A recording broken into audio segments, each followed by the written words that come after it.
sometimes that there's other industries that may not be associated with directly that see value proposition in what you all are creating, what you're doing. So I think that's going to come out of this event where we're going to have new discoveries from verticals that weren't sure how to connect the dots with what you all create. Now they will. At the end of this, they're going to have a better understanding of what tools are out there and where to find people that have been doing this stuff on their own and trying to learn and grow, but they didn't know that we exist, that these spaces are here. So I'm hopeful that presents a new opportunity. And I don't know. So what other opportunities? No, I agree with you 100%. Like what I'm seeing on LinkedIn as well for the past year is completely now Twitter, like a year and a half ago, 2 years ago, about everyone's kind of exploring into AI right now from a professional standpoint, and I'm seeing what I'm seeing now, what I've already seen like 2 years ago. And it's like that industry, those industries, multitude of industries are catching up to, utilizing AI and dabbing into AI and understanding its potential and possibilities right now. So even to the point where like, I'm meeting with Adobe on the 5th to go through like some of the like the IP rights and everything and how people are trying to really think this through and understand what that could be for potential like AI inside all, the markets of advertising. So we're at a great standpoint in time right now when it comes to like showcasing yourself not only as an artist and putting it out there to different multitudes of what you're doing, PJ, which is amazing because you're outreaching, and also, from a professional standpoint. So these are starting to, we're in an emerging area right now. The water is not so muddy. It's starting to kind of clear out. It's a really interesting time. I really appreciate that because, I think that's one of the things I keep taking away. The more conversations I have with people that are interested in what this means, we're going to have legislators. So I'm already aware that we have legislators that are going to be in attendance. Because why is that relevant? Well, that's relevant because they're trying, legislators are trying to decide what does that mean and how this should be regulated. How does it get adopted? And again, it comes back to what you said a theory over, which is the mass fear needs to go away. And that only happens through exposure. And really from the entry point of entertainment and art, people connect on that. They really, that's why we all were drawn to something to begin with, was because we felt some emotional connection to the work that we were creating or the people around us that were creating things that inspired us. So we're going to have so much more possibility. And I wish there was a crystal ball really to say where it's going to go and what industries are going to take off with this. I will say that Justin and I have had some conversations recently about the emergence of verticals in showcasing, right? Of people that are trying to become the next, I guess, for lack of a better term, the Netflix. They want to become the next platform that finds these artists and creatives and can decentralize the way that our video assets are currently monetized. That we don't need to have a centralized Netflix or a subscription to Paramount Plus to have these things. We can actually do it on our own terms with the artists and creatives that we engage with because we found them entertaining or a value proposition of how it makes our life feel, right? So I will say, I think just in the last week, there's been at least 6 different companies that I've talked to that are approaching on how do they connect with all of these artists? How do they get them onto their platform? So it's inspiring for me because I'm having these conversations and I know all of you. I know that you guys have the talent. So it's like, why have they never reached out to all of us? Why have they not come to these spaces and talk to people and engaged? So, I don't know. Where do you guys think it's going to go next? What other verticals are possibly missing from these conversations? Right now, what the conversations I'm having with, including like understand like what corporations, coming from the Hollywood side, coming from the motion side, coming from the advertising side, who.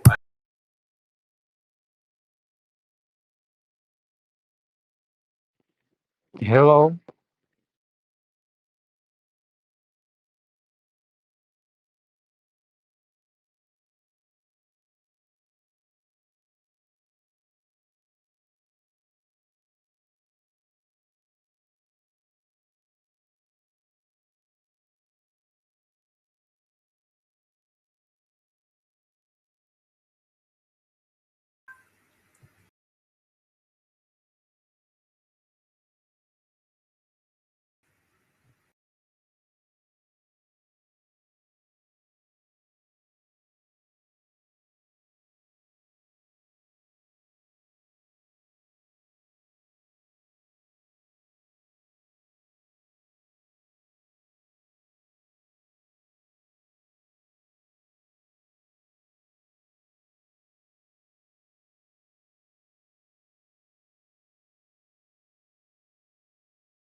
standard.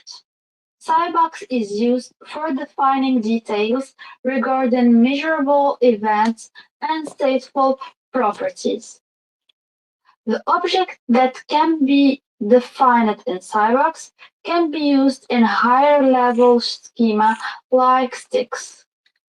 Here is a basic example of Cybox representation of IP address object. The second standard from the same category is STIX. STIX for Structured Threat Information Expression, and it is a structured language for describing cyber threat information, so it can be shared, stored, and analyzed in a consistent manner. STIX is also introduced by MITRE and now maintained by Oasis. The current version of STIX is 2.0. It uses a JSON schema for the second version. The structured nature of STIX architecture allows it to define a relationship between constructs. For example, a campaign can be attributed to a threat actor. As I tried several tools dedicated to threat intelligence and SIEM solutions, STIX is being widely accepted by industry leaders. STIX2 defines 12 STIX domain objects. STIX objects categorize each piece of information with specific attributes to be populated. Chaining multiple objects together through easy or complex representations of threat intelligence. STIX2 domain objects include campaign, course of action,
standard, which is TLP.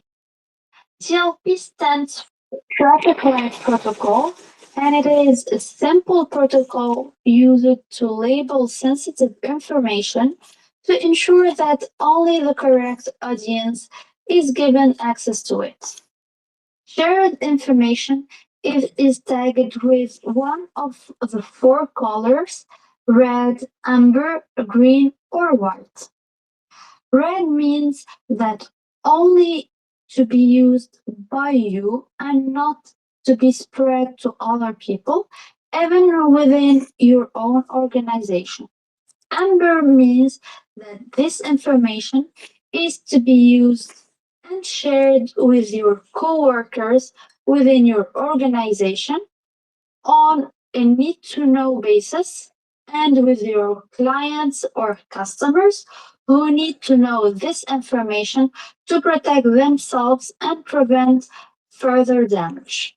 Green means that this information is not very sensitive and can be shared with your partners or peers, but not via publicly accessible channels, example, websites.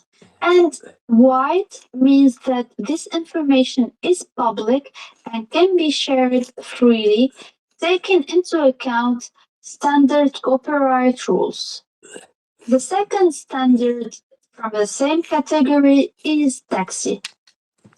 TAXII stands for Trusted Automated Exchange of Indicator Information. The first draft was proposed in 2012, and the current version is 2.0. TAXII is also introduced by MITRE and now maintained by Oasis. TAXII is an application protocol for exchanging threat intelligence over HTTPS. It defines a RESTful API and a set of requirements for TAXII clients and servers. TAXII was specifically designed to support exchange of threat intelligence represented in STIX format, and support of exchanging STIX 2.0 content is mandatory to implement. TAXII design principles include minimizing operational changes needed for adoption, easy integration with existing sharing agreements, and support for all widely used thread sharing models, including hub and spoke, peer-to-peer, and source subscriber. We've seen previously two examples of thread feed aggregators, Limo and Halo Taxi. These are also called free taxi servers. In this slide, we took the example of Limo, which is compatible with Taxi2 and Stix2. You can directly enable it through implementing Stax machine in your environment or use it over a taxi client. The list of standards that we've learned in this video doesn't include all the standards available on the market. There are others that were not mentioned here. My choice was based on my experience, and to my opinion, the MITRE pile, including Cybox, Stix, and Taxi, is widely supported by several free and paid security products. So let me ask you this question. Can you survive without these standards? Yeah. My answer is Yes. of course you can. And applying these standards is nice to have, but you can survive with just storing your intelligence in flat files and sharing it by email or any other means. However, if you are thinking about long-term usage of indicators, then using these standards will make your life easier, especially for indexing, querying, and sharing. I hope you enjoyed this lesson. In the next video, we'll see together important part of data processing phase, which is integration and storage. Hello and welcome to this third lesson, Integration and Storage, an important part of data processing. In this lesson, we will discover together how crucial is storing and integration of indicators in cyber threat intelligence context. After collecting data from multiple sources, this data goes through multiple steps of processing. Output information should be conserved to be consumed in the future. The processing data could also be integrated with security products that are used within the company. Keep in mind that most of the threat intelligence platforms allow all processing stages boilerplate software. But you can create your own tools to integrate your output information into your security tools. Now, Let's see how important is storing of indicators. The final stage of data processing is storage. After all of the data is processed, it is then stored for future use, including temporal analysis and campaign analysis. While some information may be put to use immediately, much of it will serve purpose later on. Plus, properly stored data is a necessity for compliance with data protection legislations like GDPR. When data is properly stored, it can be quickly and easily accessed by members of the organization who need it. When it comes to integration, integration is a key requirement for cyber threat intelligence because actionable Hey, Shisa, how are you? need to find a way back into your security devices and products that are used within your organization. And here is a recommendation. Please avoid integrating non-creative. Will you to come as a speaker? Ask for the microphone, Cesar. I will give you access. Because it is going Oh, Hey, yeah, bro. yeah. What's up? Hold on a second, to game lot because of it. noise and lot. Okay. Yeah, no, sorry. I was watching. I was taking a course online on LinkedIn, so I was listening to that while waiting for people. How are you, Cesar? Okay, all right. So Oh, what you cooking? sorry. What you cooking? No, I'm not cooking anything. I was just watching a course online. Okay, Yeah. Where are you from? I'm from Africa. Oh, okay, okay. Nice to Yeah, meet man. you. You're Yeah, a marketing strategy or community strategy. yeah. Oh, okay. Do you have like, a lot of do you have how is your experience in that field? Sorry, What's your experience in that field? Have you worked in many projects about that? I don't get Yeah. what you man. Oh, oh, okay, okay. So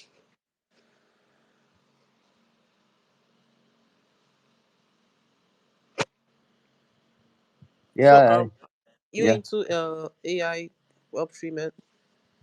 Uh, I have basic knowledge of AI. I use AI for different things. For I don't know, for creating content for blogs and creating images, also for voice to analyze, for example, your voice, recording the voice of a person, and then creating a conversation with the voice that has been uh, cloned by AI. Oh, that's great. Yeah. So do you use AI also? Yeah, I use it for a lot of stuff like designing, content creation, and Yeah. making some Yeah.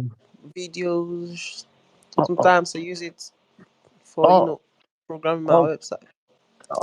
hold on. For video, that's interesting. Which tool do you use for creating videos, and how is it? I mean, creating a picture, an image, takes a lot of resources and time. And how is it with video? How long were the videos you created, and what tools you use? Okay, the videos ain't more than 3 minutes, 5 minutes, and I use InVideo.ai. Oh, okay. And tell me, how long are the? Can you repeat me the name of the solution? Can you tell me again? Alright, the latest one created over here is like Yeah. Okay. Tell me how long were the videos that you created? Were short videos or long videos? let me say 5 minutes, 3 minutes, 2 minutes. Yeah. Okay.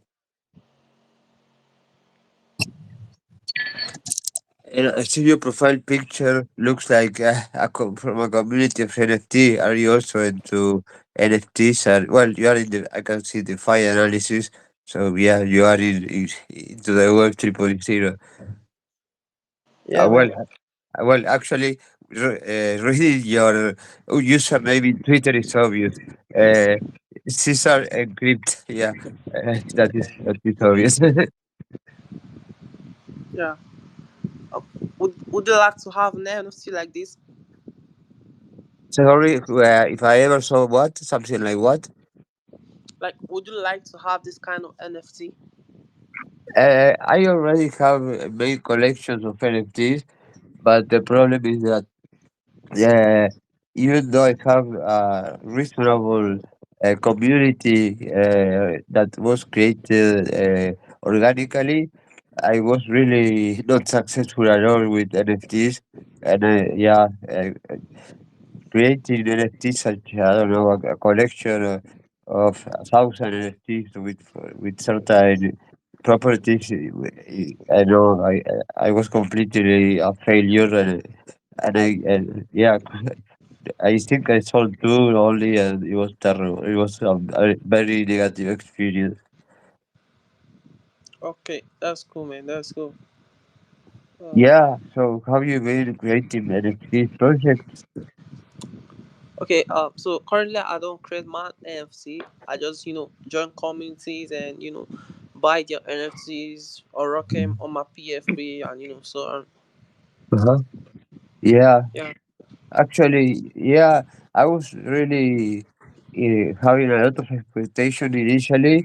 What I'm telling you was 2 years ago, I think, uh, and NFTs were everywhere. All the people were trying to enter into NFTs, understand them. Yeah, but right now, after this took a couple of years, most of the people that were working on NFTs mostly investing on collections that I mean they're all gone from Twitter at least. yeah, you're right, man. You're right.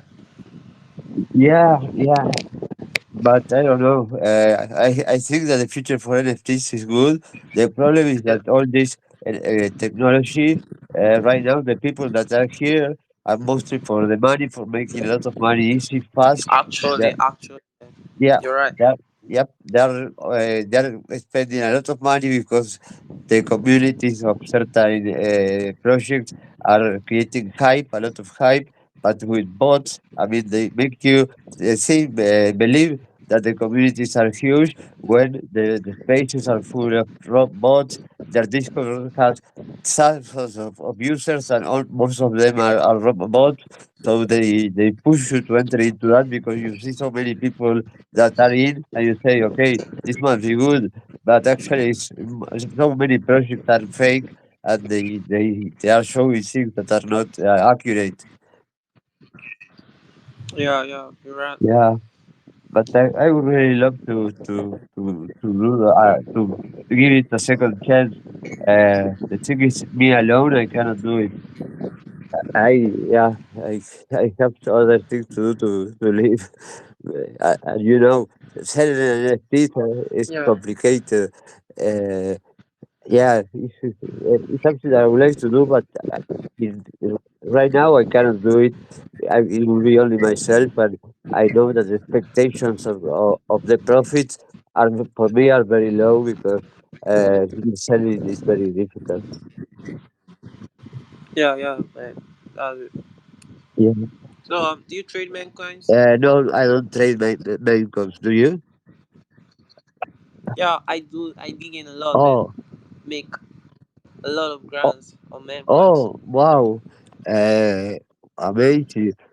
And tell me, how did you learn about NFTs, cryptos, meme coins? How did you learn that? About, Well, I just joined, oh, bullish okay. communities, or I decided to, launch my meme coin Yeah. and then share it to different communities, pay for marketing, and then, people buy and we make money with the community and everybody. Oh. you know. Do you have what do you use for having them available to buy? Do you in what are you in what cryptos are you using your meme coins? Are you using Ethereum? Are you using Polygon, Solar? I don't know, what are you using? Well, I use the easiest tools to create meme Yeah. coins. Like currently, most of the recent meme coins launch I did was on Palmfront. You know, Palmfront right, very Buddhist community, although many G's are in Uh, here, but I do pay for a lot of marketing and then we send the shit. So I use mostly Palmfront. oh, Then when TRS came in, I started using some prompt to create meme coins and my community buy. I pay for marketing and people come in, they buy oh, and we send the shit. Like the minimum I've made, wow. was around 30k market cap. And so Oh, wow. And did you do all by yourself or did you do with the help of other people? yeah, I use the help of other people. Like I have a team on Telegram. Uh, Like we plan it out and make it, very bullish. wow. Yeah, Wow, that's yeah, man. amazing. And congratulations, because I mean, being from Nigeria, I mean, I know that you have many. It's not the same as if you are a person who lives in the USA or Europe or any country in Nigeria. Uh, you probably don't have Yeah, all the resources that other people have access to. So it's really wonderful that you could sell and make money, yeah, in your country. It's not easy, and in your country for you, it truly makes a difference. And you're very successful. That's really wonderful. I'm happy to hear that you are doing good in that. yeah, bro. Yeah. Uh,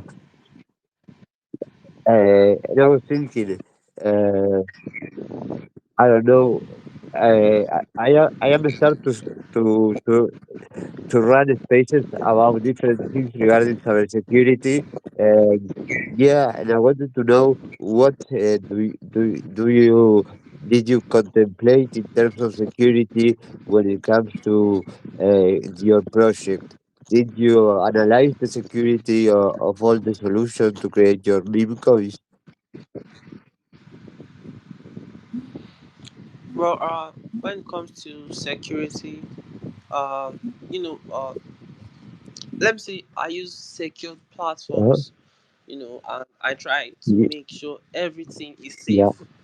I renounce the contracts. That's when I'm not launching through because launching through pump phone, buyers are 100% safe because the Mint Authority all enabled uh, contract is renounced, and once the shit burns, it's you know yeah, it immediately locks up on the liquidity immediately locks up, and all that. So when I'm not launching on prop run, I make sure like I you know check out all these things and make sure they are safe for the community to buy.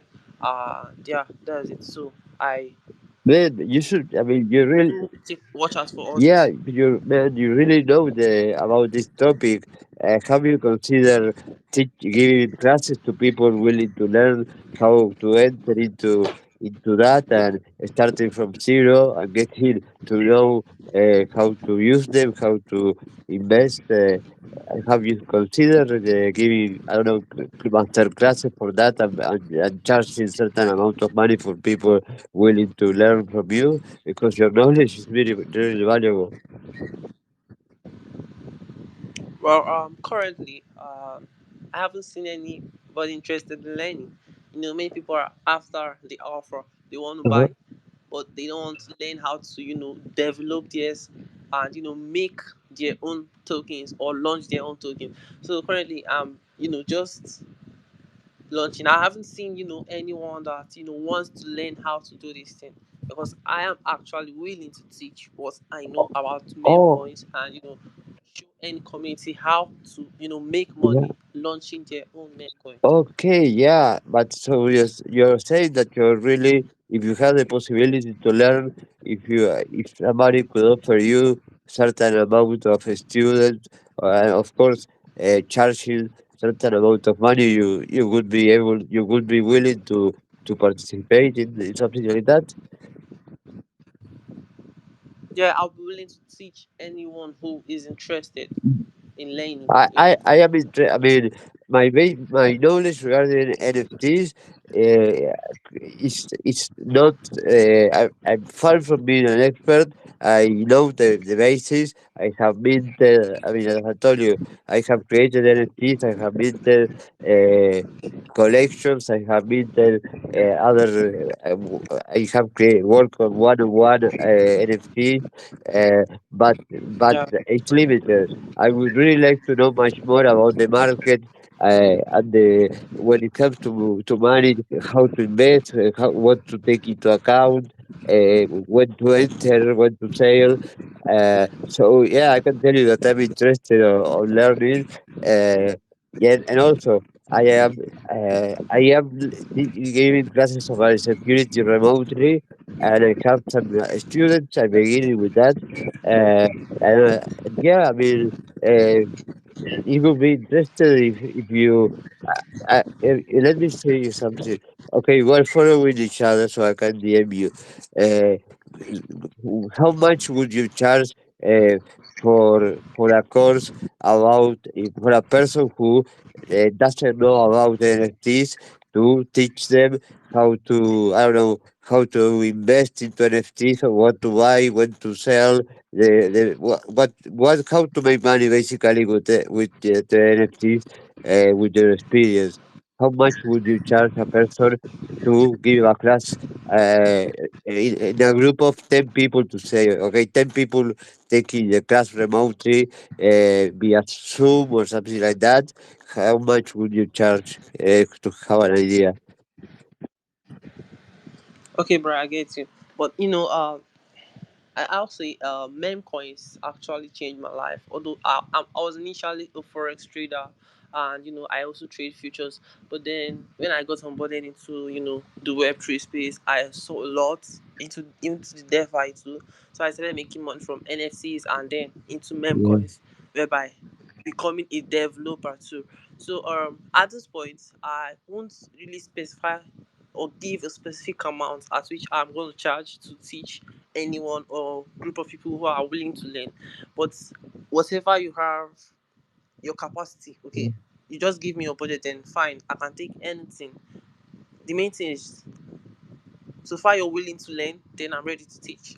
So whatever you have to offer is fine. Oh, well, yeah, I mean, I really appreciate your honesty and that I will be thinking about it. I mean, there are so many people out there talking about all these topics, and they have actually they claim themselves experts, and they really know not much about this. Uh, but yeah, I mean, I can think about something that you might be interested in. I will, yeah, I will I will tell some people about this, and yeah, and I will Okay, bro. yeah, but I have another question that for you that was, okay, it's when it comes to security and not your project in particular. Have you noticed that other projects actually have a lot of scams and lost projects? Yeah, that part is actually Yeah, important. Before you start something, you gotta know about the basics. You gotta know about the defects. yeah, Okay, the disadvantages in that particular thing. So in the meme coin space, right, we have scam tokens, we have fake tokens, and all that. We also have the honeypot, right? When you buy all these yeah, shits, you make profits, but then you can't sell it. Okay, so usually I coach my community or whomever I'm working with, I coach them and show them, you know, how to detect so and so coins, like coins that are honeypots, coins that are fake, so they won't go and invest in the wrong coin. yeah, So yeah. And when I'm also launching, I make sure I launch something that is 100% safe and not any fake coins or honeypot coins that yeah, make people lose their investment or the amount of money they put into the trading. So I coach about security and ways to detect scam and fake meme coins. Oh, okay. And how about this? Because I am also into a project about uh, talking about cybersecurity in different fields. How would you feel at being a guest in that? That actually is going to be on Twitter Spaces, and then the audio is going to be used for a podcast delivered to Spotify, Apple Podcasts, Amazon Podcasts. Would you like to be invited to talk about these things, in particular the security when it comes to this kind of digital assets? Sure, sure. Oh, I'm open to oh, just hit me up anytime. oh, well, okay, that is wonderful because we are creating, we're Sure. planning how we're going to work and we're going to invite and the topics that we're going to cover and the Web 3.0 related field is very important and yeah, people like you can share a lot of experience and knowledge on that. So yeah, I appreciate that, and You're welcome, I bro. will write in my computer in a note your username to be able to contact you regarding this. This is very exciting. I'm so happy that you came into this space. All right, bro. Sure. Just hit me up anytime. Oh, okay, yeah, yeah, I will. Tomorrow I will be talking with the people that we are starting these spaces that are going to be on the podcast, and yeah, I will let you know. All Yeah, right. All right, man. yeah. Thank you very much. You're welcome, bro. Nice Nice meeting to you. meet you too. It's a pleasure. So thank you very much. And you know what? It's very. I have a last question. I mean, uh, something that really pisses me off, and I wanted to ask you if you have had this problem, because I have many people that I met here that are great, amazing persons that are from Nigeria, and sometimes they are being attacked, and people assume that in Nigeria everybody is a scammer, which is stupid and ridiculous. But people label that because of certain things. Have you actually been considered that, and people not wanting to do things with you because of you belonging to that country? Okay. Yeah. I'll say that's just like I won't deny the fact that okay, yeah, yeah, many people see Nigerians as scammers, but then not every Nigerian is a scammer. Okay, we are different personalities, and everyone is built differently. We have different convictions, and the way we work and operate with people. Okay, so they are honest Nigerians that will serve you well, people you can work with and trust.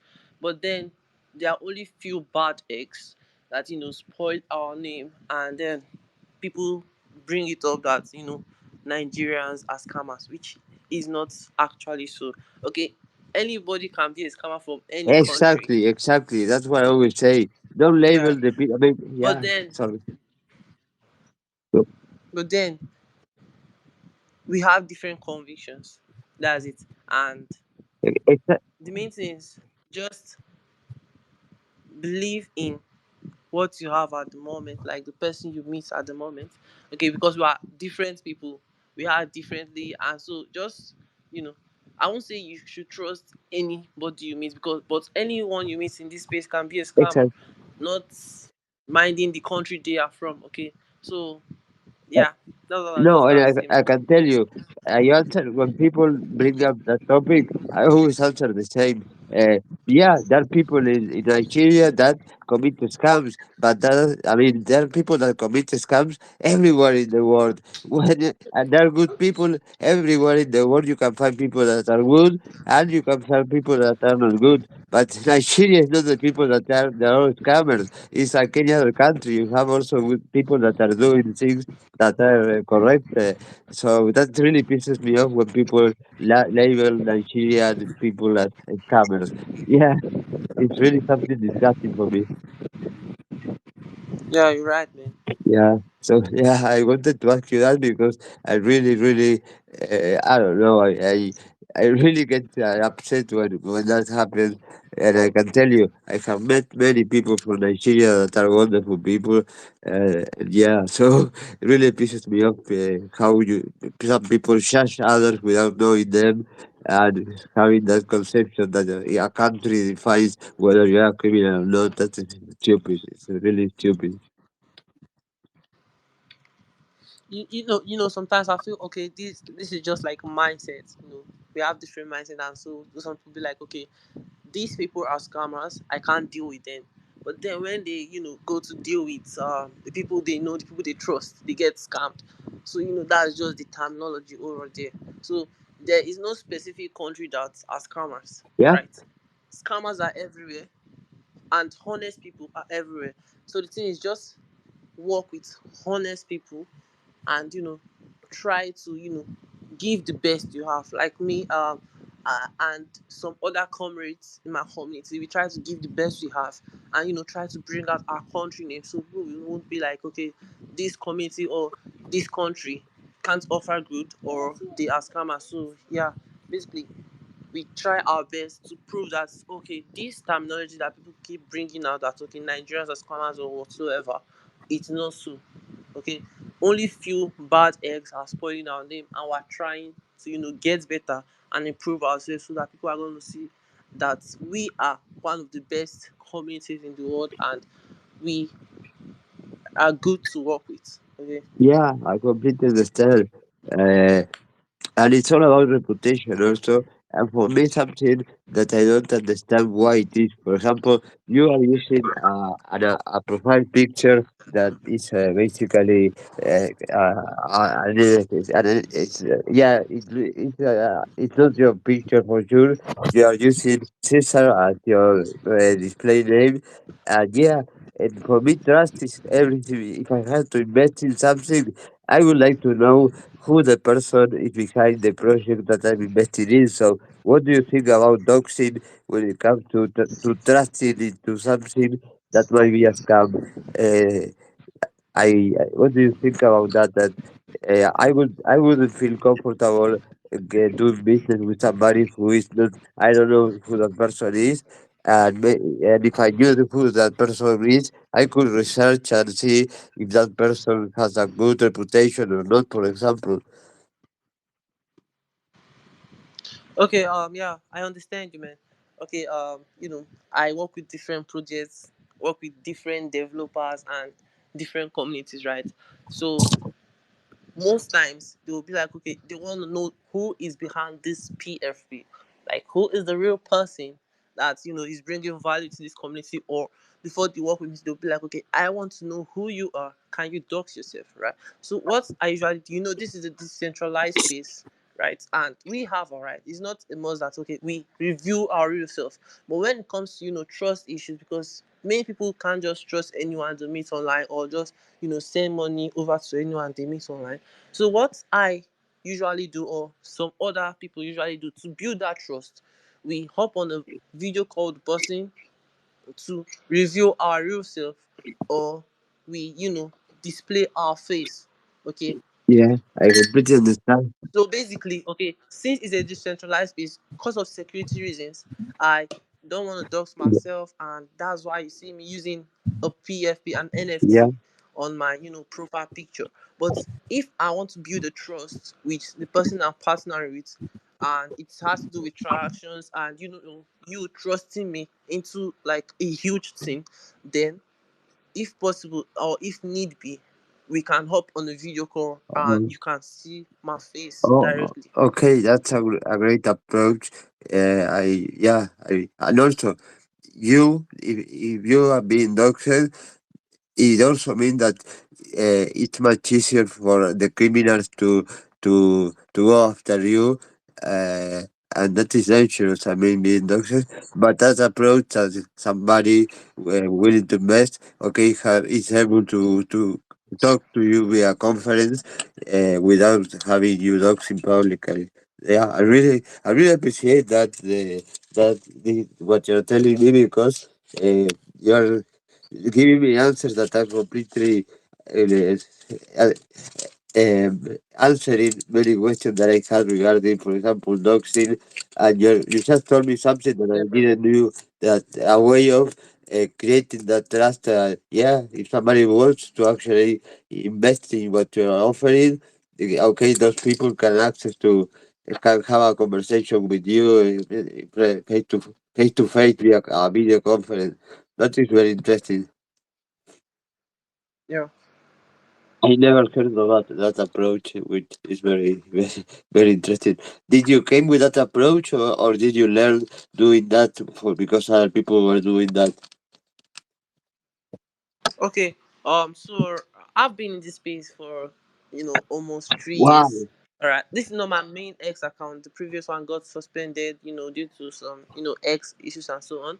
So I've worked with different people. I've met different people in this space. So usually, um, when I refuse to review myself to some people, they refuse to work with me, or when they hear my accent or know the location of which I am Yeah. from, they say they won't work with me because probably because of this same terminology of we being Yeah. scammers.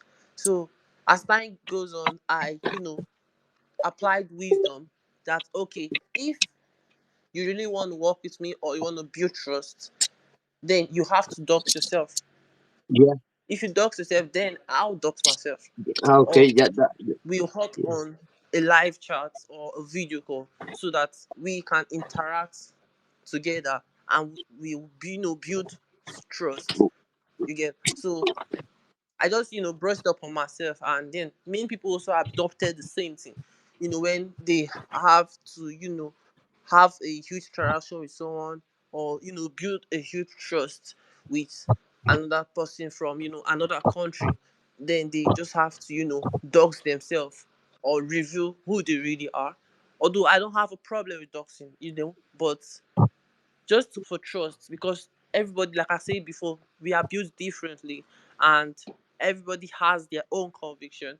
So I feel if you want to build trust and you have trust issues and you really want to know who you are working with, I don't have a problem with doxing myself. You get so I work differently. I have my own strategies, and so do everybody, and every other person have theirs too. Wow, you give me another answer that it's very, I mean, very interesting, and it makes a lot of sense that it's okay. You are willing to dock yourself if you are going to be any business with some other part, but also you want to know who that person is, so it's something reciprocal. You show yourself to the other person, yeah, you want to the other person to do the same. That is a very interesting. I never heard about working in that like that. Wow. And 3 years, I have to tell you also, 3 years in NFT world is like 30 years in any other field, because here with the hype that 3 years ago the NFTs had, people were actually the spaces were huge, the communities were huge. Most of the people are not here anymore from 3 years ago. Uh, and yeah, I mean, I'm pretty sure that in those 3 years, you have learned a lot if you have been around to the spaces. You know a lot of people, you know who is who and who is a scammer, because the scammers Yeah, actually bro. are people that are scamming once, then they open another project, they keep scamming, and nobody does anything. So you probably know everybody who they are, and they know you, and yeah, and also here the reputation and the trust can be built on what people think about you and say about you. I mean, if most of the people are not saying anything negative about you, for example, okay, I have certain, I don't know, information that I can infer that you are not a scammer if you have had, I don't know, 5, 10 projects and nobody complain about anything. That says a lot. Yeah. Yeah, bro. So like I said, so we are trying our best to showcase what we have. I won't say okay, I'm too proud, or I won't try to boost that much. But I don't know if you work with Nigerian before, but we are hard workers. Okay, once we work with someone, or once we partner with the projects, we try to bring out our best and try our best to make sure that project or move forward. So we are working towards removing this terminology and bringing out our best. And like I don't know if you knew about the recent, I won't say it's not recent though, but it happened a couple months ago, where a guy, I think crypto network or something, he sends a Nigerian 100 soluna, and the Nigerian refunded him the soluna, and then many community helped that boy. I think his name is Lucky or Oh, so. Okay, he's in Nigeria, uh-huh. and through a giveaway of just $100, the host mistakenly sent him 100 Solana. But due to the conviction the Nigerian has, okay, and the fear of God or whomever he's serving has, he refunded the 100 Solana back. Wow. And so, that act of Yeah. kindness, you know, Yeah. moved a lot of people, that they had to contribute to that boy, sent him money. And I'll tell you, that boy made almost $20,000 by just showing that simple act of kindness. Wow. You understand what Yeah. I'm trying to I say? I So I agree. at least that little act of kindness Wow. removed a stain of the terminology that Nigerians are Yeah. scammers. Okay, and so we are going to continue doing our best to prove that we are not scammers, and we are actually hard working people Yeah. That's that amazing. are That's amazing. trying to Yeah. help ourselves, help our country, and help people around us. Yeah, and So I yeah. completely support you. I told you, I get up very upset when people say Nigerians scammers because I said there are scammers all over the world. Probably there are. I Yeah. mean, that's stupid to conclude that. And I am basically watching your profile right now. You have 6,000 and more than almost 7,000 followers. You're following 600 more or less people. That also says a lot. If 6,000 people, unless I click and they're all bots, which I doubt, I'm not going to click because I'm too lazy, but 6,000, more than 6,000 people, almost 7,000, when your account was created this year in January, it's a lot to gain that amount of followers. So, yeah, you're doing things right because if they're following you in this field, it's because they think that you can add value to them, and you have a lot of profiles that are verified following you. And let's think what we have in common. And you and me, we have in common, uh, followers. We have in common a lot of people that I can see.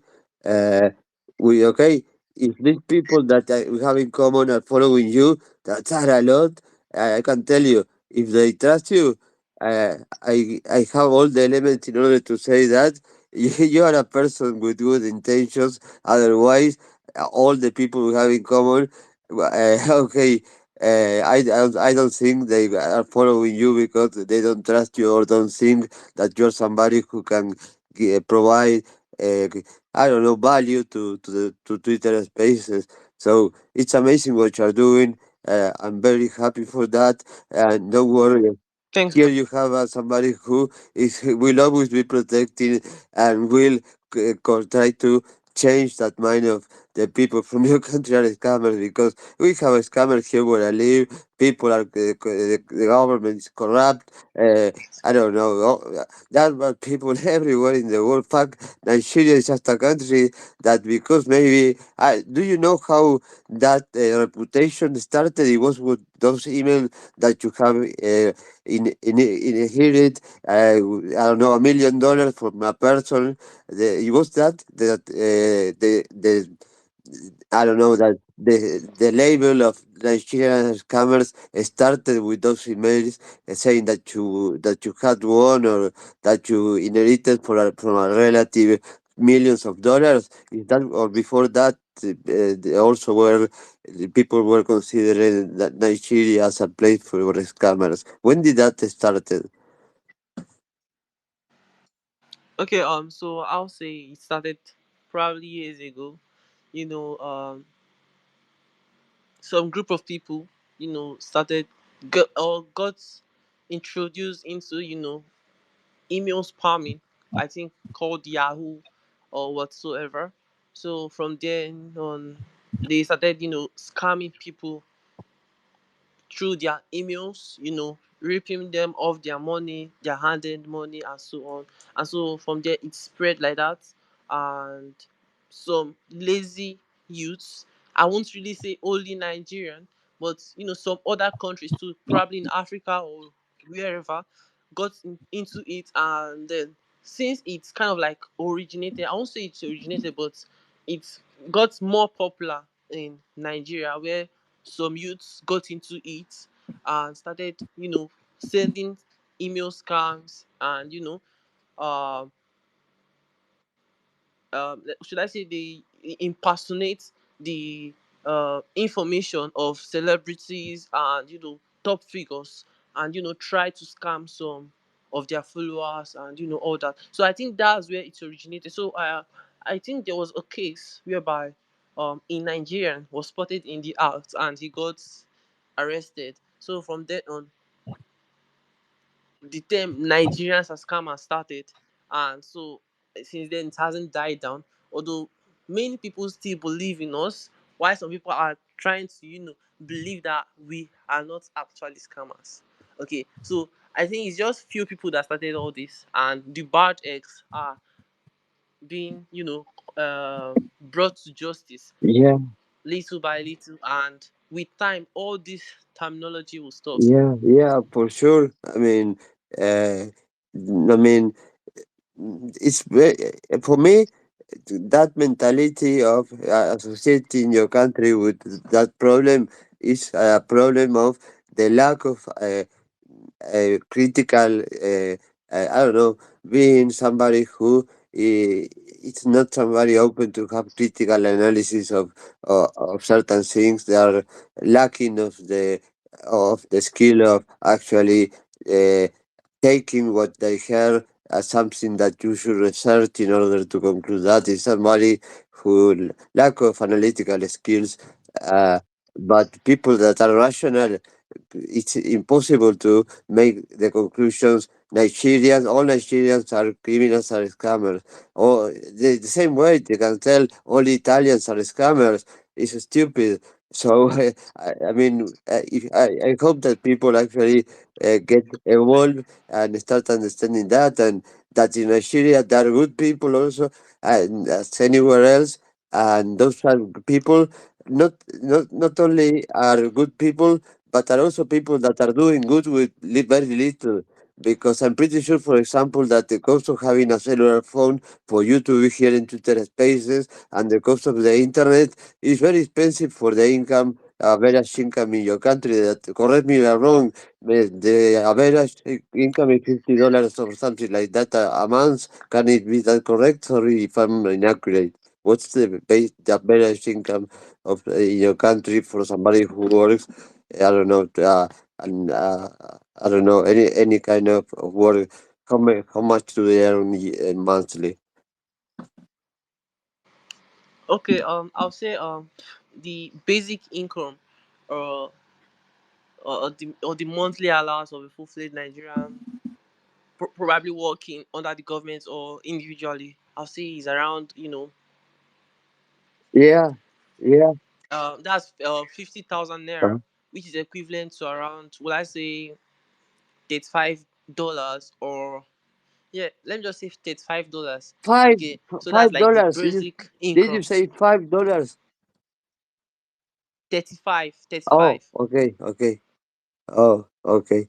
Yeah, well, and uh, and you probably, I don't know, probably getting a smartphone and paying monthly for internet for the salaries that you have is something that is a luxury that in other countries is something natural and everybody can have. But in your country, you have to work very hard in order to access to technology. I infer, I think. It's not that everybody can have access to internet, to a smartphone, and the computer or stuff needed to create NFTs, for example, is something that is only for not for a few people that can afford that. Probably because they have saved or money for some time. It's not something that okay, I will buy a brand new cellular, and they go buy it. It really is something that is like a luxury. I don't know, that's my perception, and that gives a lot of merit and a lot of respect for me for people like you. Well, yeah, you're right. So since I did, okay, being in this space for a long time, learned from different people, and by the grace of God, I've made a lot of money from this space, being able to onboard many Nigerians into the space, and not only Nigerians, also some other people from different countries who are willing to learn. Okay, onboard them into Web3, show them what to do, teach them about NFTs, trading, and everything in general about the DeFi space and all that. So apart from my body people, I've been able to empower some people around me, go to some communities or areas around me, and help the youth over there, teach them how to make money with their smartphone, and not depending on their parents, or depending on the government, or going to do illegal stuff like scamming people abroad, or doing all those shit type shit. So I try to educate a lot of people. I have a community, and some other friends of mine, we have a community where we post airdrop from time to time, drop alpha updates, you know, post signals, and just make sure that we are an active community.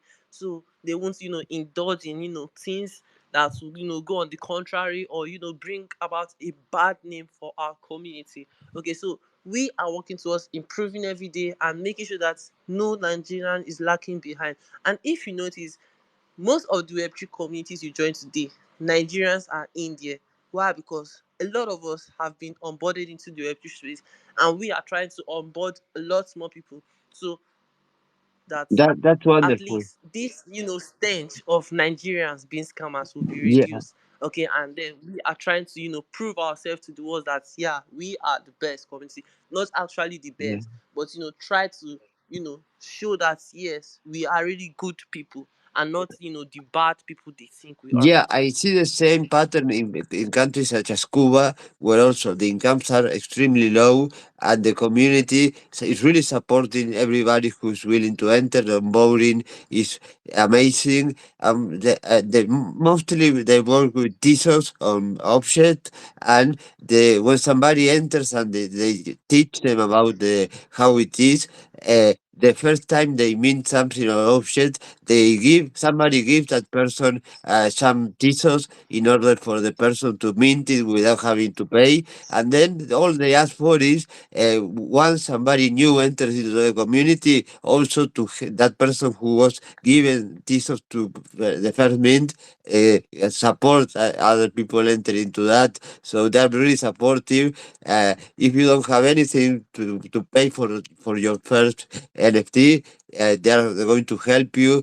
And yeah, imagine somebody in Cuba can make $50 or $30 for selling a piece of monochromatic artwork or a poem. That for them is like a month of work probably or more that they are getting with NFTs. It means a lot, and it's changing the quality of life of people that otherwise they wouldn't have access to that income. So yeah, I want you to know, introduce you my friend Bill. Bill is from Canada. Uh, I know him Okay, for some time, and he was, I don't know if you tell is Bill into NFTs, cryptos, because I've been talking for a while now with Cesar, and well, I was telling him how it pisses me off that so many people label the people from Nigeria as scammers when we were both agreeing that bad people are in all the world, around the world, are good people and bad people, and labeling Nigeria as all scammers is That's right. stupid. Yeah. I have many friends all over Africa, including Nigeria. Most of my African friends are from Nigeria, and it's one giant struggle. Um, for how the economy's set up, just what goes on in daily life there. And it's really that's why I hang tight with all my African brothers, really, because especially in Nigeria, the bad rap it gets, the scammer. But guys, we see scammers in India and call centers. We got scammers in Asia, right? With all four corners of the earth have scammers, like what Alberto said.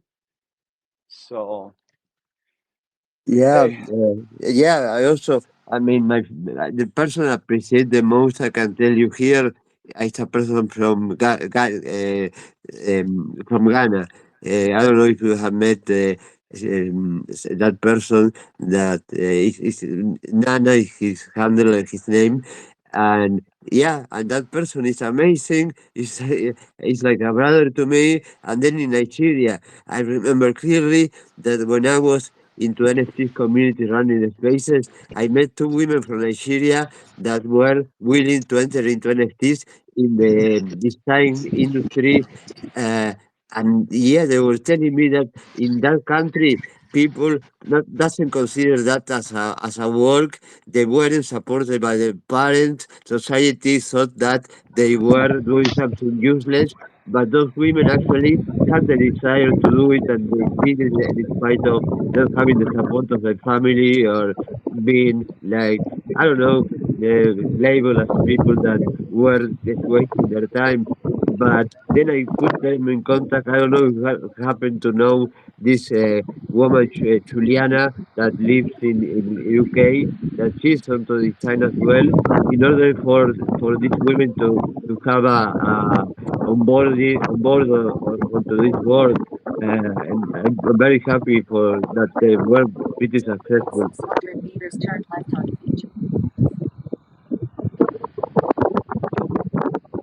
where are you from in Nigeria, Caesar? yeah, bro, I'm not. Where in Nigeria? Okay, I'm Lagos, from Abuja, Delta State. Abuja, the capital. Oh, nice. My good friend Spancy lives there. We're Oh, getting nice, nice. background noise. We're getting background noise from your Yeah, microphone. yeah. Okay, I'll try to reduce it. Now it's okay. Now it's okay. Yeah. Then I don't know what's going on, but we were hearing a lot of background noise. Now it's okay, sister. There we go. I gotta introduce you to my friend Spancy. He just bought land for 3 million naira, which is like, I think, Oh, $5,000. It's like almost close uh, to, yeah. And it was 50 by, almost $5,000. Yeah. yeah, 50 by 50 lot. Oh, that's Like, great. yeah, no, nice, decent sized lot for the price. I couldn't believe it. Yeah, right there in Abuja. Oh, So, see, but I uh, think the price is okay though. Yeah, and I have to tell you, Cesar was telling me when we started talking, that he told me that he has made good money into NFTs, which is something that is not very common because most of the people lose most of the money because the lack of knowledge about finances, among other things, are victim of the criminals, rush projects, and Cesar actually said that he made some good money, and look at his profile only. I mean, he's been followed by 7,000 people, and he's only following 600 or something like that. And yeah, and his profile is relative, but very new. He had another user that was suspended, right, sister?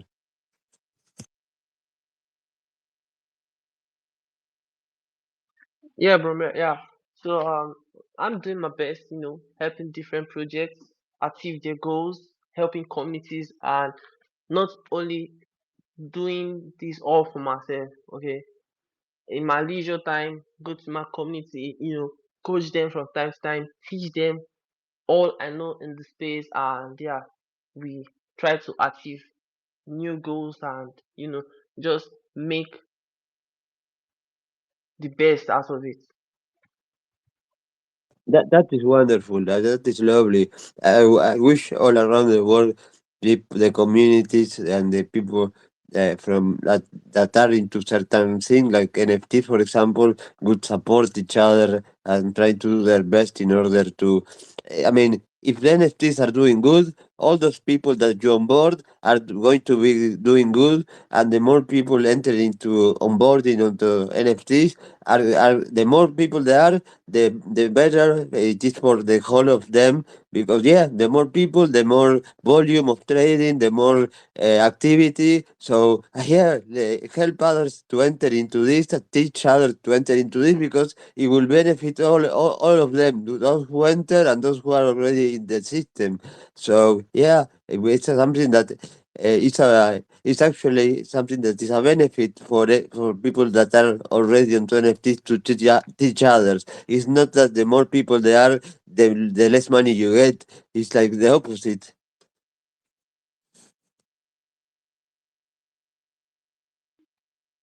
Oh, yeah. So, currently, many Nigerians are being onboarded into the Tom blockchain, and the Tom blockchain is still early for many people to come in, and yeah, many people are building into it, and it has a great potential.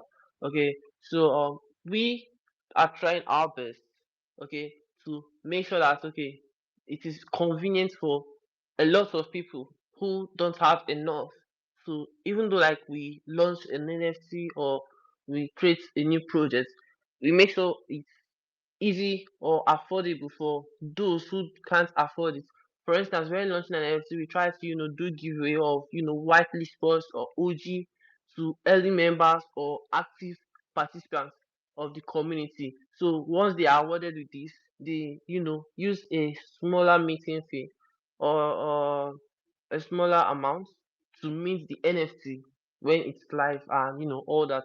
Apart from that, we host live spaces from time to time, teaching them a lot of things and also, hosting, live sessions, digging in with them, coaching them on meme coins trading and, just doing everything just for the love of the community and, for the culture.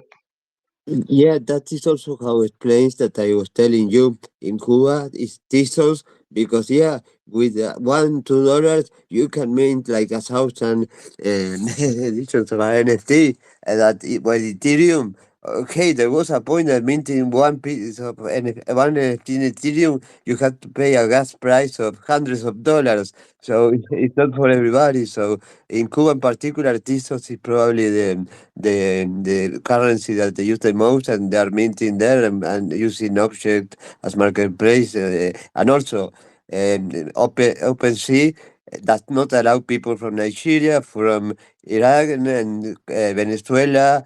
To have people from there in their service, uh, and initially they were using OpenSea, but then OpenSea closed their account. They have such a mess. I mean, in terms of the NFTs they have sold, the customers. It was really sad that one day a person that had with a lot of work have his collection in NFT in OpenSea, and everything disappeared. The account was closed. That is very unfair. So, and I think that OpenSea is a very bad platform. Despite that, when I entered here, it was the platform number one by far. Nobody could, even though you have, I don't know, the other platforms such I don't know, there were many options, but OpenSea has most of the marketplace.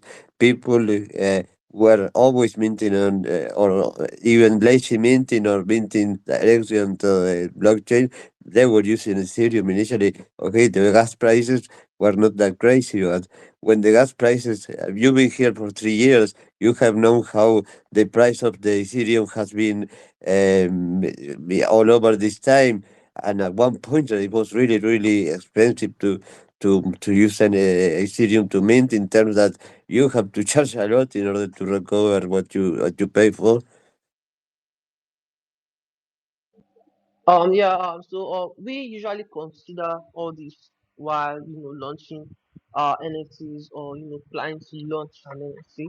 So that's why we make use of other blockchains, like the Solana blockchain or the Ton blockchain, because they have lesser gas fee, or we try to look into other blockchains that have low gas fee, so that when minting or when carrying out a transaction, the fees will be high, and so it won't affect anybody making use of that NFT at any time. So it's going to be like useful to everybody, because you won't tell me that you want to you know mint an NFT worth let me say around $100, and then you're spending $100 on gas fee.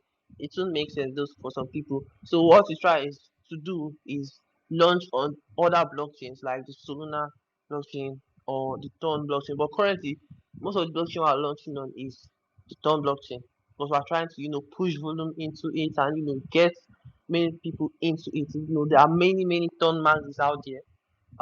Yeah, we're doing our best. So for now, the blockchains we are launching on is the Solana blockchain and the Ton blockchain.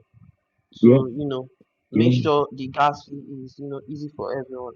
Yeah, absolutely, absolutely. Okay, I mean, if you're going to mint something, I don't know, if you're a company that is going to launch some kind of NFT for certain reason, I don't know, let's say Adidas, or is going to launch something regarding, okay, you invest in this project and then you get the latest model of certain kind of shoes and delivered to your house.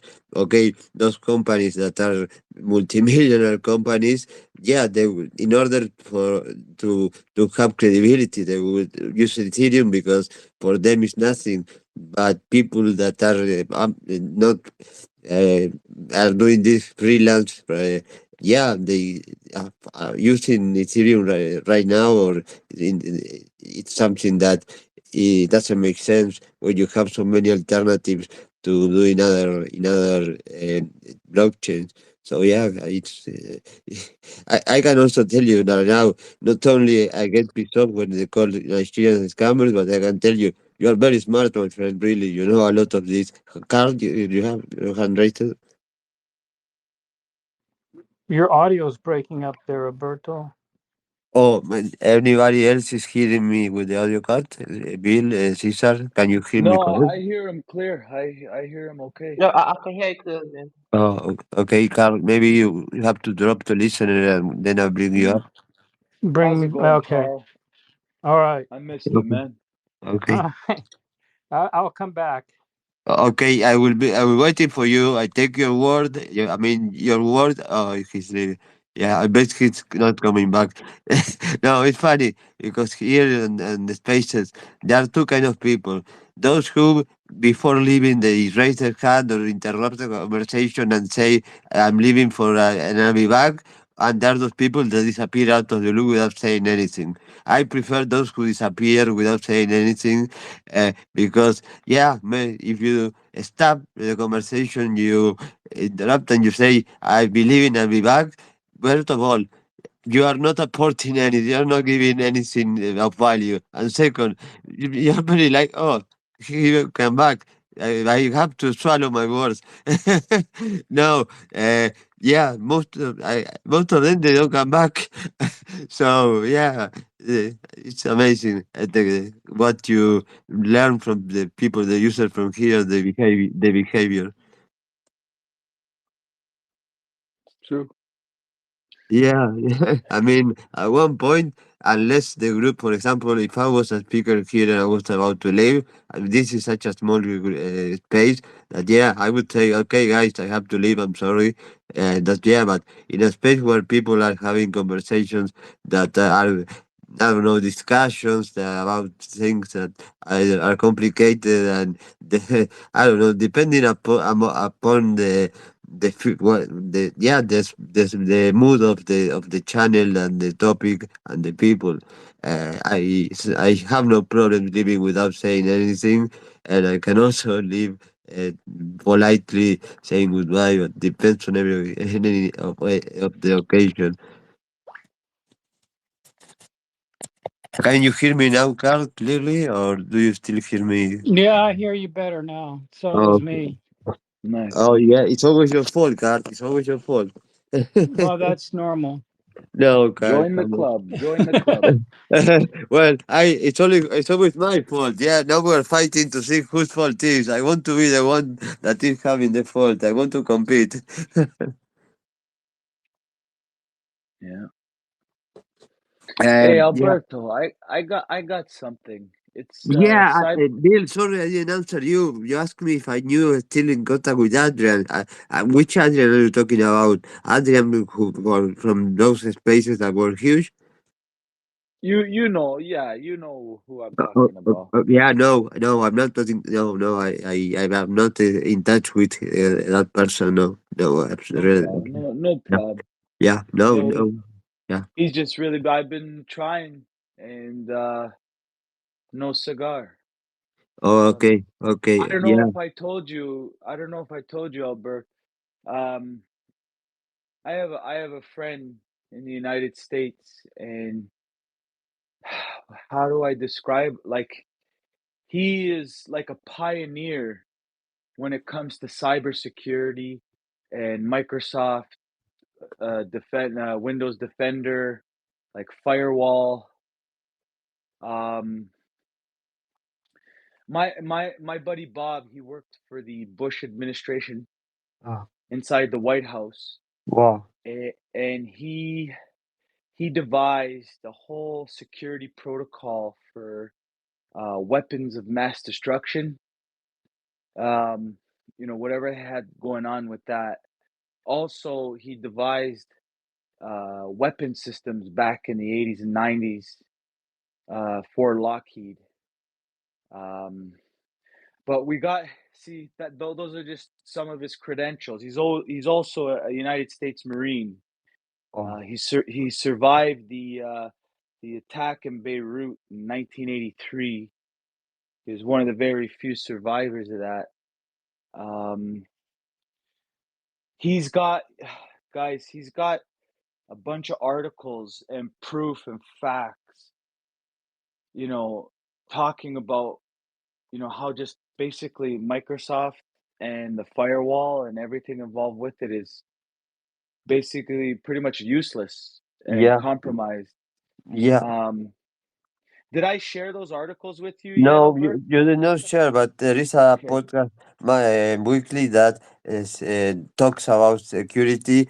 And a couple months ago, they mentioned the problem about Windows, that they have just discovered this problem that affects all of the Windows versions out there, that is impossible to solve, that is part of the design of Microsoft. One module regarding certain things can be accessed without in accessing by them. They can they can pass all the security controls implemented in the operating system because of a problem in the design, and that was always been there, but just recently was being found. It's that the same thing that you're talking about. The effect. Yes, and also there's a solution. My friend Bob, he talks about the solution. believe it or not, he has the solution. Wow. Wow. It's just dealing with everybody in cyber. You know how it is. Alberto, you and Bob are like one of the very few. You guys are down to earth, and there's no arrogance or no pissing contest. Majority of our encounters with these guys in cybersecurity is just it's disgusting. It's you want to barf. I know. Yeah, well, yeah,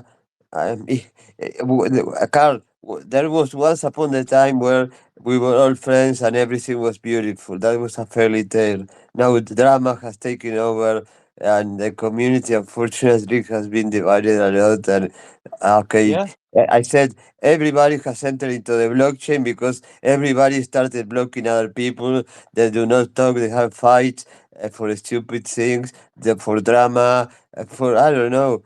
right. That's Just for terrible. clout or just to say, hey, I'm smarter than you. Just to have Yeah, I that mean, sense of yeah. feeling. Say, hey, I know more than you. It's Until basically horrible yeah, to example, but it's basically proving that your dick is bigger than the other person's dick. It's yeah. I terrible. encountered that on Blue Sky with a whole It- bunch of stupid devs from there, and it was based on blockchain, right? So here I am, we're in crypto, so I got good things to say about blockchain. These guys had nothing bad to say, but they couldn't prove their point. There I well, was I hold on, Bill. expressing myself, and then Yeah. they tried getting all technical. Do you know this code? What code do you work on? What do you with Python? What Rust? What do you do? Right? And Yeah. then and then they try to bug you on like your lack of knowledge, but like you're connecting the dots. You know what I mean? You know what the fuck is going on. And then they try to like, insult your intelligence because you don't know like a little bit of script of code or something. You know what I mean? I know what you Um, mean, and when I enter into NFTs, most of the people, the community, Carl, you are aware of that, were saying, Alberto, you don't co-create a space about cybersecurity anymore. You went into NFTs, you left us, and I was like, no, I am learning about NFTs and the problems with people have with security, and say, oh, NFTs are a bubble. NFTs is everybody is going to waste money. I said, it's not about the money. It's about something that people are being hacked. People are losing their money because of criminals. And I'm trying to understand how it works right. in order to give solutions. So, and they were actually attacking me for entering to NFTs because NFTs, according to them, were a bubble. I don't care whether it's a bubble or not. People are being victims of crimes of being stolen. Thank Yeah. you. So fuck, and all of the people that were talking, they didn't. Bet none of them had even a wallet that support Tezos or Cardano or I don't know any any alternative coin. They don't have a wallet. They have no clue. And yeah, barely some of them might have a blockchain, a Bitcoin wallet. Yeah, and that pisses me off because the egos, maybe it's the explanation, try to make you feel inferior and they are superior than you because, as you said, because you don't know, make a script for something. That doesn't mean you are better, less than another person. Respect the other person. Respect the And other why? person. And you know what my answer is to a lot of stuff, and now you know why. Yeah, What do I yeah, say, Alberto? uh, I say I don't know because yeah, I don't yeah. know.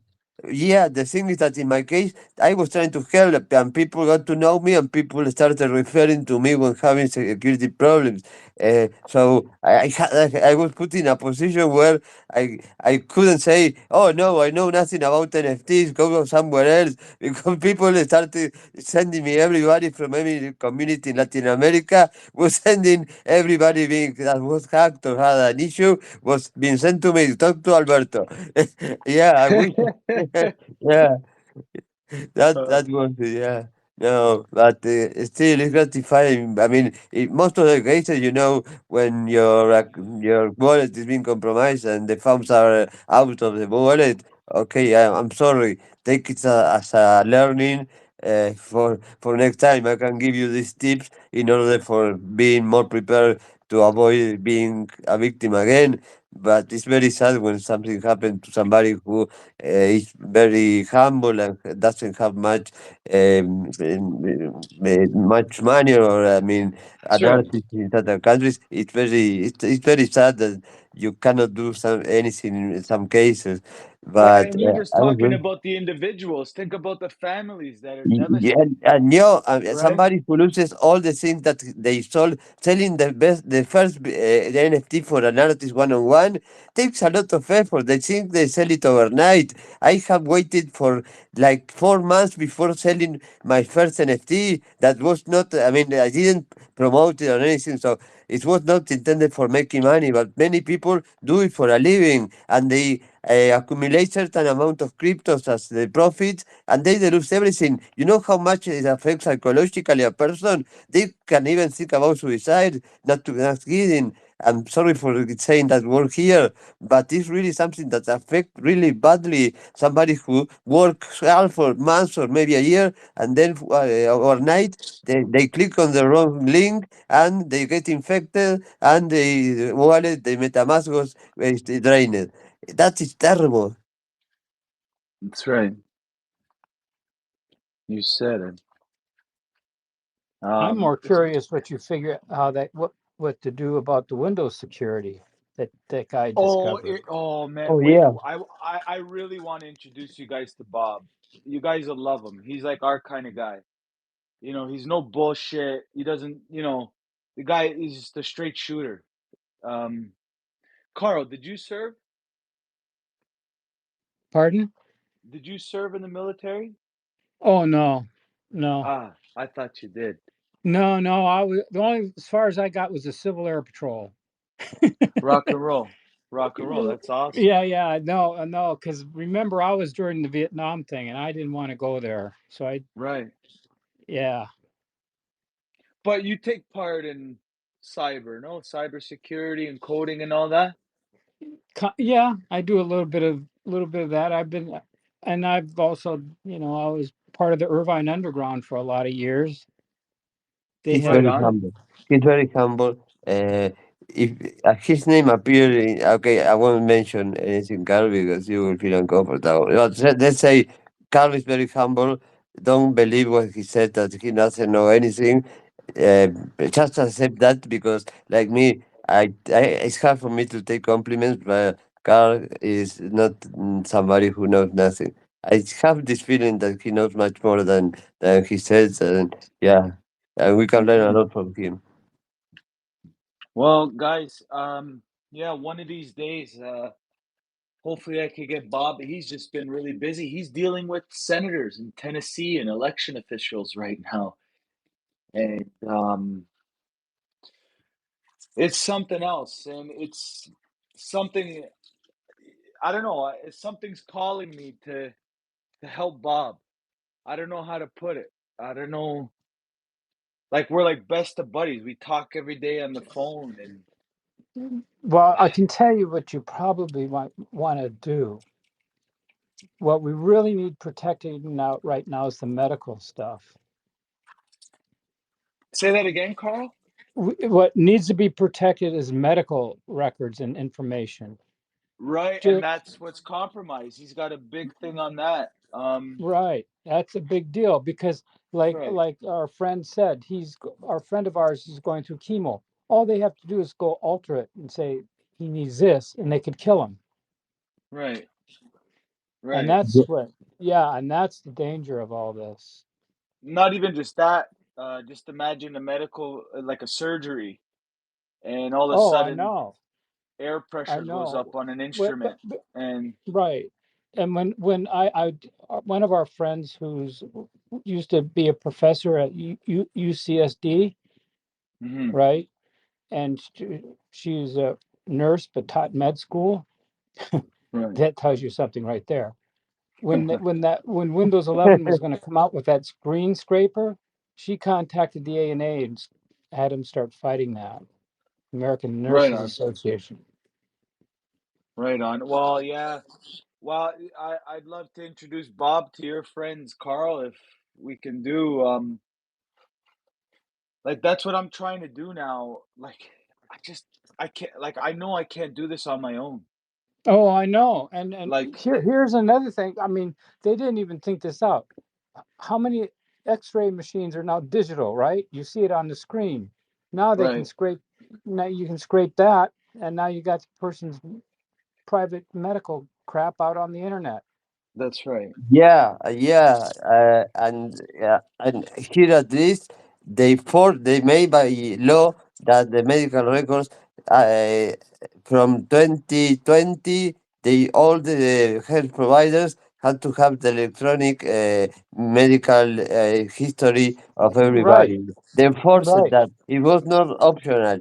And I said, "Fuck! I don't want to have that into a computer system." I mean, knowing the situation of Uruguay in terms of those in that field health, okay, that is money that is being spent, lost money that doesn't seem have any value, spent in security until they are being hacked.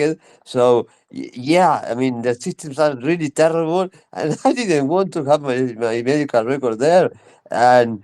And yeah, I mean, the cases of ransomware regarding medical providers, in particular USA, are huge. I mean, there are so many victims. It's terrible, and it's about the life of the people, as you say. You just change in a medical record that the person is, for example, not allergic to penicillin, or appears that the blood type is O positive instead of O negative, and they need a transfusion. They there kill you the go. person. Yeah, Yeah. and this is the problem, and this is the thing Adam and I have been trying to figure out. You know, I don't know of how many of you people have heard of MUMPS, MUMPS. Yeah. I mean, that was the medical record system. It was written quite a while ago. I think we bored people. No, it was you, Carl. It was you, Carl, that you said something that offended him. Sorry, I had to say it, Carl. You Okay. know that it's an old joke. Yeah, but I mean, I was saying, it looked like it was a pretty well written thing. That they should maybe they should go back to that instead of using SQL and all that other stuff, because it was just a database, Right.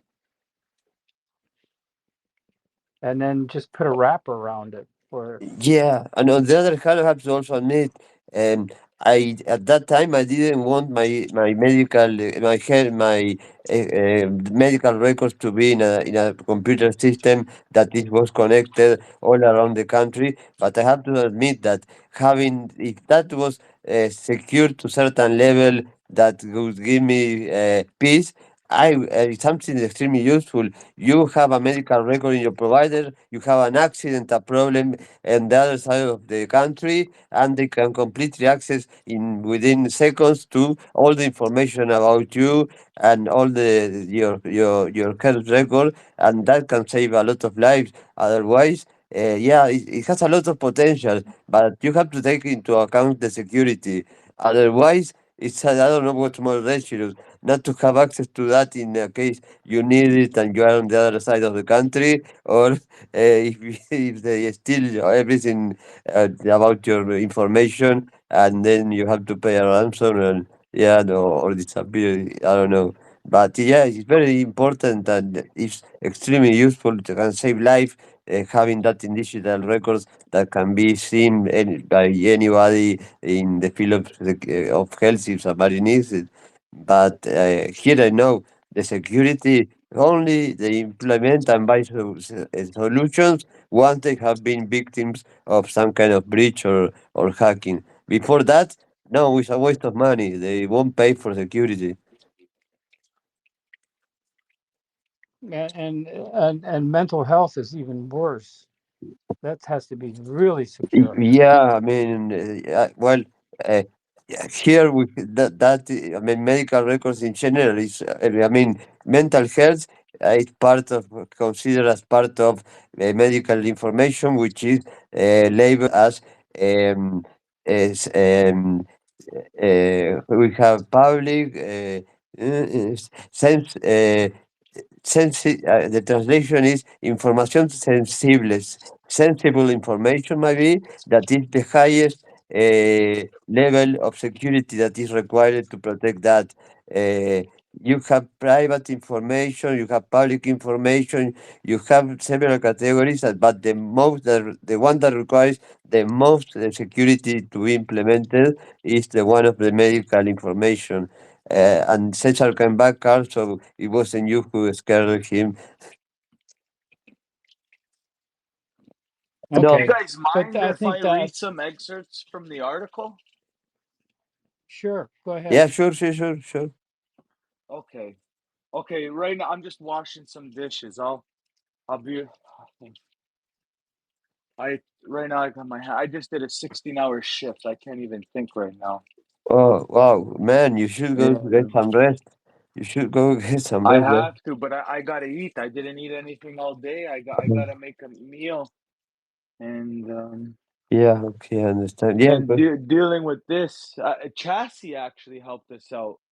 Uh, Chassis introducing us to one of his buddies. Um, yeah, and Chassis been really busy too with work and everything, and thank God he came through.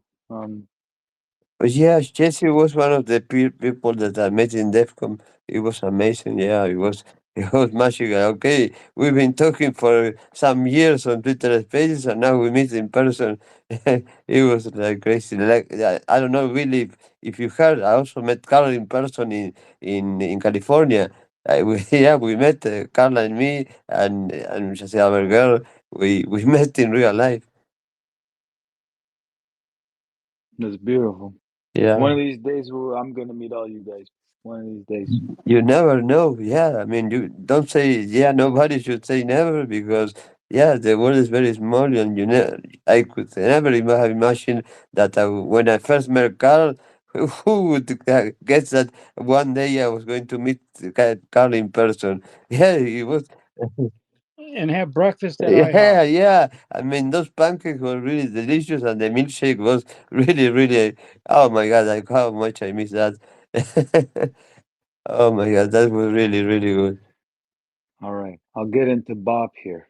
Okay, Let's explore the background and discover Robert Ter. Oh, here he is. Um, Wait, I'm gonna try to get him to come in this space. okay, yeah, feel free. I mean, yeah, I'm willing to meet people, in particular, people that have the background that you mentioned about him. It's an honor to have people like that here.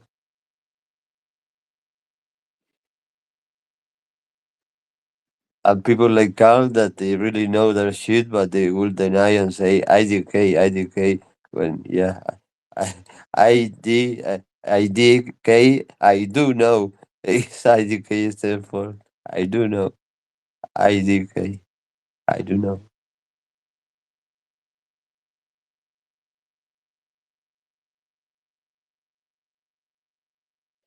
I don't give a shit. Okay, hold on. I'll be right back, guys. I might drop. I'm gonna call him right Okay, now. no problem, no All problem, right, no problem. we'll be here.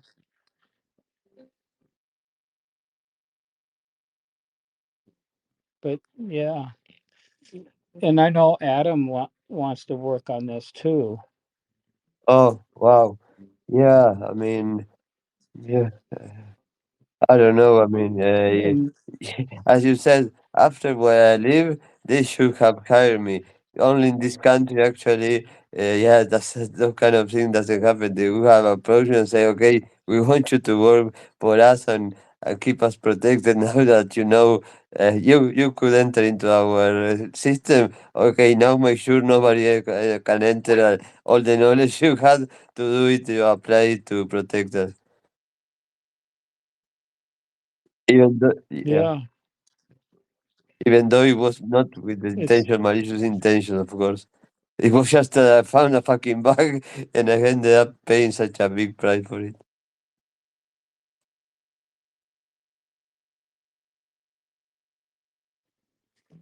yeah. Well, see, that's the kind of thing that we, yeah, we need.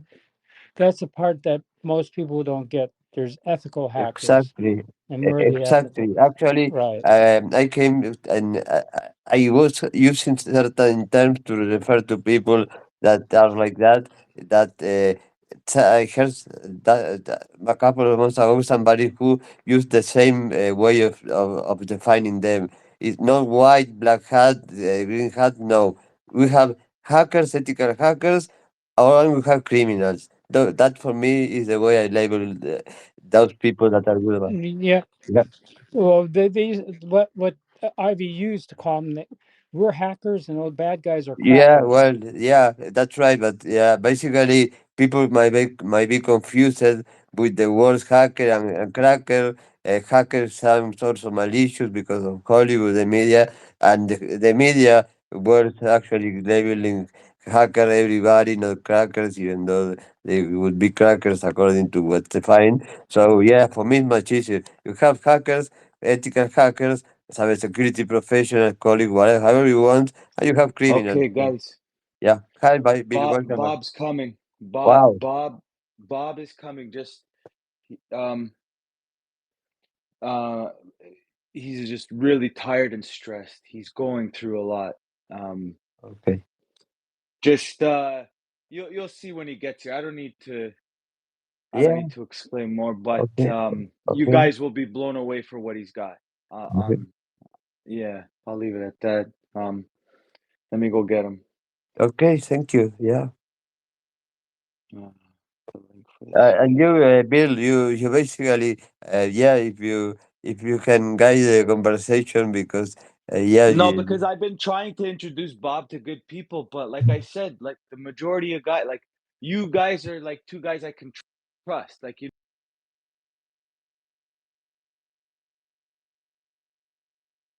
is it me or him? I cannot hear Bill.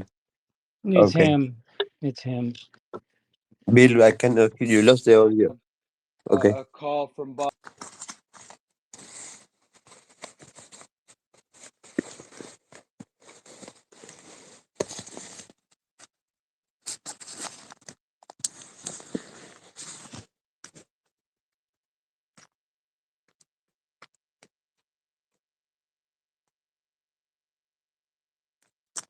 Can you guys hear me?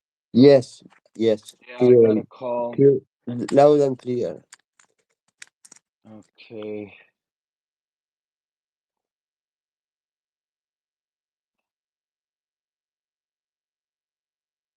Uh, no, but you guys are guys I can trust. Like I ended up in a space yesterday with Bob that I was looking at him for. I've been seeing what they were up to for the last couple months, right? I figured, okay, it's tech oriented space or whatever. But I brought Bob in there, and it was just a disgrace, like just total disrespect right from the beginning. And and especially a guy like Bob, you don't disrespect a guy like that. I'm sorry. Anyways, I Well, gotta send. actually, you shouldn't disrespect anybody. I That's mean, right. yeah. That's right. Yeah, they were all paranoid. It was disgusting. It was disgusting. And I just ended it abruptly. I was like, sorry, we don't have time for you guys anymore. And that was it. And I fucking blocked the host. He was some psyop. Something psyop. Fucking loser. Where the See, I'm going to interrupt and say thank you, Caesar, for following me, but Elon doesn't let me follow anyone back anymore. So just be patient. I'll get to follow you later.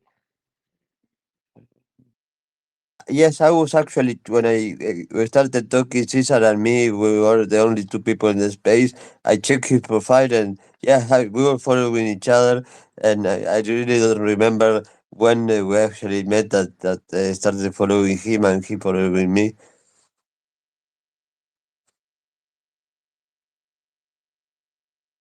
Probably in a cyberspace. Probably in an NFT space. Okay, Yeah. but this is what I don't understand. Me and Bob were following each other, but he doesn't have a direct message option. Can you turn that off? No, you cannot turn that off. That's Look, crazy. yeah, look at this. I can't believe it. Okay. Well, Is that person Bob the one? I mean, Oh no, Bob. No, Bob's got to follow me back. Oh, okay, Calling okay. back. Yeah. I thought believe in America was probably. Hey, hello, how are you? Welcome. Hey, Bob. Welcome. Hello. Welcome aboard. Yeah, welcome.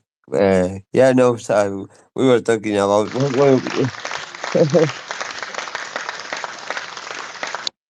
Thank you for the sound effects. Well, what we were talking about, Bill, a little bit of cybersecurity, blockchain, and yeah, the typical space where we end up talking about all those things. Yeah, uh, and yeah, Bill is trying to get somebody who is having, according to Bill, he has a great reputation, and we are willing to get to have that person here. What are you up to? Well,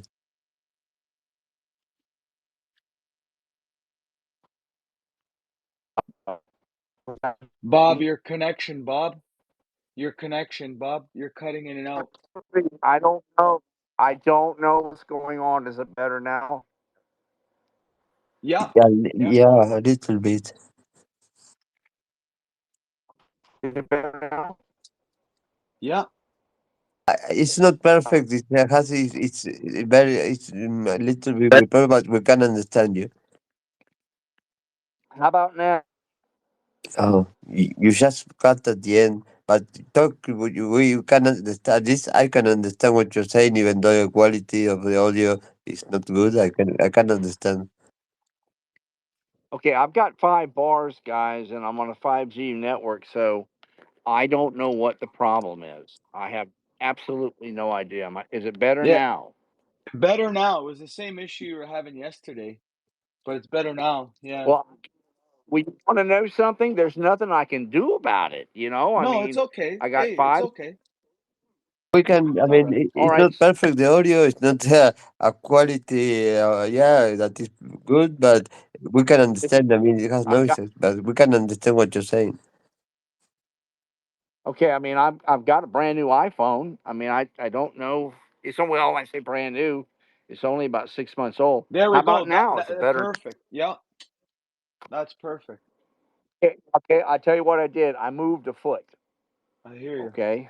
That's- So, gentlemen, what would you like? I mean, just I mean, do you want to hear 2 minutes on my background? So, when I tell you what I discovered, you're not asking too many questions, or do you just want me to tell you what I discovered and what I designed as a solution? And I I mean, am willing to know the basis. I mean, in not in details, of course, but yeah, I want to have an idea of what it is about regarding Windows in particular that you found that. Where was the problem, okay, and how you found it, and what it implies. okay, all right. Well, let me just give you, if you don't mind, if you would just have patience for about 2 minutes.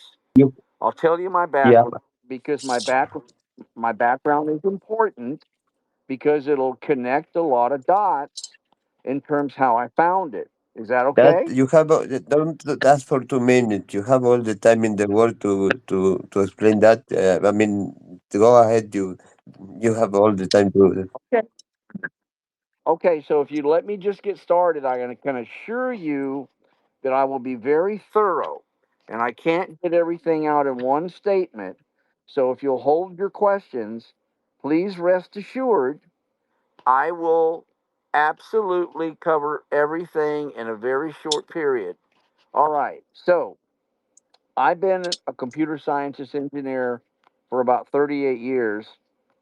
I was hand selected by the Pentagon in 1999. I was working on some technology.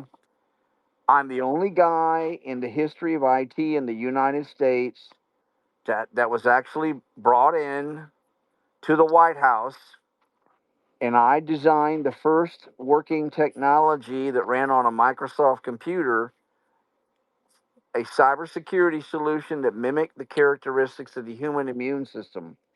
It actually worked on the basic behavior characteristics of white blood corpuscles. It never needed an antivirus signature update.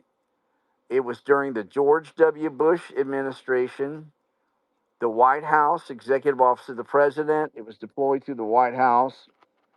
I worked as at arm's length. I was never an employee or contractor directly to the CIA, but the CIA used my cybersecurity solutions.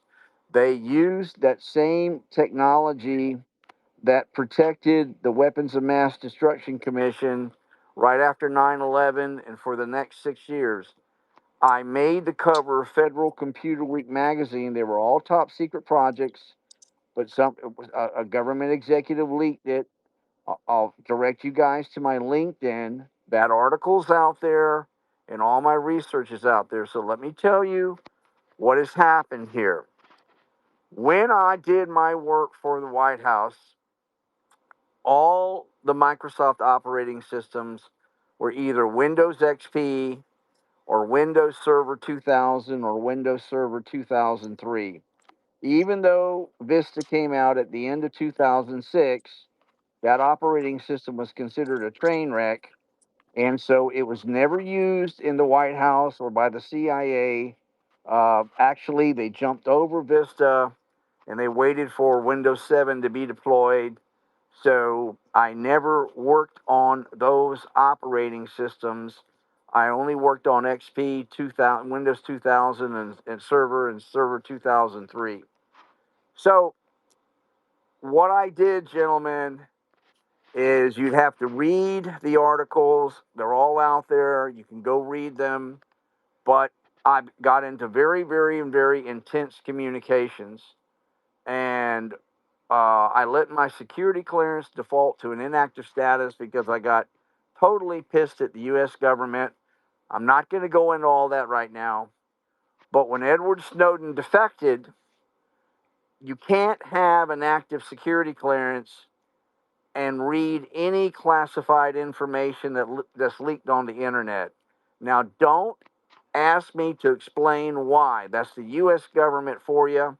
They have strict regulations. If you have an active security clearance, and even though top secret information is stolen or leaked, you can't read it. If they find out you read it, they strip you of your security clearance, and they actually get the FBI to come around and charge you.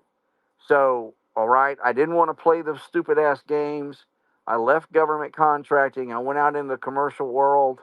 And so when Snowden defected, I began reading all the Snowden documentation in 2013, specifically on programming. And then when the WikiLeaks started in 2014 through 2017, I was skimming through looking for programming methods. All right. So I start a very intense R&D project in January 2017. I'm working with Microsoft Embedded Operating Systems. The reason why I started the R&D project is that I needed these embedded operating systems to run 24/7, 365 without any hiccup whatsoever. I could only get them to run for about 3 weeks. They'd lock up. They needed to have a reboot. And then they were okay for another 3 weeks. I had to figure out what was going on. Long story short, I traced it down inside of the security, inside of Windows Defender, that's actually used in the embedded operating systems, a variant of it. So, what I started doing, gentlemen, is I began to design a legal, 100% legal interface into Windows Defender to take it over and control it. I am a very intense developer in Microsoft. I've pretty much done just about everything you can do. The truth is, all of the specs on the Windows Defender firewall, everything you have to do, legally, Microsoft has to publish specs so they don't get trapped into the monopoly lawsuit that that they worked their way out of in 1999. All these specs have been published, but all the specs are wrong. They're completely wrong. If you get something to compile and link, it only will run for about a day, maybe a week, and then it just blows up. So to do what I was doing in Windows, you had to write in component object modeling in Unicode at a binary level. It's all Unicode binary programming, and the specs are all wrong. So what I ended up doing is that I developed a legal 100% interface where I could take control of Windows Defender. And in doing so, I discovered the radical security change, and I mean radical. There is nothing in security that's similar to Windows XP 2000, 2003. It may appear to be on the surface level, but when you get inside the internal mechanics, and I'm going to give you an example. In Windows XP Server 2000, Server 2003, you can actually write your own independent firewall. And I did it. I did it 3 times from 1995 through 2008. I designed my own firewalls. You can actually, they're independent firewalls. And when you used Windows XP, you could activate the Windows Defender firewall. You could download a McAfee firewall. You could download a Symantec firewall. You could have 3, 4 firewalls simultaneously running on Windows XP. And if one firewall failed in an environment, maybe the other firewall will pick it up. Now, if you've ever designed firewalls, there's a term where all of your network cards are installed. They refer to that's connected to the motherboard as the adapter tables. That's just a term they use. And when you design firewalls, you don't do anything like a bind when you're writing standard communications. You don't bind to a port. You interlink into the adapter tables so you can control all of the NIC cards, network interface cards. Okay. So in doing what I'm doing, I discover this security, this massive architectural security change to where Microsoft terminated all cybersecurity vendors. Microsoft terminated all cybersecurity vendors such as McAfee, Symantec, Trend Micro, yada, yada, yada, yada, yada. They can actually no longer directly access the adapter tables. They completely remove that from their operating system. You have to go through the Windows firewall development environment, and where it's so radically different is that you have to send instructions to the actual Microsoft operating system, which is handling the adapter tables, and it will in turn receive the instructions and it will pass it on through the firewall and establish the rule. So before Vista, that kind of bridge didn't exist. It wasn't there. They were actually independent firewalls. Everything must go through the Windows firewall development environment, and it's really not McAfee, Symantec, Trend Micro that's actually wielding the firewall. It may appear it to be, it may look like it. You might see a Symantec when you install it, and it says Symantec firewall, but it's actually all being handled by Microsoft. They are micromanaging everything. Now, in my research, I actually have the third-party proof this is happening. For instance, I have a screenshot from 2016 where these users go back to McAfee, very sharp users, not programmers, and they say, hey, McAfee, we have the McAfee firewall installed on our Microsoft computer. But you know what? This McAfee firewall and the Windows Defender firewall, they look to be one and the same. I mean, there looks to be no difference. The McAfee tech rep comes back and says, well, the short answer is yes, you're correct. Now, the reason why it looks that way is because you have to use what's called component object modeling. And it's a binary programming environment. And there's an analogy, it's kind of sort of like establishing a mirror image of the process that's handling the mechanics. But this mirror image is functioning, and whatever you establish, that application that's the mirror and the other application, they actually are one and the same. It's just the development environment. It's very intense. Like I said, everything's handled at the binary level. So what does that mean? So I developed this interface where I can take control of Windows Defender. Now, in order to do that, there is a specific DLL inside of the operating system called Firewall API DLL. Now, that Firewall API.dll has approximately 200 functions, 200 exportable functions that essentially wheels, manages, instructs the Windows Defender firewall. If you can successfully interlink into it, but there are other, like I said, the specs are all screwed up. Then you've got to be able to take management control. Well, here it is, gentlemen. I find out at the end of 2021, I have my stable interface.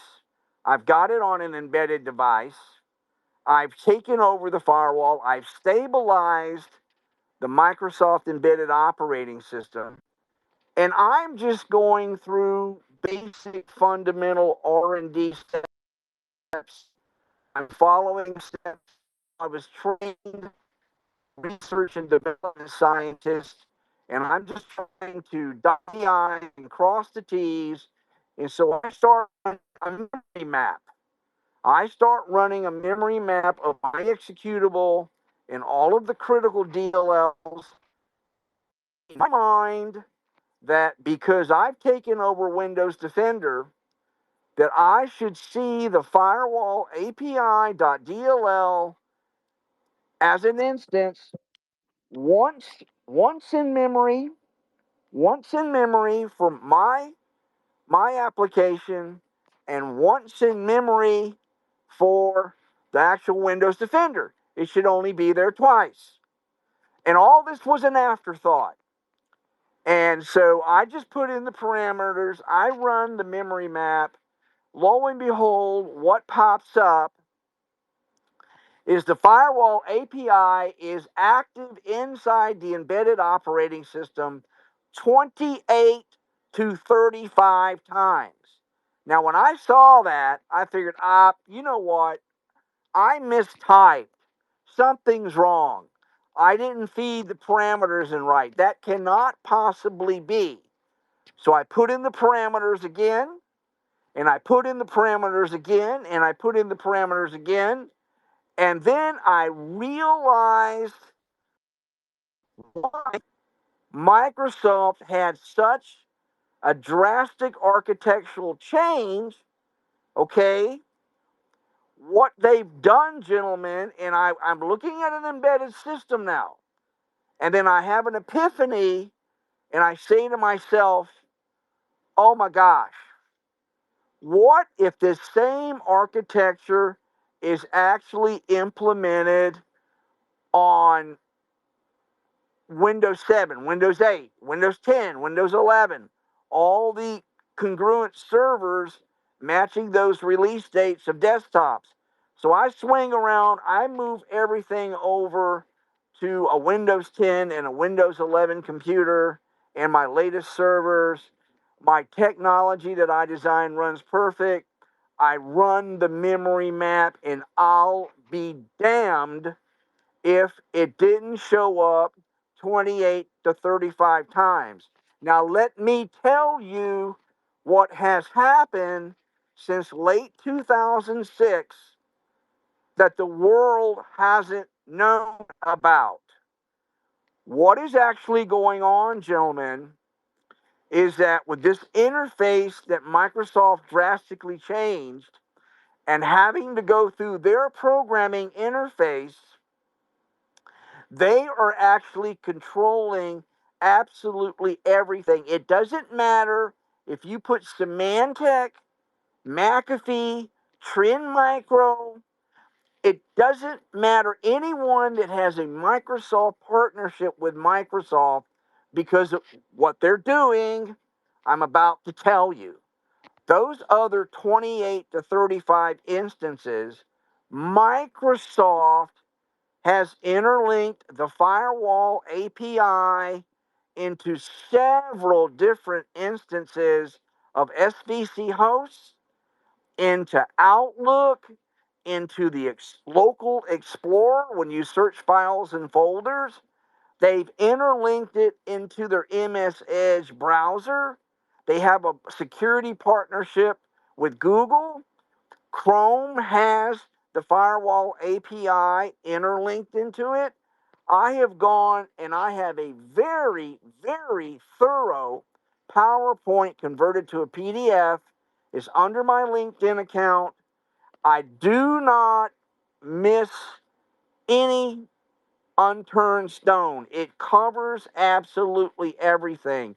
When I started showing people what was really happening, and what I'm trying to tell you, that hope, I don't know how you're reacting and thinking about this, but I'm telling you, as you look at your task manager, when you go to details and you see all those SVC hosts running, I would say out of the 20 to 30 that you see running, probably around 15, 18 have the firewall API interlinked into it.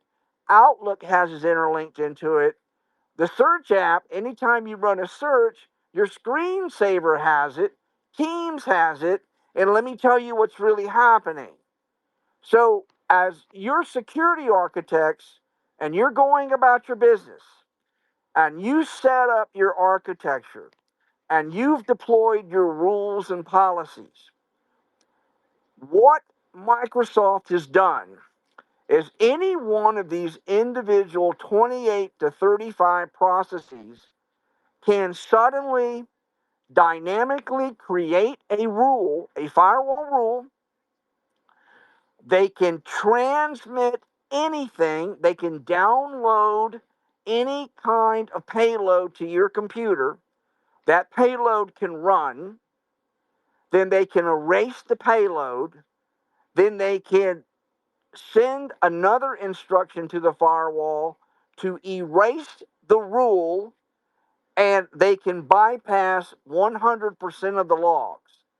Now, when I found all this, I went to a group out of Florida that's basically world known. They're called Hack Miami. You guys might have heard of them. Every year at their conference, the DoD shows up, and so do intelligence agencies. Covered in Rolling Stone magazine, and each one of the founders won some category at Black Hat. I gave them all of my data because I knew they were going to try to prove me wrong and destroy me, and they couldn't. They got a hold of a former executive in the Microsoft security group, which I can't tell you his name because he's got a wife and family. He's got to stay gainfully employed. It turns out that he has confirmed 100% of what I'm about to say. He says Bob is right. He's correct.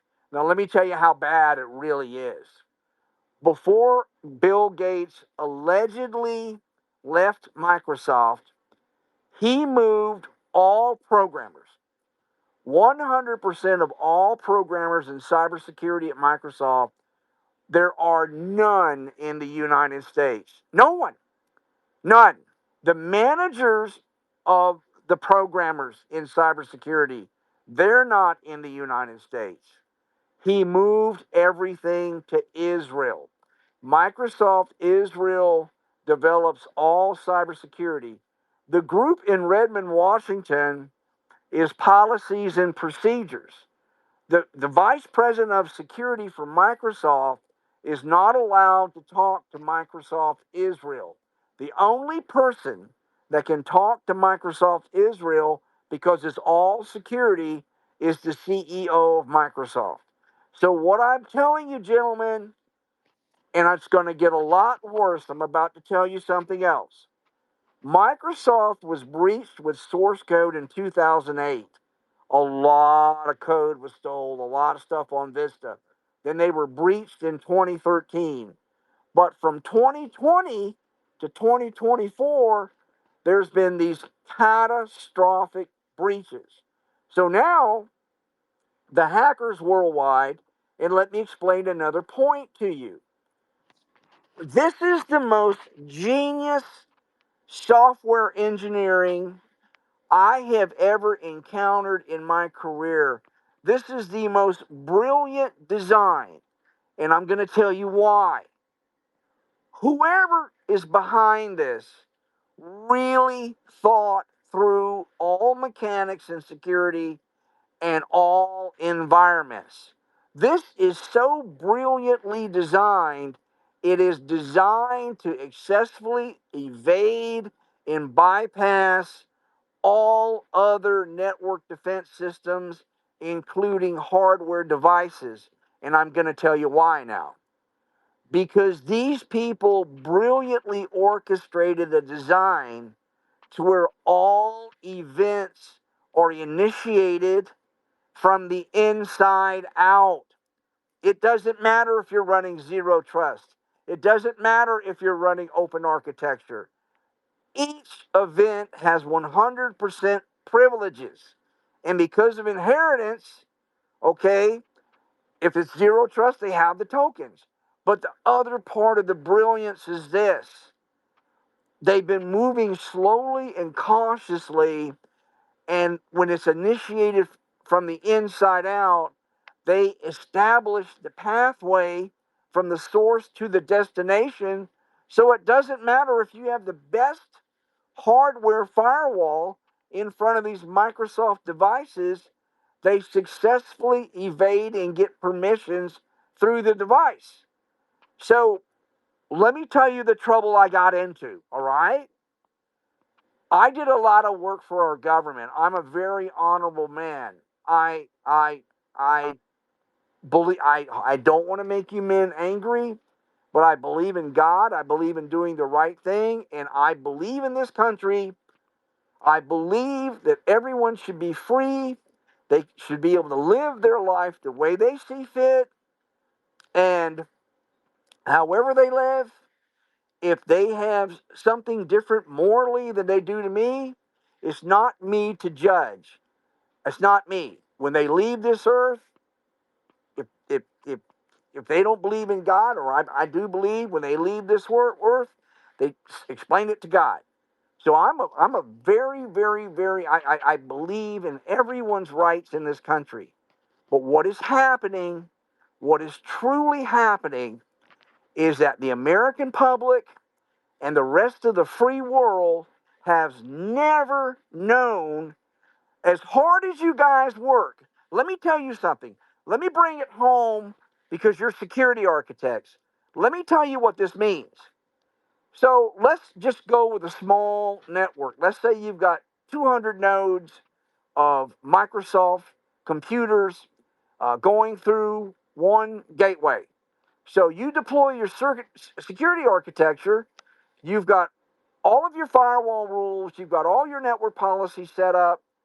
And so when you deploy it, you're thinking that whatever firewall you're running on each Microsoft device, you're thinking that that firewall is essentially the governing security service overseeing all communications on that device, and your policies and your firewall rules, they're all being actively enforced, and nothing can change that without your okay.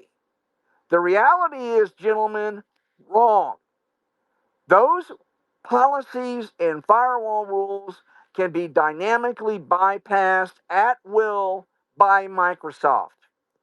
This is how all of these network breaches, and I'm going to bring it home even further.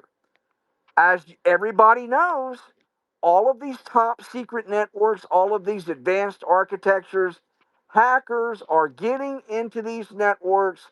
They're stealing 100% of all data, and they're not triggering a single mechanism in these advanced networks. They're blowing right through them, and nothing's being triggered.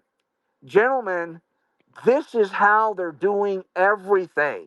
This is what's happening. And what happened to me, you can read about it. I had a reputation in government. I knew a lot of senior executives that reported to Capitol Hill on cyber. When I realized what I discovered and I knew what was happening, I'm going to tell you something. This got past the U.S. government National Security Agency. Now, somebody might be rolling their eyes right now and saying, how the hell does this guy know that? I'm going to tell you how, okay? It's the genius of the design.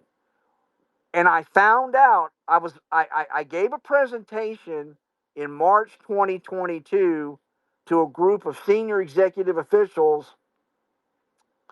Essentially, they were SES 3 and 4s that are equivalent to 4-star, 3-star or 4-star generals or admirals in the United States. They were SES 3 and 4s. They reported to Capitol Hill on cyber.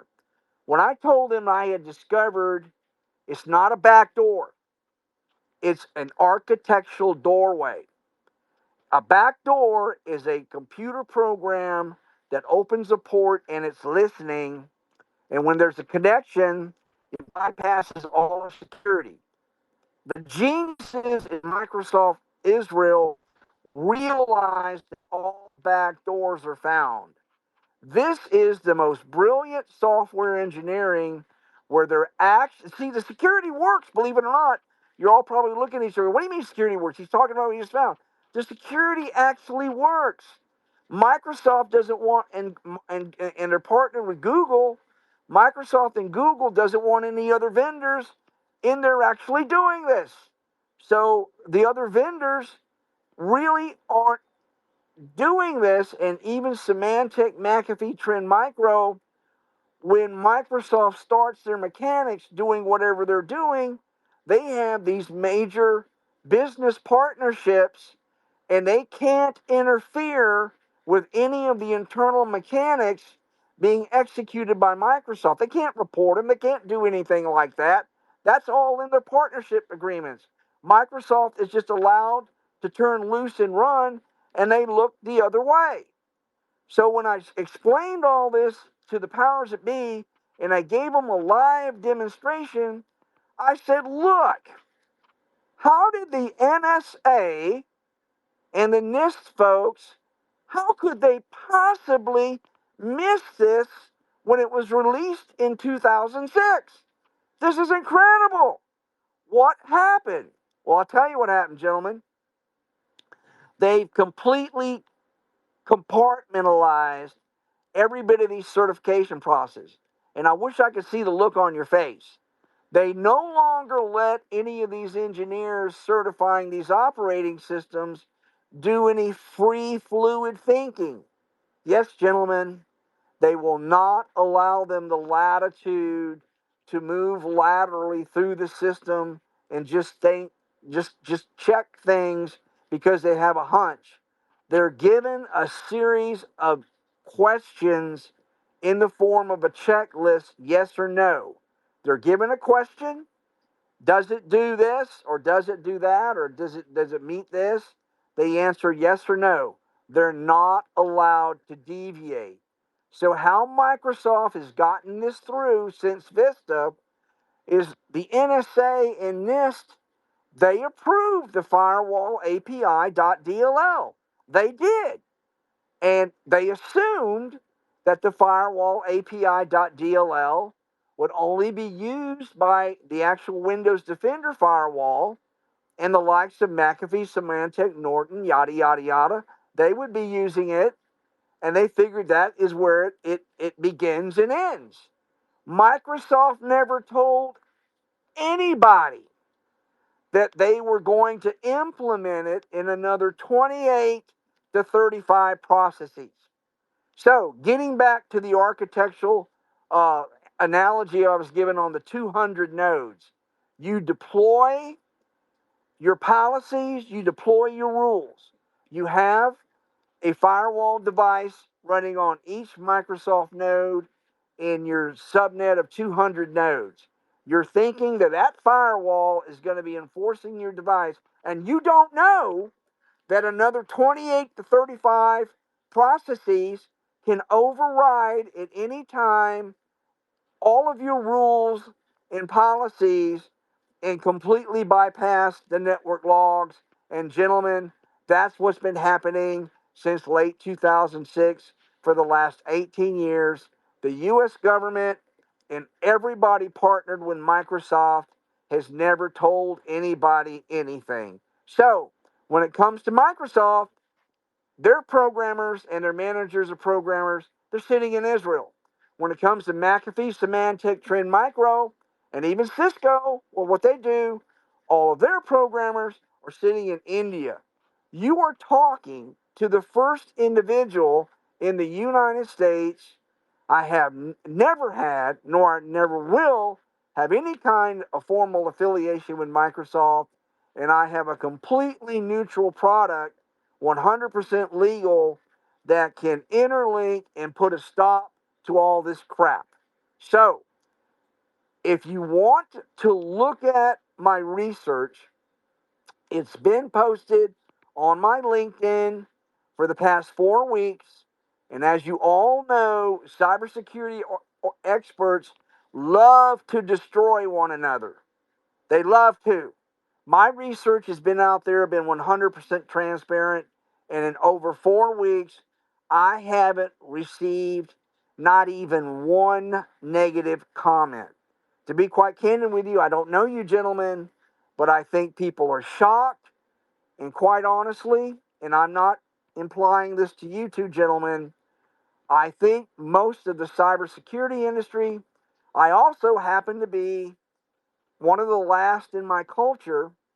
And as fate would have it, on July 15th, this summer, 2024, the Register comes out with a worldwide article that, Microsoft developers, the intense ones, really can't be found anymore. The title of the article was, Hey Microsoft, we're the developers.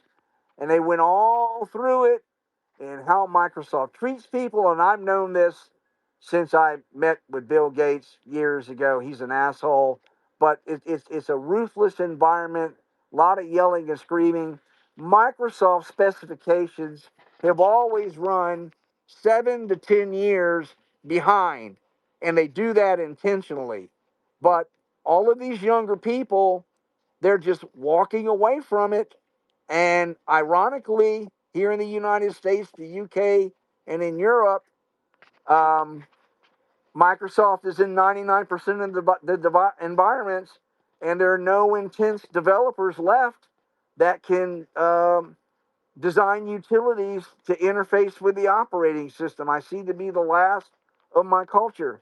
So I've tried to give you all um, very, very thorough, a very thorough, quick explanation.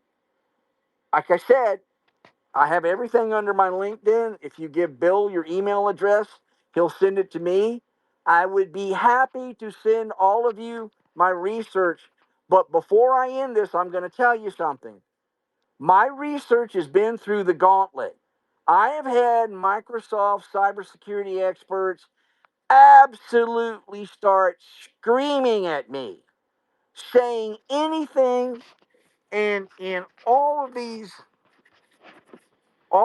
wild all of these wild comments because they just don't want it to be true. They don't want it to be true. And let me tell you something else. When I took this to the Pentagon, 2 weeks later, they blackballed me. They will never speak to me again. They won't talk to me. And they basically destroyed my business. And I'm trying to find somebody that cares because I've designed technology that can put a stop to all of this. And I hate to tell you this, gentlemen, but there is nothing that you can do with any Microsoft partnered corporation that's going to put a stop to this. I have all my research. Like I said, if you want to go to my LinkedIn or if you'll send Bill your email address, he'll send it to me, and I'd be happy to provide you research that leaves no stone unturned. So that being said,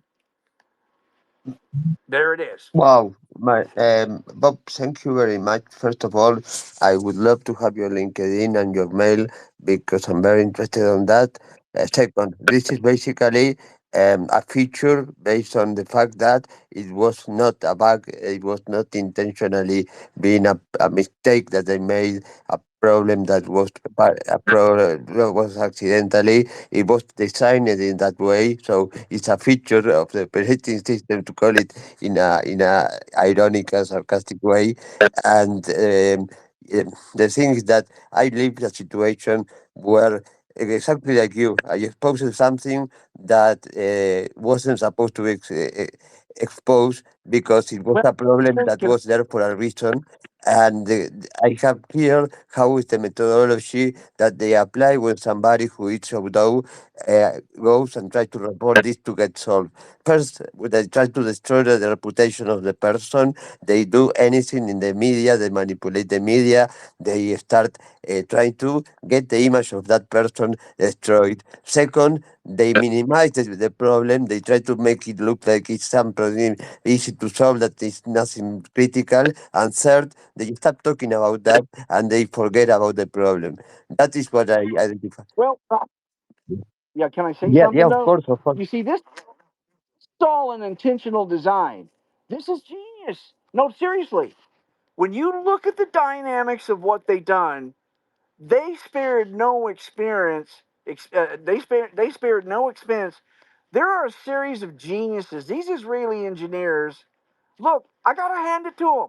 I really do, because you know what? If I was in their shoes, and if I was an Israeli engineer, I would probably be saying, well, if the Americans, aren't smart enough to be able to check what's going on in their own operating systems, then the heck with them. Maybe I would probably have that attitude, but it's all in Israel. But you must know something. This is an incredibly intentional design. This now, now, please understand, Microsoft owns GitHub. Microsoft kept their operating system code on GitHub, all their third party products on GitHub. The hackers are breaching it. The hackers have all this. How your networks, how everybody's being breached, okay, is because of the mechanics I'm telling you. And here's the thing, I want you to know this. It's very important.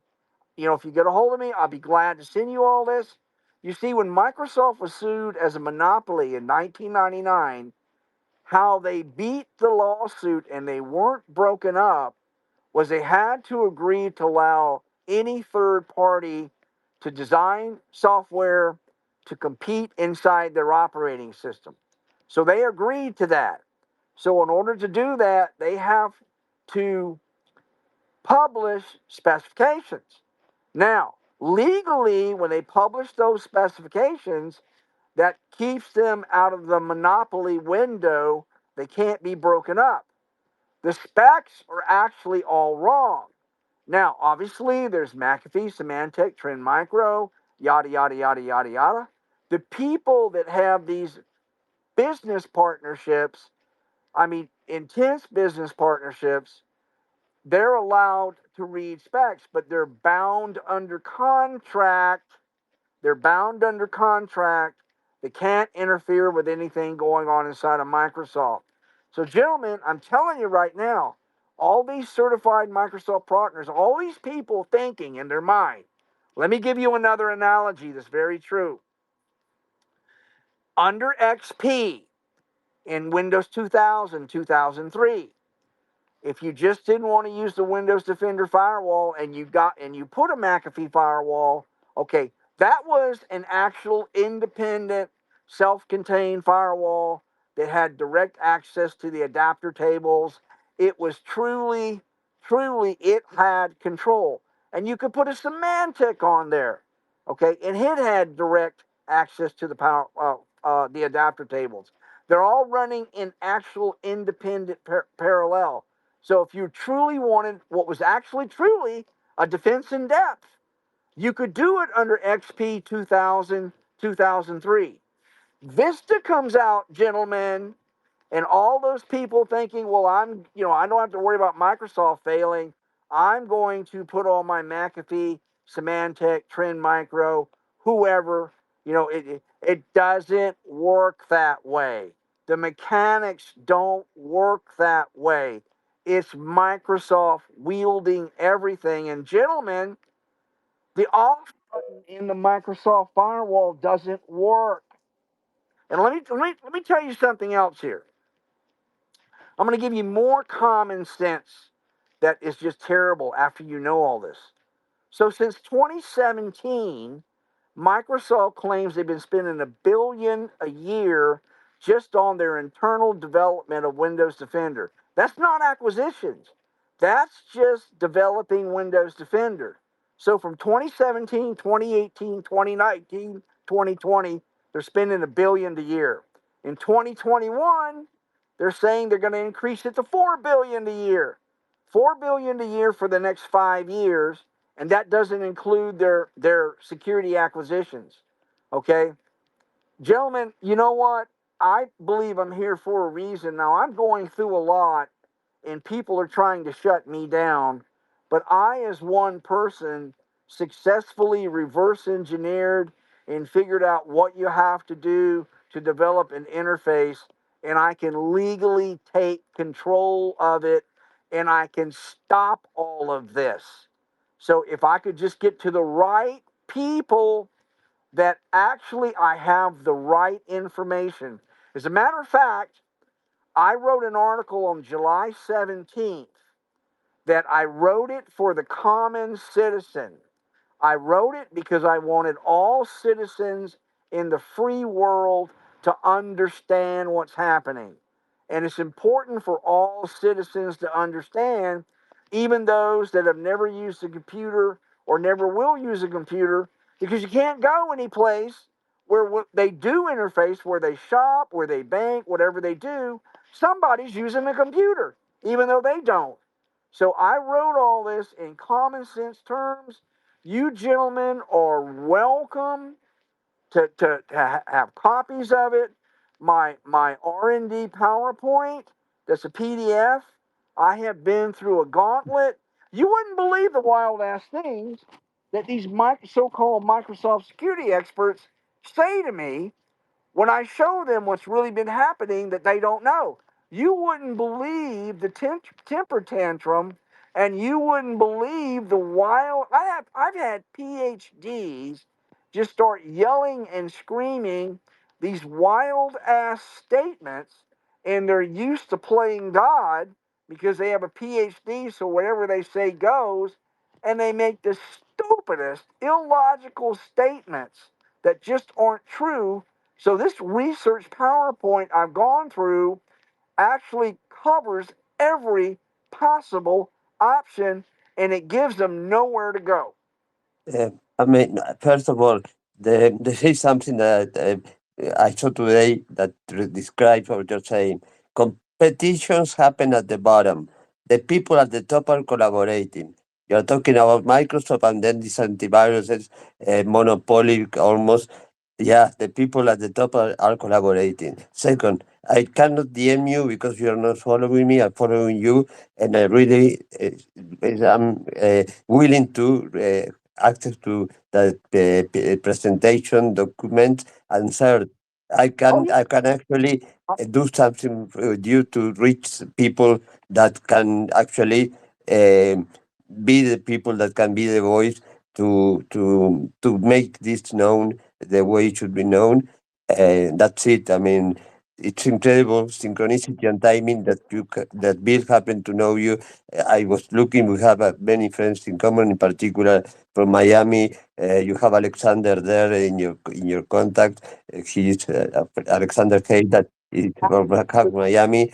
But I really would love to have a deeper conversation with you via DM or in a secure between code channel, because I kind of know some people that can help you. Yeah, they will try to silence you. They won't give you. You have no voice when you post these kind of things. I've what do been you want? through that. I've been sent to prison for knowing too much. What do you want to know the truth about all this stuff? Let me tell you, gentlemen, what's really, really, really, really happening. And I mean this. I'm not kidding. You cannot. You must. And I implore you, gentlemen. I beg you. You cannot simply dismiss. And I'm going to tell you why. It's very important.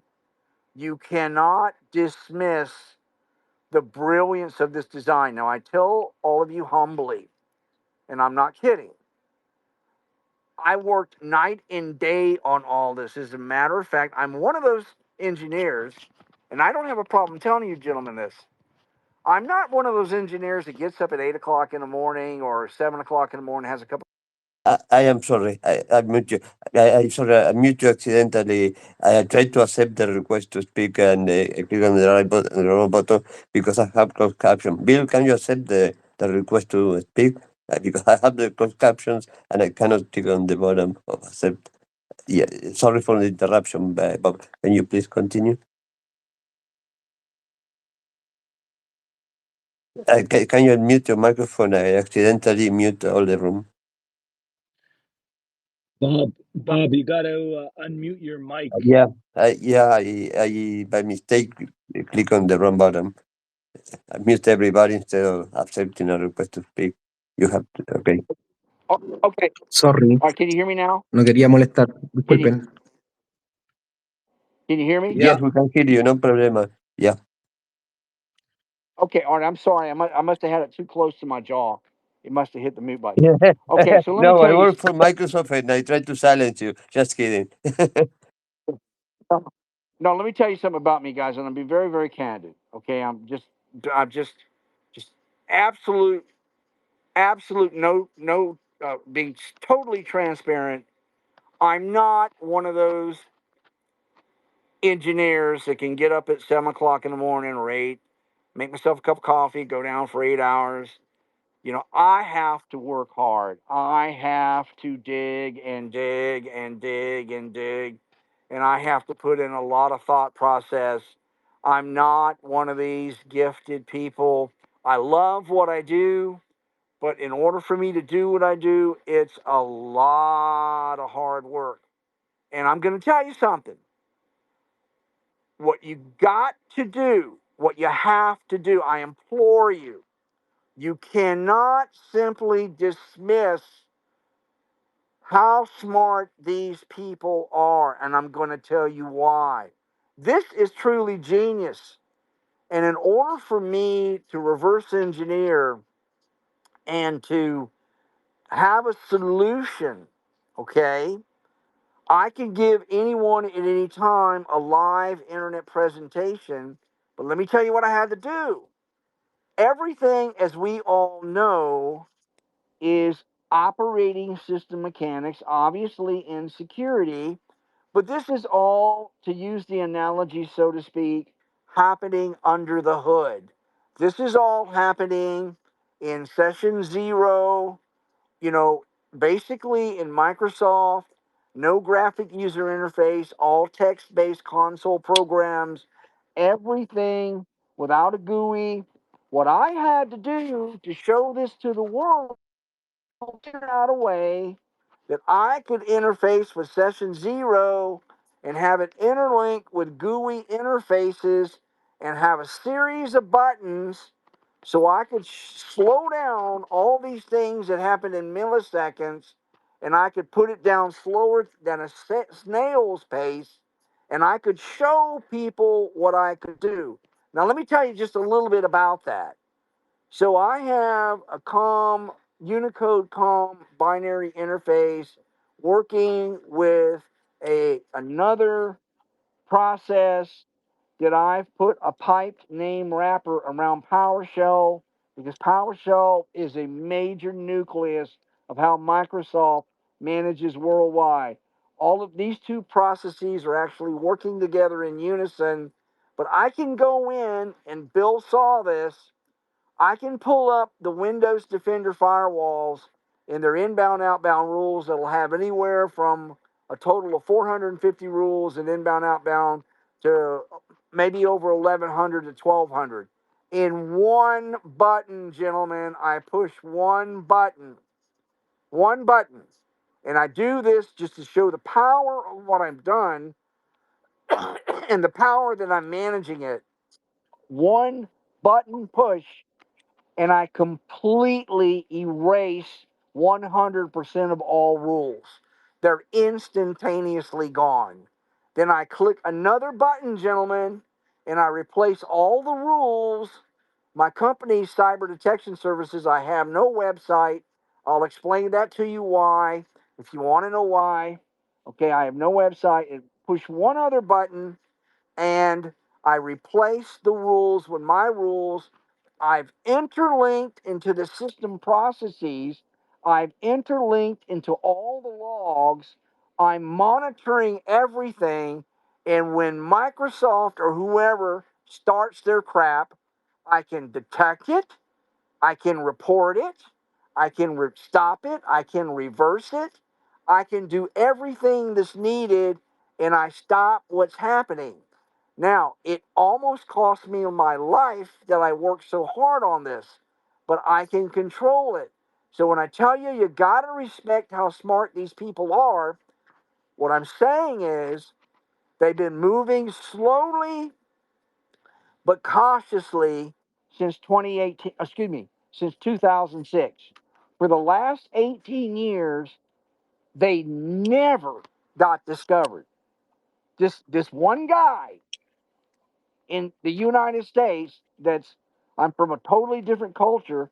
Everybody else my age is pretty much retired, but I love what I'm doing. I find it. What I'm trying to tell all of you is that Love you, Bob.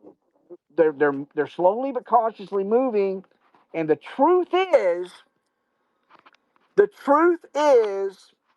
they're cherry picking through networks of what they want to compromise. And if this isn't stopped, all of you in cybersecurity, whether you know it or not, you are targets. You're targets. You may not be an immediate target now. You might not be on the radar. They're waiting. They're waiting for certain things to fall into place. Now, I'm not a conspiracy guy, okay? I'm not. I don't believe that this world is run by a group of people, and I'll tell you my reasons why. Because everybody's just too damn greedy, okay? I don't believe that many people would get along. But what I do know is this: Microsoft is one company, and Gates still has a major affiliation with him. And guys, that guy is a fucking lunatic. Okay, I don't cuss. I don't think Bill's ever heard me ever actually say a cuss word. But I've been around that guy. When you guys read articles on me, when I did all the work for the White House, I worked side by side with Dr. John Michener. And I designed the patent. I wrote 100% of the code. John wrote all the white papers. When I deployed everything throughout the White House and it made the Federal Computer Week magazine, Bill Gates' office called my company. He wanted John and me to move to Redmond and go to work for him. I was single. Okay, I was only married twice, years and years and years ago. John was married. He had a son. It was a smart move that he did. But the guy I worked side by side with for 2 years, and I wrote all the code. I wrote the patent. He did the white papers. He went to Microsoft. You'll see him in my LinkedIn. He became the senior security program manager of Microsoft worldwide, reporting directly to Gates. And all these years, he knows that I have refused to have a formal relationship with Microsoft. Crap. So I'm telling you, these are smart people. And if something's not done, okay, you're all targets. Everybody's a target. Yes, It, sorry to interrupt you, but basically the concept is this is, security by obscurity, but this is unsecurity by obscurity, right? It's, absolutely. Nobody knows about this because nobody's paying attention. And can I tell you one last yes, thing? I mean, you've been so kind. No, you've been so kind. Both of you have been so kind to let me explain this at a high level. no, we are more, The terrible, you're more than welcome here. the terrible, yeah, the terrible part. Let me tell you the terrible part about this. Here's the terrible, sad part about this. I actually found this because I was simply following research protocol I was trained to always implement as a research scientist. How I found this was just implementing the last part of a protocol that I just did to dot the I's and cross the T's. I never expected to find anything. When I told you I ran the memory maps, I expected to see the firewall API.dll only twice in memory. And I've always been disciplined enough to find, to follow the steps. I have never, and I never will. And this is the sad part. This is how sad technologists are in the United States. While people get angry because I found it, there's another group that just, they're floored, they're blown away, they're amazed. They're saying, "How did you find this? How did you find this?" And I really have to stop myself and not give an initial response because they wouldn't like it. But how I found it was following basic fundamental research procedures that any research scientist would have done 35 years ago. I mean, it would have been instantly found by my culture. Instantly found. And it's gone all this time, and I'm the only one that found it. Isn't that sad? It is something that is okay. You were mentioning that okay, we are all targets. You detected something that is, I mean, implied a lot. I mean, it has potential consequences that are completely uh, that are huge. But if somebody finds a problem and can have two options, look down and walk away because they don't want to get involved, or go and expose that. If you, I always say, if you're not part of the solution, you're part of the problem.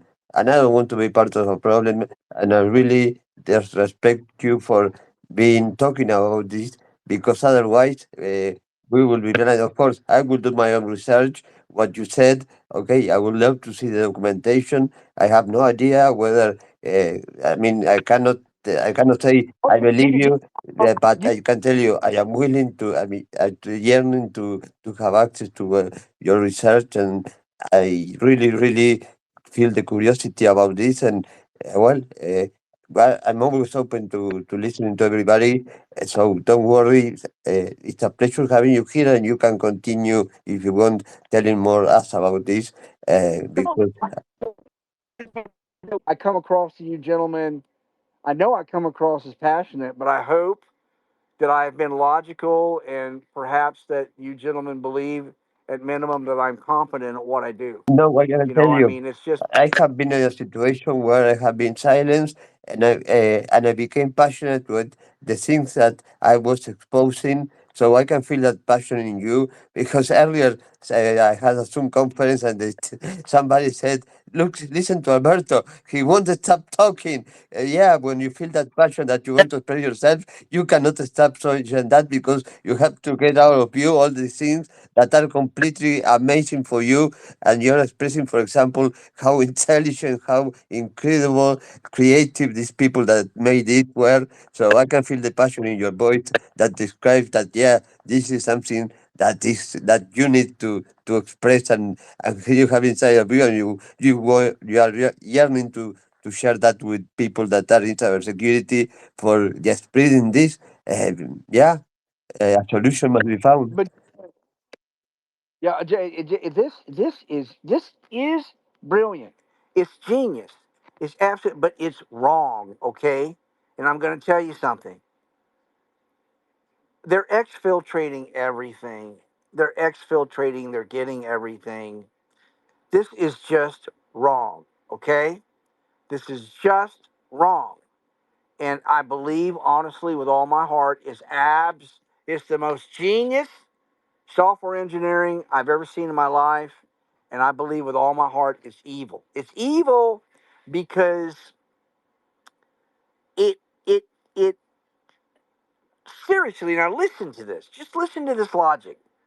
Just when you see my research and you see the 2835 processes, and by the way, I'll get back into that a second too. Most people aren't truly interested to let me talk long enough to explain it, but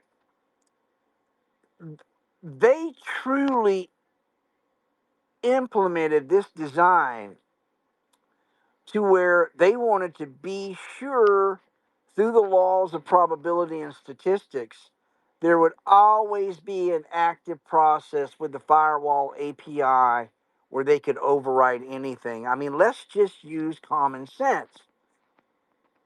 We all know that in XP 2000, 2003, there was a individual firewall. You could load 2, 3, 4 individual firewalls, but if you had a good firewall, that would do the trick. Okay? And even back during those times, they had what they called the firewall API.dll. Totally different architecture, obviously, for XP, Windows Server 2000, 2003. But all you really needed is one good. What you need. This is using an incredibly orchestrated group of mechanics where you have all of these processes executing in parallel, where they all individually at any time can do anything Microsoft needs to do. Now, I've taken over and I can manage all that. They had to publish specifications that says, truly it says, and I can send it to you if you ask me, you can read it. And they even have some example code out there that'll blow up on you eventually in a week to maybe 2 to 3 weeks maximum. It's not right. Totally incorrect. But you can take over the management. The mechanics are there to legally take it away from them. And that's what I have done. Now, to know this, let me say this to you.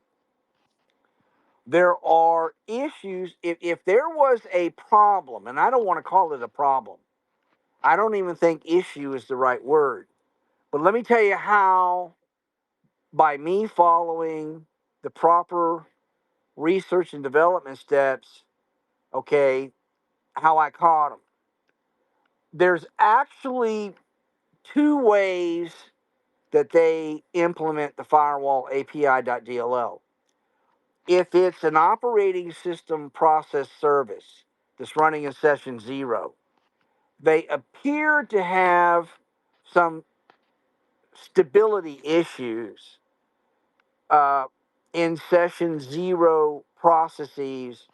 In other words, it will remain 100% stable if when they perform an interlink, if they do a static DLL link. In other words, there's a static link into the executable process, and it's always residing in memory. Now, when they've integrated it into their applications that are started and stopped by a user, for instance, if you go into Outlook, or if you go into Teams, or if even if your screensaver started and stopped, anything that's a start and stop environment, they'll do a dynamic link. Now, what that means is you'll only see it appear in memory as an interlink into those applications that are started and stopped. It'll only show up when they decide that they want to perform an interlink into the firewall in order to dynamically create rules. Now, let me take it a step further so you all get a big picture out of this. They have it inside of the screensaver. When you run a search inside of the local Explorer, not Internet Explorer, when you run a search, they transmit out everything you're running a search on. When you get up and you leave your computer and the screensaver is there, they know you're not at your computer. They transmit. They take things while the screensaver's on. Let me tell you something else. There is a application inside of the operating system called photos.exe. What's amazing, and like I said, I'll send you all my research. The photos.exe coincidentally does not contain the operating system security hashes, of all the other operating system processes and DLLs. By not having the security hash, okay, it makes it easy on Microsoft to update that photo exe anytime they want. They don't have to fight their own operating security. Now, let me tell you where I'm going with this. When the user is just surfing the internet, when the user is looking into their wallet in cryptocurrency or in Bitcoin, they're taking pictures of the 12 or 14 codes or whatever you select. That's your dynamic code environment for your Bitcoin or cryptocurrency wallet. They're getting those pictures. Microsoft, when I realized everything that's happening, it's in my research. I'll be happy I'll be happy to send this to you via email.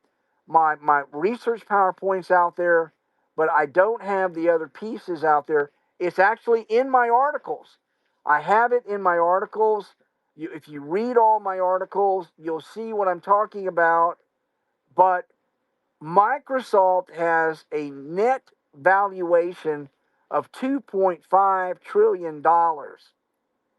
And you wonder how the heck they got that high.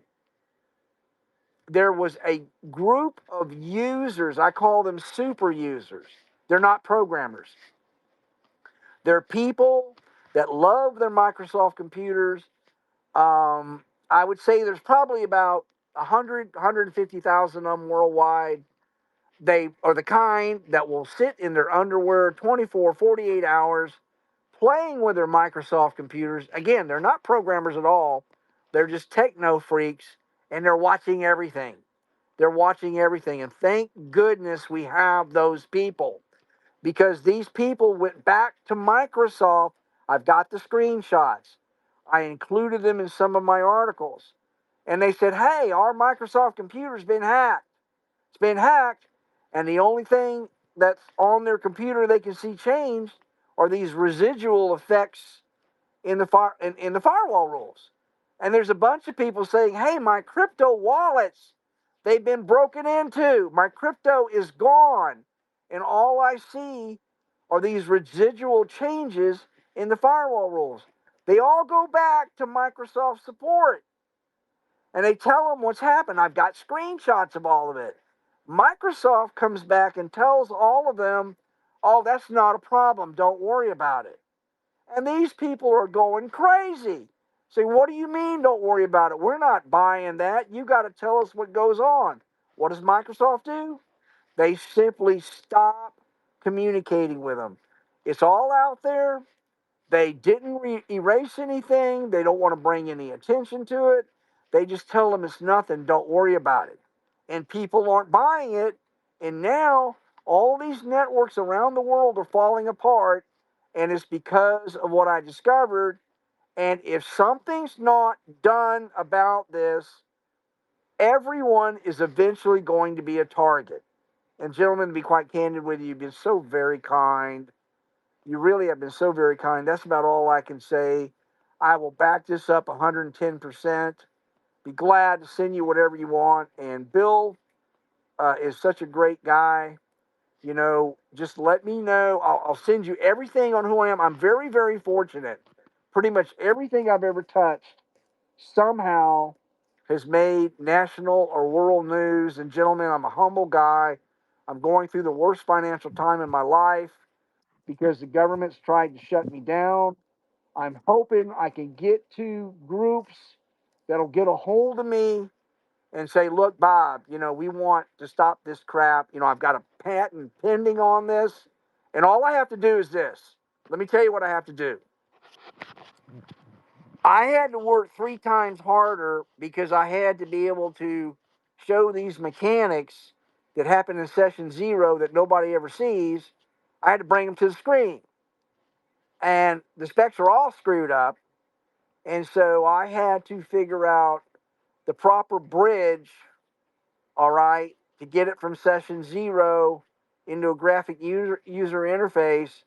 And it was not easy. You know, I had to be able to show people, take them step by step for them to see. And so all I have to do is once I get some funding behind me or get some money, I've got to take about 30 days. I've got to take all that code and I'm going to keep the demo system. But what I'm going to do is take all that code and put it into a production environment. And I've got all that code ready. It's just with everything I've been going through trying to save my health, save myself from being destitute. You know, I've been waiting till I get some money to be able to put it in a production form. That's all I have to do with the technology. But that all being said, that's pretty much my life. And I'd be glad to send all of you. I had to be so thorough in the research. I had to be able to shoot down all of these idiotic statements that people, when they realize what's happening, they just don't want it to be true because that Microsoft is their income and they really wish I'd go away. So they blurt out all these stupid things, all these idiotic things. And that's why when you go through my PowerPoint research, you're going to be probably thinking, well, why is he showing that? And why is he showing that? We know this and we know that. You wouldn't believe how these people react. You wouldn't believe it. It's all there to shut them up. So that's pretty much all I can say. Yeah, well, it's a lot, but I understand you. As I said, I lived this a situation like that where shutting me down was sending me behind bars so I couldn't speak. It was taking my voice. I didn't have voice. They silenced me. And just one question that you mentioned initially that you don't have a website and you were going to tell why. Why? Oh, yeah. Let me tell you what happened. I set up a website and I had it out there. And, you know, I mean, I set it up myself. You know, I was running low on expenses and everything. Constant distributed denial of service attacks. Continuous. Continuous. I just had to pull down the website until I get more money. because the government's trying to shut me down. And there's one other thing I need to say though to connect all the dots. You see, gents, because there's so few people like me left, and I mean that very humbly. Just people aren't working on this inside of Microsoft. They switched over to open source. They don't want to deal with Microsoft's crap. But the fact is, I mean, it's just give me a sec here. The fact is that they really have drained everything about me in terms of trying to shut me up, and I really couldn't get the government. They gave me 30 minutes, and they realized I was right. But when you go out to networks or you go out to operational environments and you try to tell them that everything inside of their network is being exfiltrated out, a lot of people simply looked at me. And it's almost like, hey, if I can't see it, then there must not be a problem. All right. They don't want to be told their problems. And even with my background, with everything I have on me and all my credentials, they're like, well, who are you? I mean, what do you mean? I mean, how come we don't hear anybody else talking about this? And then, like I said, I've told you guys all the reasons, because they're business partners. They can't talk, and so what really has happened for me, right at the point where I'm about to walk the plank and go off, finally in June, catastrophic cybersecurity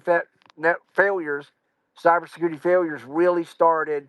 They brought in the president of Microsoft to testify before Congress, all the crap going on, all these really catastrophic failures in cybersecurity is happening. And it wasn't until June people are looking at me saying, that guy was trying to tell us. Who was that guy? Who was that guy? And it's all very true. And you know what? It's these people behind us. I'm sorry if I'm repeating myself. You cannot underestimate how smart these people are. They've got money and they're trying. They really are. Okay, I don't believe in conspiracy theories. This is a major corporation with Gates. This is one guy with his ego. And I don't know if you've ever been around that guy, but I think he's got real self-esteem problems. I do. Um, he never, I don't know if you guys know this, but he never designed DOS. Did you know that? We Actually, bought DOS. I mean, he sold it to IBM before he bought the code for Well, $10, I think, from somebody who had. No, he bought it from Seattle. he's a smart programmer, and he is a smart programmer, but he did not create DOS. He bought it. Yeah, he did. In, in, He And bought it not only from that, Seattle Computing. that not only he didn't but create it, he sold it without having it to IBM. No. But well, what he's trying to he say didn't is create he Windows. bought Xerox created Windows. Windows. They sold Yeah. a copy to Steve Jobs at Apple. They put it on a Motorola, and Steve Jobs took it his direction, changed everything. It was for a Motorola processor. They sold a copy to Microsoft. They put it on an Intel processor first, and then, the other AMD processor. But they were not his babies in a sense where it came from God to him to the keyboard and he created it. He's a smart guy. And he has had a lot of things go his way. I know the whole story on how he really made it. His mother was a very nice lady. She's passed away. God bless her soul. She had cancer. She beat it at one time. Was in remission. He came back and killed her. I just got the contract with Microsoft. I knew John Aker back in the day. And I even met John Lowe out of Schenectady, New York, that invented the IBM PC. One of the nicest guys you'd ever want to meet in your life. You would never, unpretentious. You never know that man had a dollar. I mean, he'd just sit down and talk to you all day long. Great guy. But John Aker was at an American Cancer Society dinner in Seattle in 1978, 79, or maybe it was 80. It was, Microsoft was a subcontractor to Steve Jobs and Apple. They worked for Apple. And John Aker was just making conversation. And he said, yeah, we're coming out with this new thing called an IBM PC.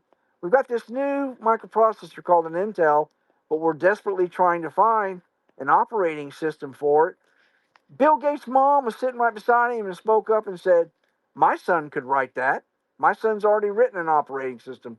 And he did. He did it for, he designed a COBOL compiler when he was 15 years old. Bill Gates is a smart guy. He's, very smart guy.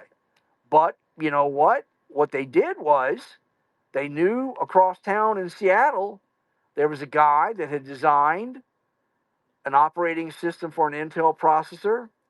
So Bill Gates got 50 grand from his dad. His dad, very, very successful law firm in Seattle. That's how Bill Gates got so powerful. His dad covered his ass. Okay. He got 50 grand from his dad.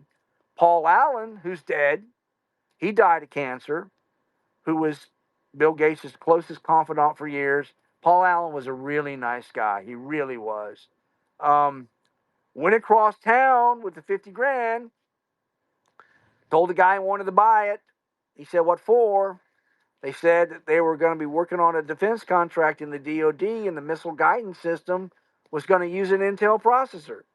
He said, oh, okay, and sold it to him. You want to hear the irony in all that? 1989, Bill Gates has something like 13, 14 billion in the bank. Finally settled out of court with the guy. The guy sued Microsoft. The court awarded the guy $1 million, and 70% of it had to go to his attorneys that fought it for that 10, 11, 12 years. Guy walked away with $240,000, and Bill Gates had 13, 14 billion in the bank. Wow, Pep, I have to thank you, Will, for posting on the nest and all those links about Bob. I am on LinkedIn right now. I have your email address, Bob. So I will contact you. But if you can send me a DM, my DMs are open. Yours are not. Sorry. I'll send. Yeah, basically, I was surprised because actually the article, I thought it was written by you, in the one in LinkedIn, but it was, I was going to ask you, okay, is your name and actually Antonio Jimenez? No, then I was reading the article and he was mentioning you. Terry, I go by Bob. Sorry, I couldn't hear you. You were broke with the audio. Can you repeat that? Yeah, I don't know what's going on. I guess it's. Oh, anybody can hear Bill? Okay. Can you hear him? My name is Robert Terry, and my nickname is Bob. Yeah, so you see No, yeah. Actually, I mean, yeah, I understood completely. It's mentioned in the article. And yeah, in the end, it has your email address at cyberdetectionservices.com. Bob, yeah, okay. Yeah. Everybody listening, Benzogon, send me your email. Believe me, I will send you very thorough research. I've had to because of the people coming after me. Okay, I am sending you a request for invitation in LinkedIn, Bob, and I really I will send you an email for you to reply and send me at least some resources or whatever you are willing to provide me. No. I'm transparent. You wouldn't mind passing to teams that really guys, can you hear me correctly? Albert, we're getting an echo. Okay, but from my side, I mean, I hear a lot of noise from Bob that is cutting, but Here, let's Yeah, let's try it try it now. now. Mute yourself. I'll mute them. Bob, talk. Say something. Okay, am I talk? Is everything okay? now it is, yeah, yeah. So go ahead, I will mute myself. Okay, all right. So gentlemen, I mean, I'm full of a lot of facts, and if you could just do me a favor when you get everything, you can ask me anything you want. Like I said, my research PowerPoint, which is a PDF, I don't leave any stone unturned. Nothing. I can't because people are crazy. But I'll send you all the follow on. I mean, users worldwide, these super users I referred to, they really started, seeing it in worldwide on the internet being used maliciously in 2019. They're stealing everybody's Bitcoin and cryptocurrency. It's not a joke. And, with everything that you go through when you establish your wallet, everything, the Photos EXE, they know when the user's doing it on their computer, they're taking a screenshot. And this is another thing I want all of you to understand. It doesn't matter what encryption you have on a Microsoft computer. It doesn't matter. The reason why is that when you type in, all of the security parameters that you need, Microsoft is capturing all of it. Now, like I said, just look at all the research when you guys, take a look at this. If you really get these are all facts. And, a lot of people are not only shocked, but I think that they're embarrassed because this has been going on 18 years. Yes, I have just sent you an email. If you get it, it's from Alberto at albertohill.com, so you can send me the details. You can continue, please, if you want. This is fascinating to me. That's it.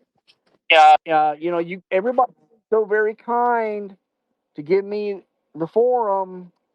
I mean, we're all in a lot of trouble, and it's not a good thing. So if anybody else wants to say anything, please feel free. I would like to say thank you, Bill, not Bob. Yeah, thank you, Bob, of course, but Bill, for actually bringing you here. And yeah, I really appreciate you taking the time to to explain us all this. I am yearning to go through the material that you have supporting what you are saying. That it's really really serious, and yeah, I'm speechless. And I really can, as I said before, I can feel in your voice the passion that is about this problem.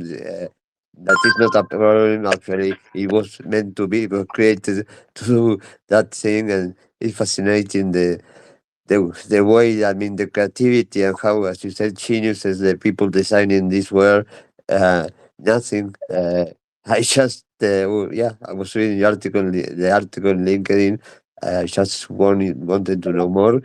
And yeah, thank you, Bob. Are there, are there any others listening that Yes, Sophia T. Carl is a listener. I think he's on a phone call. I don't know if T, who is the blank user, have a question. So, Sophia, if you would like to ask any question, request the microphone. Uh, yeah, and Bill, any question for Bob? What do you think about this, Bill? Oh no, me and Bob are yeah, buddies. everybody, you know, It's okay. everybody send me an email or ask, for my LinkedIn. I'll be glad to send everybody all the research I have. Yes, actually, no, never, no. Well, and I have to tell you something. after I read what you might send me, that would be really interesting for you, I think. Yeah, it's incredible that timing you came today, and yeah, it's something it's going to happen in a couple of days that might be an opportunity for treating this issue. So I will, if you write me back, I send you an email as I told you. I will give you details in order to ask you if you were interested in doing something that involves, yeah, talking about what you are saying. Yeah. So just can you check your email to see if you got the one that I sent you? Just send you to make sure. If not, it's okay, no problem. All right, I've got to turn my. Hold on a second here. Give me a second here. No, All no right, problem. let's see. No problem. The call will return. This is part. Got it. Okay, okay, that's me. Yeah, and what I'll do, I get an early start in the morning if you don't mind. I'll just get up early and send it to you in the morning. Is that okay? Yes, completely fine, of course. Yeah, yeah, no problem at all. Yeah, I really appreciate that. Um, these are the And situations where somebody opens a space and you end up meeting somebody that you never talked before, and you hear some things that are completely mind blowing. So yeah, this is a space that I will not forget. This happened from time to time, and well, thank you for sharing that with us. I really value. And okay, despite whether you're right or wrong, and not the courage of posting this kind of talking about these kind of things when behind this there's a company that is worth billions of dollars, trillions of dollars. It takes a lot. I mean, not everybody has the courage to fight against something like that because you might end with a bullet in your head floating on the bay.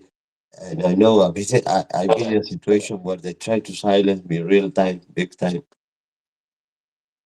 all right. Well, listen. I'd like to thank everybody. I I realize that this is a lot to take in. The last thing I could possibly tell everybody, and this is the truth, when I realized what I discovered, I played what we call devil's advocate with myself, and it took me 3 weeks to finally come to terms what I discovered is real. That's not a joke. I just kept thinking I made a mistake. I made a mistake. I made a mistake. This can't be happening. It took me 3 weeks to convince myself this is really happening. I just, it's crazy. Yeah, and my question, I mean, you approach different entities in order to make them aware of this problem. And well, what happened you have already told us, but how was the approach of basically approaching peers in order to have the validation of peers in your about your research? When you read the first article written by Antonio Jimenez, he researched everything I told him for 9 months. He took it to all the third parties. If you read that first article written by Antonio Jimenez, he goes by Tony, he goes through step by step and he will cover everything to confirming this is all real. Now, in terms of, like I said before, in terms of, getting people to move, well, they wouldn't move because they thought, gosh, our network seemed to be running fine. And who is this guy claiming all this? I mean, no other corporation is claiming it. But now, since June, that they all began to catastrophically fail, now some of those people are coming back to me going, there's something wrong. There's just something wrong. And there is. There's been a lot wrong. A lot wrong because the ones that are coming back to me, they thought that zero trust was just going to be the answer to all their problems because of the architecture and the tokens and the source and destinations being completely authorized, and they just don't know the genius behind this design that I discovered is that Microsoft anticipated all this. Blow right through it. Blow right through it like it's not even there. I just don't know what else to say. Yeah, well, I don't know. Only Bill and me are listeners. Yeah, I mean, uh,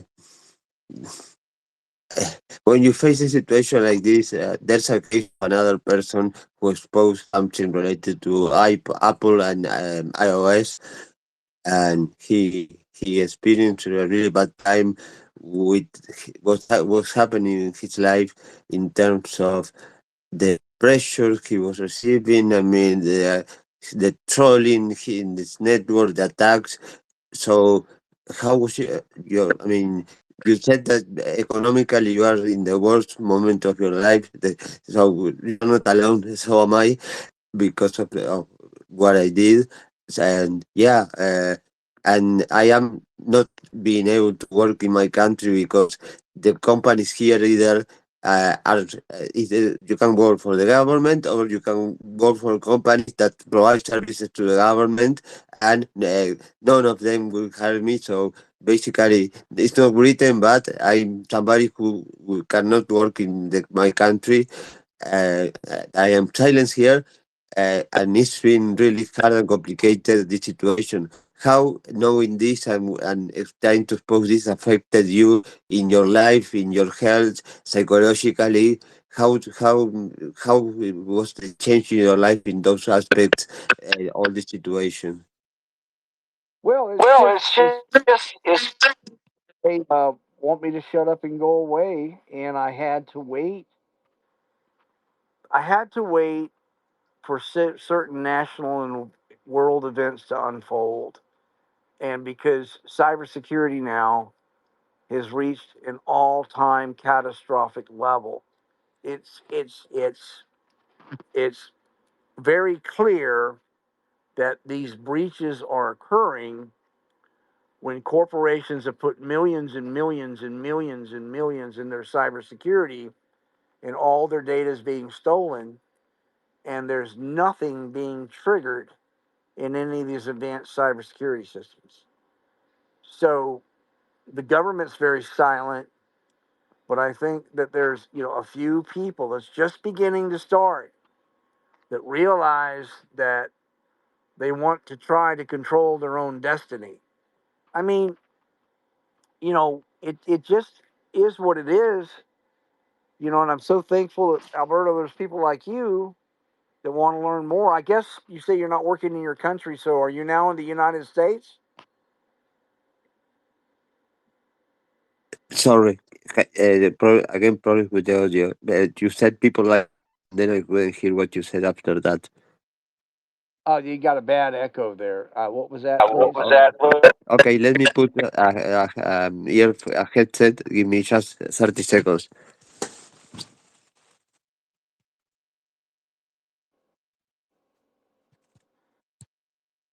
I said, with the failures that are happening in the United States, I mean, it's blowing through all these advanced security architectures, and it's not triggering any aspect of these architectures.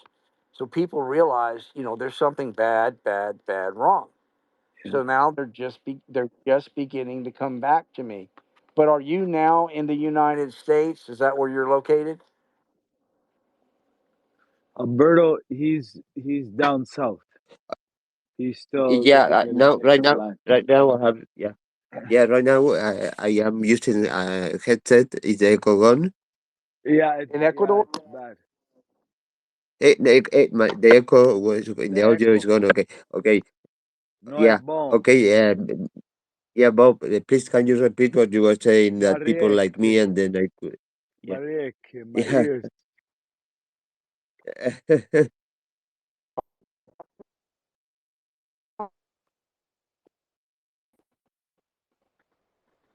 Yeah, now Bob's cutting out now. Bob. Yeah, Okay, how about now? Oh yeah, there you go. yeah. Now, yeah, perfect. In Ecuador, Alberto? Yeah, I can hear you. What's that? No, that you sound that now I can hear you perfectly.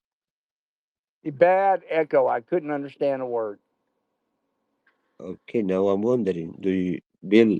I'm Okay. echoing. Yes, you are. You're what? What was that, Bill? What did he say? He asked me if he's Okay, hold echoing. on. He's echoing. Okay, let me change. Let me connect from my computer. Well, you guys have been so polite, but if you don't mind, I've had a long day. I'm really about to pass out of sleep. So, Yeah, yeah. if Same everybody's here. got all they need for tonight, I'm gonna sign off. You got it, Bob. No, So is that where is Ecuador? I mean, where's Alberto located? Uruguay. Uruguay. Is he there now? Because he said he couldn't work in his country. No, that's So right. He's I there want. now. You should see his story, Bob. Yeah, he's got a story for you. The next time, though, we all Well, gotta go. I gotta go. I gotta go too. I gotta get some shut eye. yeah. Okay. So I'm gonna sign off. Alberto, I'll send you everything in the morning. Is that okay? He's still gathering his headset earpiece. He's having some problems. I don't want to sign off until he gets back. To You got it. So, how about the other cybersecurity experts? Did they stay and listen, or Oh yeah, we had some people in here. Carl was here. did What he? we just laid down tonight was incredible. What's that now? Say that again. What we just laid down tonight in the space, like the conversation we just had. Uh, how you gonna beat it? It was grand. It was great.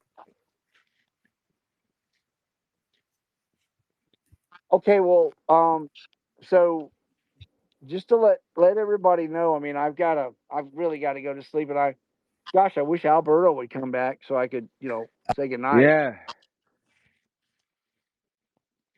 Birdie, you still there, Albert? Yeah, I see him there. He's there. Yeah, but He just, he was having a headset problem. He was gonna go through his PC, and it's well, maybe he can now. And Alberto, if you can hear us, I've got to go to. I'll send everything to you first thing in the oh morning. yeah, Anybody else just listening, send me, contact me through LinkedIn or send me an email, and I'll send everybody everything.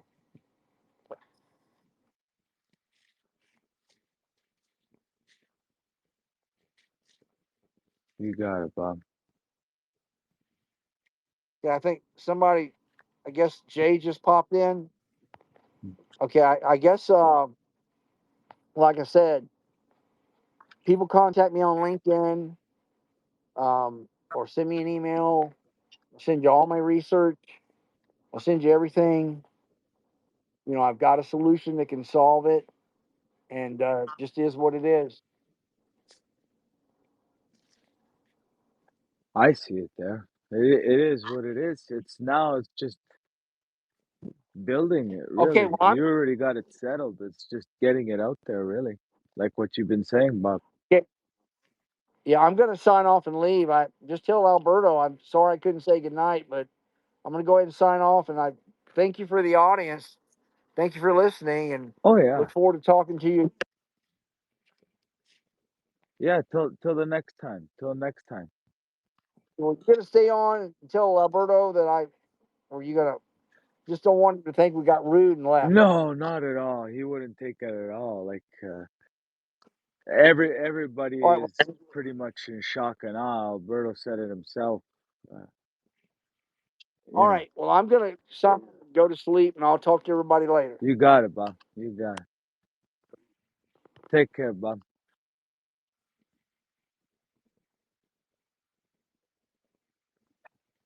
Yeah, ladies and gentlemen, very good friend of mine, Robert F. Terry. United States Marine. Um, he's something else. He's a warrior, man. He's wild. And there you have it. I'm speechless. Everybody, I think everybody else is.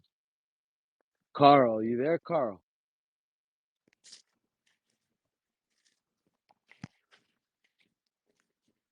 Carl? No, I can't hear anybody. Yeah. Oh, I just heard something there. Yeah, cha. Like a cha. Hello? Nobody's in the space? The space just rugged like that? I'm just left alone. Carl left.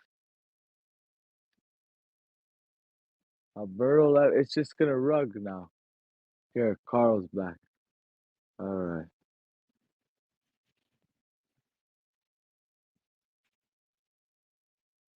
Can you hear me now? Oh yeah. Okay. Perfect. I had to drop and come back. Yeah. Yeah. Ruined the space. That was great stuff. My buddy Bob, he's like I said, he knows what it is.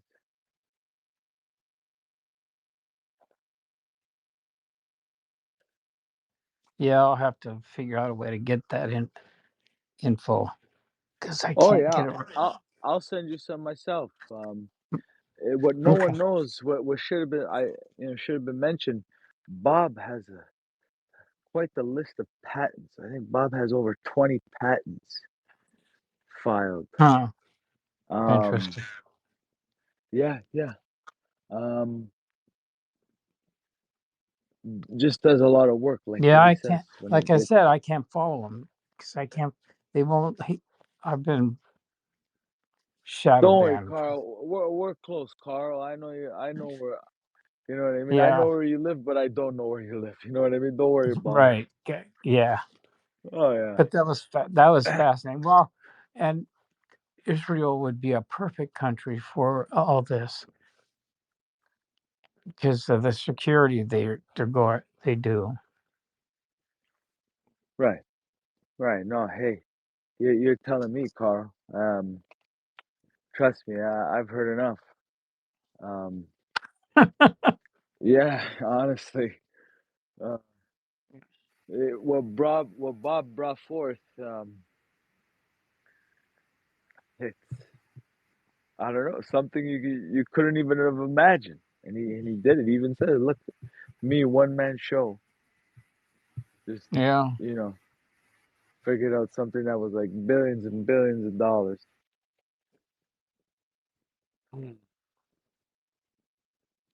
Hey, but I told you Bob was a great guy. I told all you guys. Yeah. Oh yeah, and you know what? The sad I was in a space just yesterday, and everybody doubted us.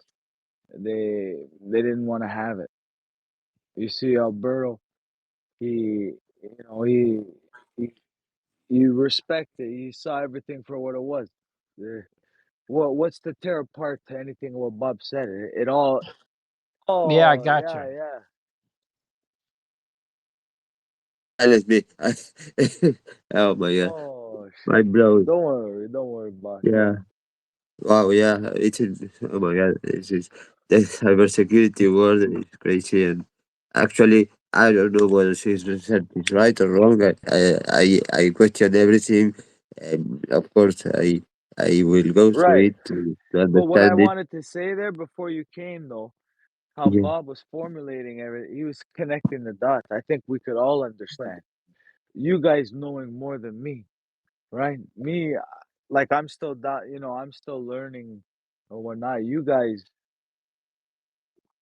would know. And you know what? If there was any contradictory, people would get in the way. And so far, when I've been with Bob in a lot of places, nobody has anything solid to go against Bob. Yeah, yeah. Like he said, Bob said, these like the typical idiots that just they yell and scream, but they have nothing in their conversation or speech what they got to bring forth, and it's just nonsense. Um, yeah, well, Bob explained it before. You know those guys that go around what I guess a God syndrome, and then as soon as you know they're contradicted and something doesn't go their way, they crumble. You know, that's yeah. Bob told me that today.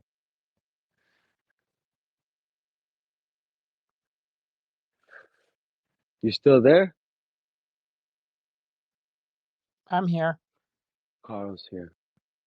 Alberto, no. No, No, static, static. it's Yeah, static. yeah, Fuck, now. fuck, fuck, fuck. No, Okay. no, good now. It's good. Oh, It's good. oh, It's oh, good. okay, okay. It Perfect. was like you plugged it in. It sounded like you plugged it in. You Oh, plugged in an amp. okay, okay, okay. Yeah. But I don't know what this was. Microsoft, Twitter Spaces, and how unstable it is. Everything is compromised, basically. Oh my god. Oh. Yeah, guys, it is Okay, what it is. I can tell you again. I'm not saying he's John right, he's McAfee wrong. says it himself. I just reposted John McAfee. Just Yeah. Oh, telling you yeah. himself. Yeah, Nothing. yeah, but regarding Bob, I'm not telling whether he's right or wrong, but what is true is what he's saying. How the exploits that are going on are growing exponentially. That is unquestionable. Well, that he mentioned can perfectly be the cause of that. Again, I'm not saying he's right or wrong, but it's a fact that the security issues related to Microsoft are increasing in it potentially.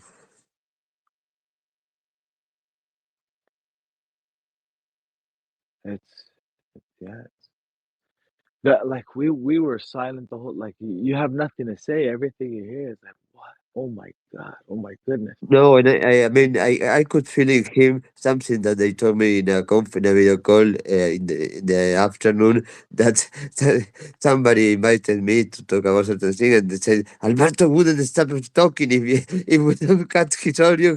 I could feel that passion that I have also when I tell things about my story. That yeah, I can't Yeah. stop talking, and people Oh, hey, listening. it was gracious. Yeah, It was no, it was beautiful. Tonight was great. I knew we were gonna have a good time.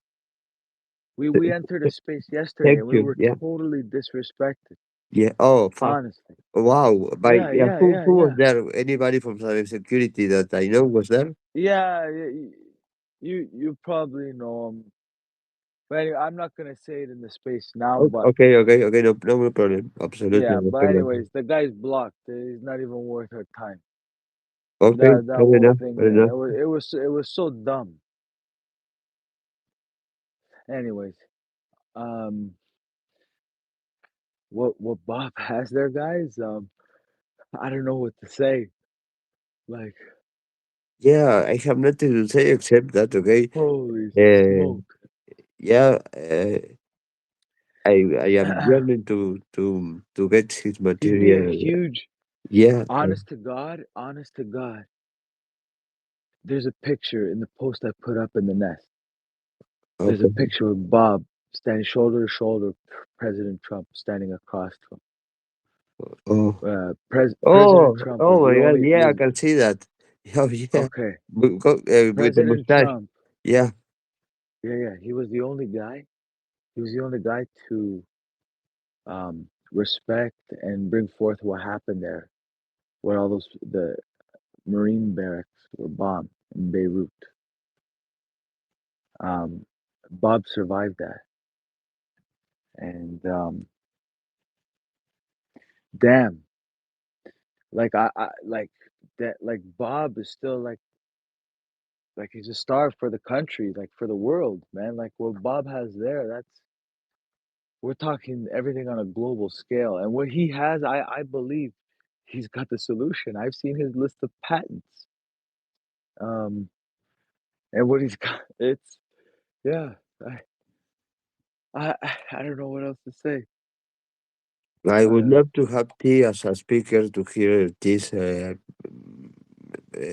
Yeah, but that's the thing about what Bob said. I would love to hear your your your perception of that. T.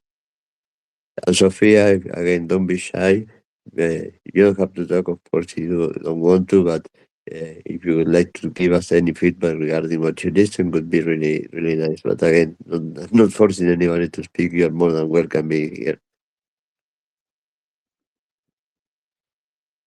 And Carl also, but Carl, he's so humble that he will say, I don't know.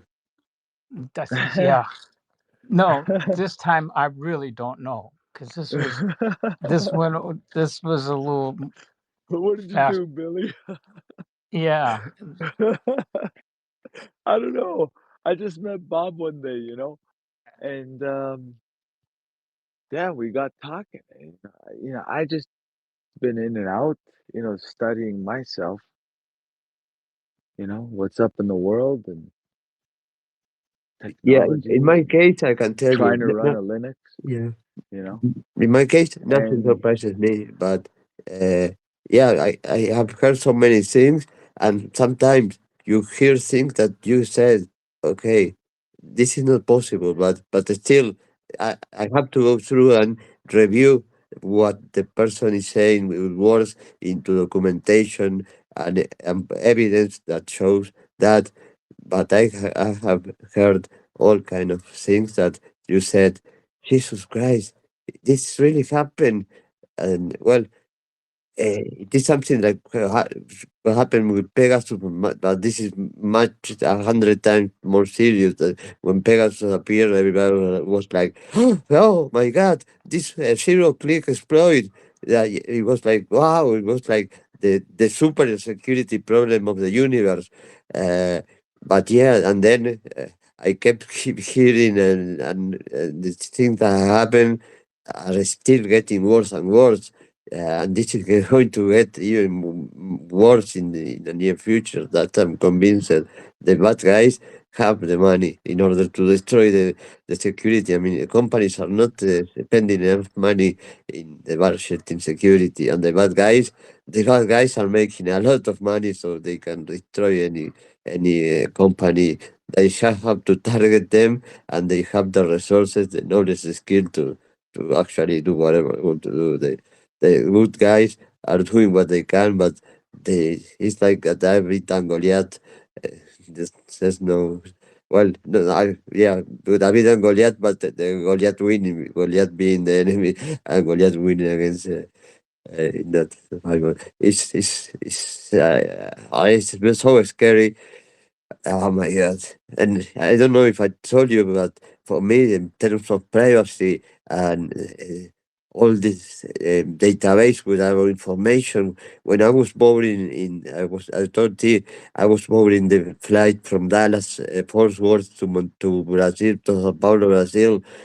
I didn't have to show my boarding pass. They told me stand in front of the camera, and I was not looking at all like the image in my passport. I was with a different haircut, different with beard, and they scanned my face and said Alberto Hill, seat 36A.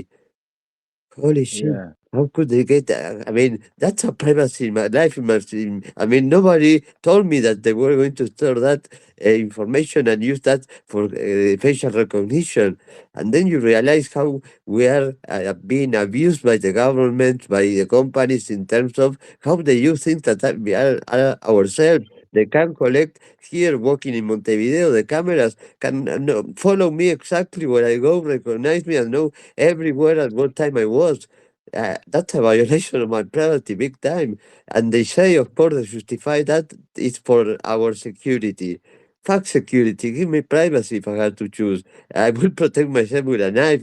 But yeah, privacy for me is really the most important asset that I have, and I don't want anybody to steal that from me.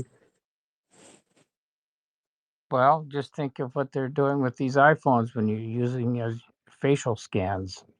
Oh, wow. Yeah. I mean, They're collecting that, and you know damn yeah, well they are. the same that Alexa right now is listening and sending the information to Amazon, despite she said, Right. Alexa, are you collecting information for Amazon? I am not quite sure how to help you with that. Alexa, do you send my information to Amazon when you are off? Ayer que el mercado bursátil Alexa, las acciones de Alexa, Amazon.com cotizan a fuck, 170 Alexa. dólares estadounidenses Oh, con fuck. 80 She, centavos. she uses this, Alexa, 1.64%.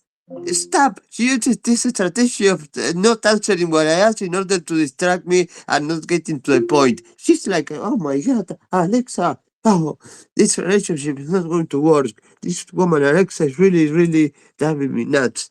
Oh my God. Yeah, see, that's where you need to pull the plug, man. I wouldn't have Alexa on. Oh my God. Yeah, well, Alexa is listening to me. Alexa, you are listening to me all the time, right? Sorry, I don't know that. Huh? That's all. Fuck Bullshit. you. Bullshit. Alexa, Alexa, are you lying to me? I don't lie. I'll always tell you what I know. Oh, no, Alexa, do you send my information to Amazon? Ayer que el mercado Alexa, las shut the fuck up. Why do you answer me in Spanish to start with? I'm asking you in English and you answer in Spanish. Oh my God, this is too much. I need to smoke a cigarette. I will miss myself because I'm very stressed. No, you don't need to smoke a cigarette. You know how to fix Alexa. I know how to Yeah, fix I Alexa. have to start drinking beer alcohol. Yeah. No, just Yeah, kidding, just kidding, just kidding, just kidding. yeah, no, but I mean, and they're putting Nest thermometers in people's homes, Yeah, I mean and all the wearables. I mean the watches, yeah, the temperature, to ring the bell of your house. You have a IoT device. yeah, those Ring systems, yeah. And when you put security cameras in, I shut them. I pull the plug. I disconnected it when I don't need it. Well, actually, I have this fetish, and I use the computer with the camera without being cover with a tape, and I am naked in front of the camera because I have this fantasy of people from all over the world being watching my body news naked and become a celebrity famous. I'm just kidding.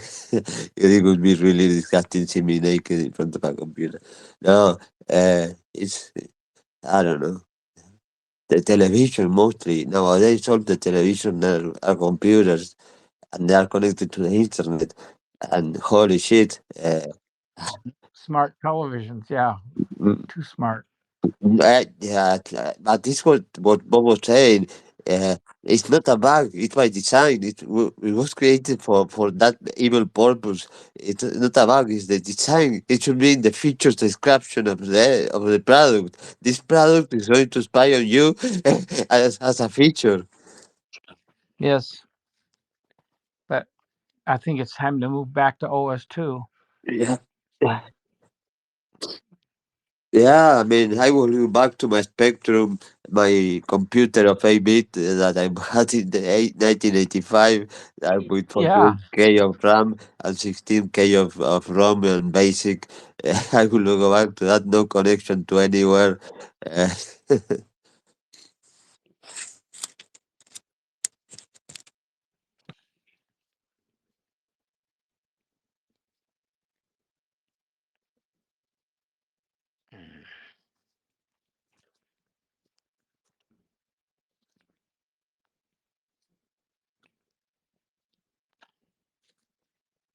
Yeah, what anyway, a night. so yeah, so out of curiosity, have any of you guys used OS2?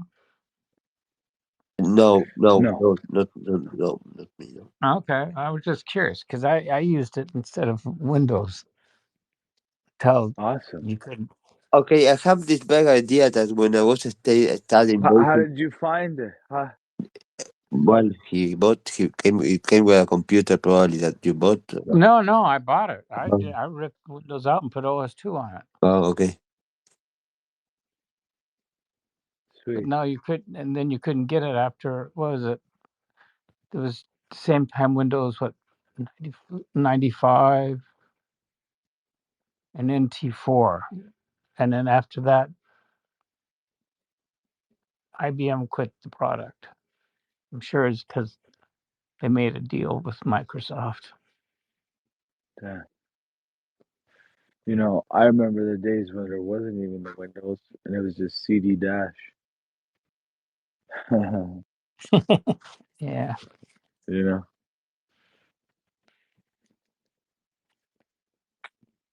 no stupid stuff going on then because the stuff was just, in the database. You pull it up and you enjoy.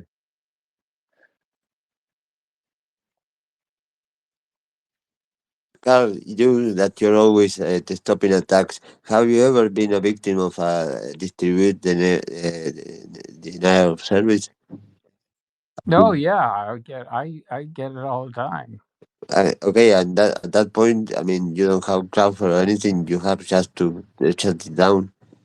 I mean, You shut down. or they Yeah, shut, or the attack shuts you down. Yeah. yeah, and I just shut everything off. And like I said, my DNS server takes 2 hours for it to come up now for all the IP tables I had to put in the damn thing. Oh Wow, yeah. that's in terms of the availability, it's like far away from 99.97. Yeah.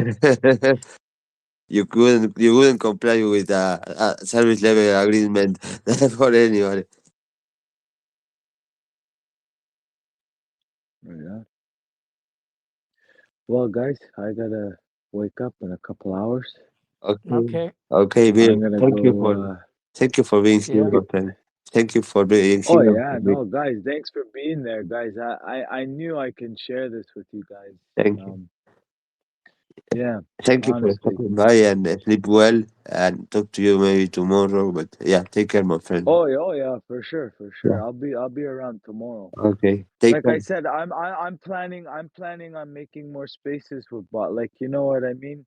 That's what we should be doing is having. That's what I'm trying to get Bob to do is having more spaces, getting the word out there. Um, Yeah. yeah, Yeah. Yeah. I mean, it's got to be done. It's got to be done. I guess I could do it because hey, I'm the guy with the longest running Twitter space. Right before Twitter turned to X, I had the longest running Twitter space. I broke the record. and I think I have the most amount of spaces hosted. 1,605 spaces I hosted, and I be spoken 2,500 spaces. Yeah, but There hosting you go. 1,500 spaces, oh, it's crazy. Oh yeah. Hey, we're naturals. What can you say? Yeah, I wish if Amazon, sorry, if Twitter was paying me for working here, I would be a millionaire if they pay me for Oh the minute yeah. of work. You said it. Yeah, But regardless of the crypto, see that's those spaces they got to this.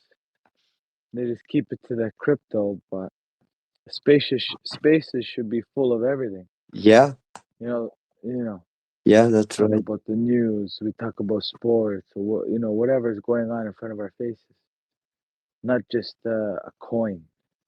No, Yeah, no, you could talk a little bit about a coin, talk a little bit about this or cybersecurity, but not all the time.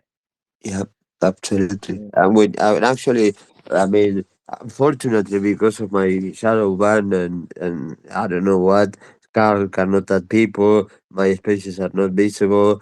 Uh, we have to find a way in order to. I mean, okay. Oh Okay. shit, you got a shadow ban. That sucks. Yeah, but we have to find some way. Okay, the basic. I mean, the idea in all of these spaces is that the people you gain them organically. The followers and those Well, followers are this is going to why it come. sucks too, guys. Like you're paying for this, right? You Yeah, have a that's blue right. That's the badge. worst part. Yeah, I am Okay. because So why would you ever be, that's just wrong. It's not right. yeah, but why is that? Maybe Shadow ban? I speak about things that they don't like me to speak, and they just use the algorithm in order to punish me for saying so much shit about Twitter, so much shit about It's Elon sad. Musk. If somebody doesn't want to listen to it, they don't gotta listen to it. Yep, that's But Make it then like you see.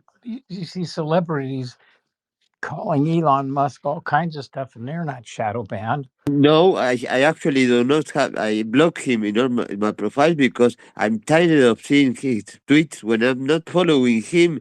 But still, I see his tweets. So every time I do that in another account that I have, Yo, I block him. Wow. Wow. I don't say. But yeah, I gotta get some shut eye. Yeah, Yeah. Bill, thank you for being here. Ciao, bello, ci vediamo domani. See. Talk to you Yeah, later, man. I suppose. yeah, yeah, Carl. It's nice seeing you, man. Yep. Take care. Yeah, yeah. Take care, guys, and thank you, ladies and gentlemen. I hope C'è stato uno I bellissimo space, bellissimo. that's right. Yeah, we conducted like this space we did tonight was just stellar. Yeah, I hope everybody gets to take this in, like what Bob brought forth. yeah, absolute, yeah. You can, it's beyond magic. It's I don't know. It's determination. It's saving the world type of stuff. I'm just gonna blatantly say it. Anyways, guys, I'll catch you guys later. I'll catch you guys Yeah. tomorrow, guys. Good night. Have a nice sleep. Take care, man. Ciao, guys. Ciao, bello, ciao. Ci vediamo.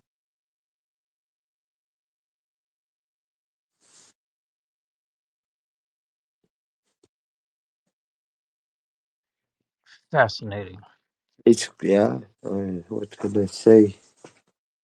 What can I say? I'm hearing. I was saying I am hearing music in my left ear, and I was looking for the plugin for the jack of audio in the computer, and there was no jack of audio. How can I hear the music in one ear? Well, I had a Bluetooth headset in that ear. Oh yeah, how funny. Let's change the output. Okay. Oh my God, he brought me so many memories talking about Windows Vista, Windows before Windows XP, Windows 95, Windows 98. Uh, oh man. Yeah. Yeah. I He didn't can't mention believe. the Windows. I mean, Windows NT was probably the most stable the OS at that moment, and yeah, it was. Oh, yeah. NT351, Yeah, NT3. yeah. I mean, it was the most stable one. It was more. I mean, it was surprisingly stable for me, Microsoft, because before the other operating systems were really, I mean, not stable at all. Yeah. And and and anything after 7 is kind of messed up too. Well, I have to tell you, for me, 7 was beautiful, but maybe it was beautiful because of having witnessed what Vista was. After Vista, any piece of crap would be beautiful. So no, Yeah. then it came Windows 8. That was okay. It didn't come with the Windows logo in the bar. That was the failure. Basically, that was the thing that made Windows 8 fail. Or it was Windows 7 that didn't have the bottom of Windows. It was Windows 8. I don't know. I didn't. Of course, you know why there was never Windows 9, right? Yeah, because the people were associated with 95 or 98. Yeah. Right. They didn't want to. Yeah. And when you did a Windows version, Yeah, it would say when it came 9. back 9, right, it would come back 9.5 or Yeah, and that is yeah. associated with a lot of problems. Yeah. Yeah. It's all about marketing and psychology.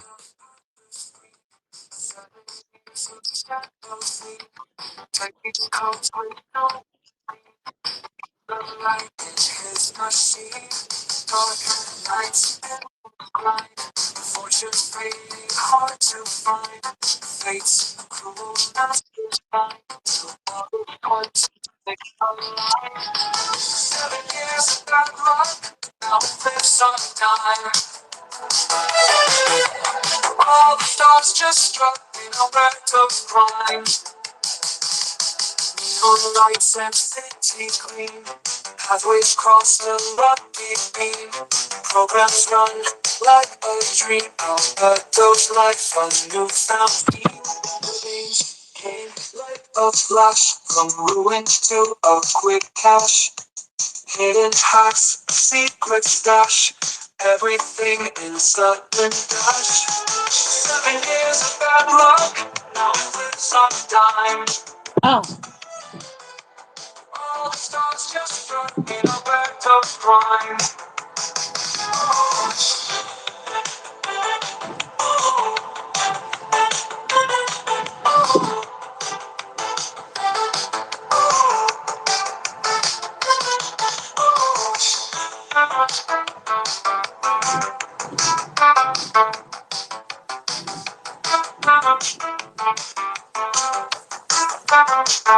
I wonder if Sophia is asleep, she's about, I don't know, everything that happened in this world happened first in someone's imagination. Well, it's something similar to what Lynn says. If you can imagine, you can create it. Cash, hidden hacks, secret stash. Everything in sudden dash. 7 years of bad luck, now it flips on a dime. All the stars just struck in a rector's crime.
Alberto el hacker, tienes suerte.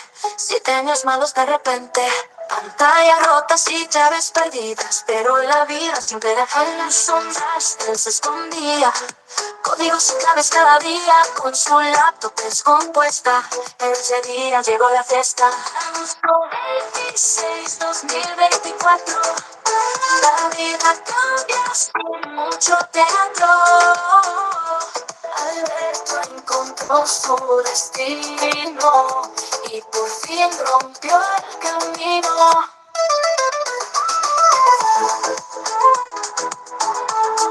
Por fin rompió el camino.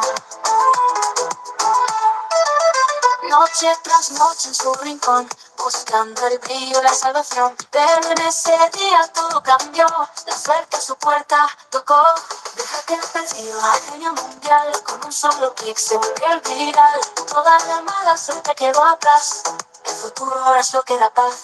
Agosto 26, 2024, la vida cambia sin mucho teatro. Alberto encontró su destino y por fin rompió el camino.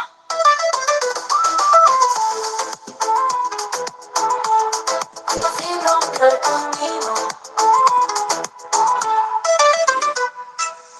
Noche tras noche en su rincón, buscaba el brillo, la salvación. Pero en ese día todo cambió, la suerte a su puerta tocó. Agosto 26, 2024, la vida cambia sin mucho teatro. Alberto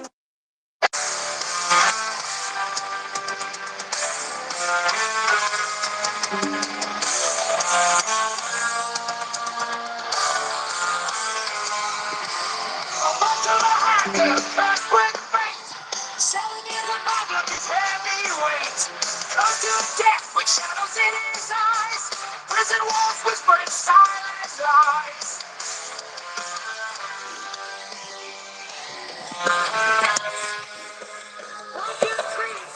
He's not dead. There's a fire burn, life on edge, tearing on his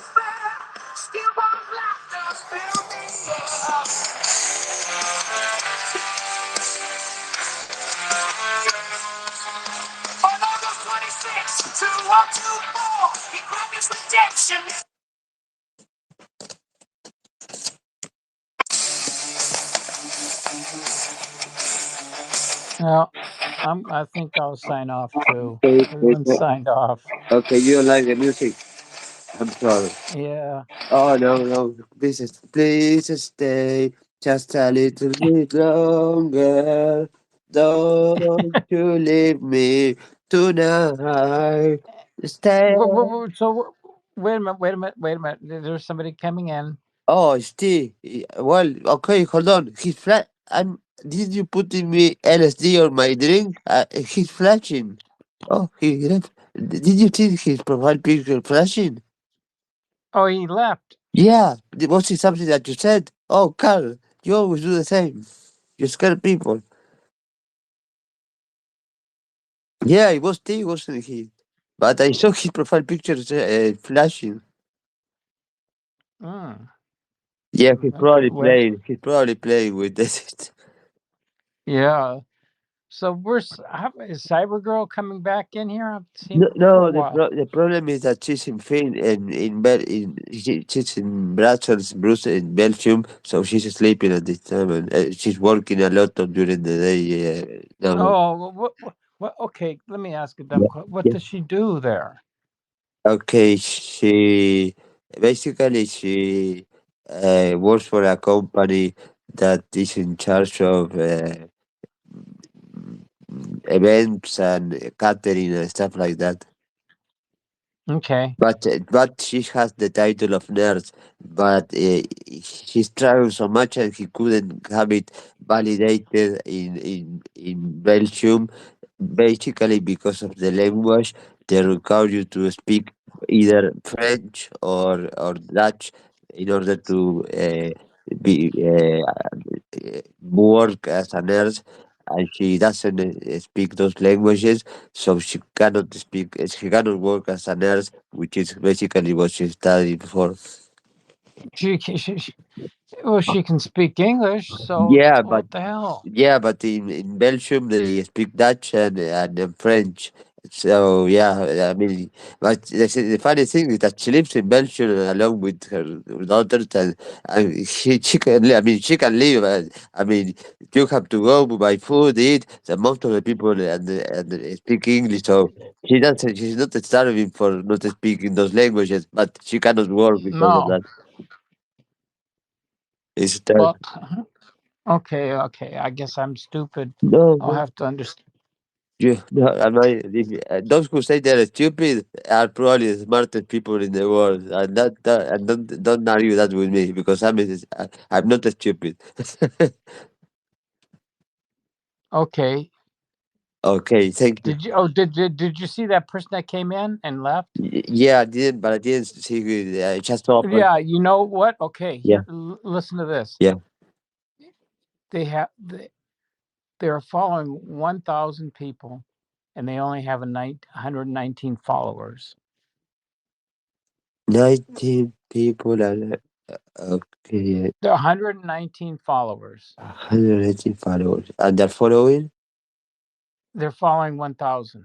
Oh, yeah, So tell me there's something not wrong yeah. where I can't follow people.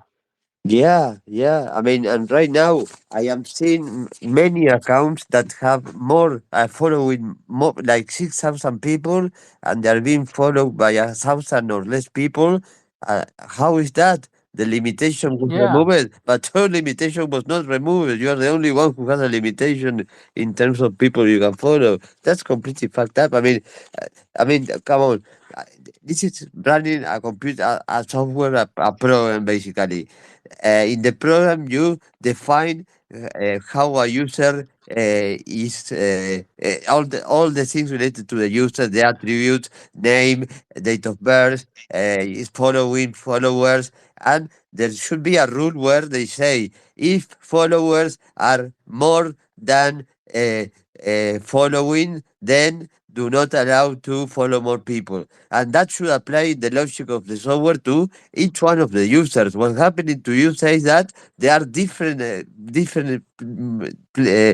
like there are different branches of the software where there, in your case, there is an if that controls 20,000 instead of 5,000, which is crazy. Right. It's like a software that is behaving different for you than for the rest, and it's just a condition in terms of software. It's an if a number of followers bigger than, then, and in your case, that those numbers are fucked up.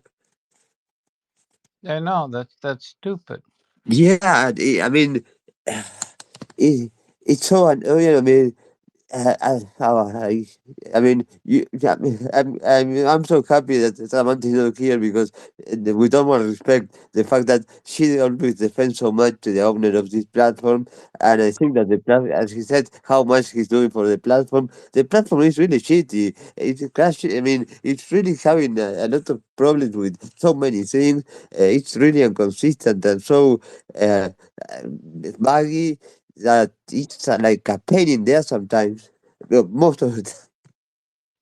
And Yeah. you don't get any support. That's the worst part. In my case, that I'm Blue Bash, I don't get nobody replies my problems. It's so frustrating. I know. Imagine It's in a normal case, imagine you were paying for a service like this car and you had this problem of the followers that you cannot follow more people. You should contact the company and tell them you have this problem, and the company should either solve that when you contact them or escalate that to the developer teams, and they will solve the problem. Look for the cause and solve the problem, and then return the ticket to you with the case closed. But in this company, reaching anybody that can help you is impossible. Unless you work in the company or you know somebody directly in the company. yeah, it's really weird. I have this feeling that Elon Musk not have absolutely no problems with that if in terms of numbers the people that can be following him. I think the algorithm doesn't apply to Elon Musk.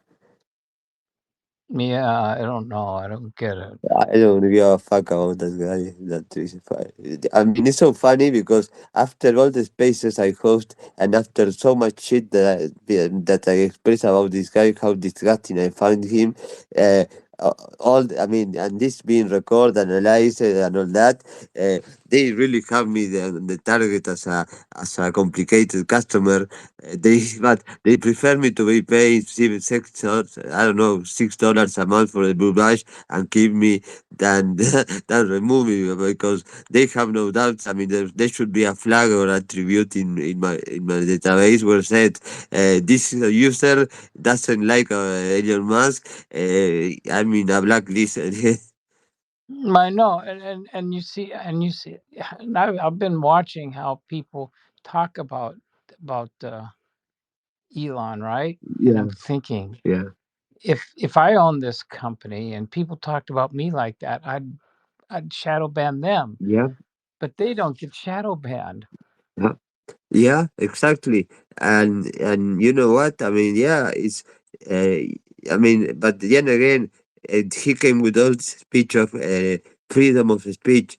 There, I don't think there's really freedom of speech. It's freedom of porn. He wanted the Yeah, porn on here. yeah. I mean, it's a whole bullshit, and okay, who knows what behind this? You control a platform with hundreds of millions of people. That is shitty, okay, but you have, I mean, for purposes of reaching people and sending messages and manipulating the news and what's going on in the world, and for example, elections or things like that. This is a tool that is a weapon, potential that has been used as a weapon, like in the elections of 2016 in the USA, manipulated with Cambridge Analytica the behavior of the users. It's a weapon. You can with messages directed to certain people make them take decisions when it comes to voting, for example.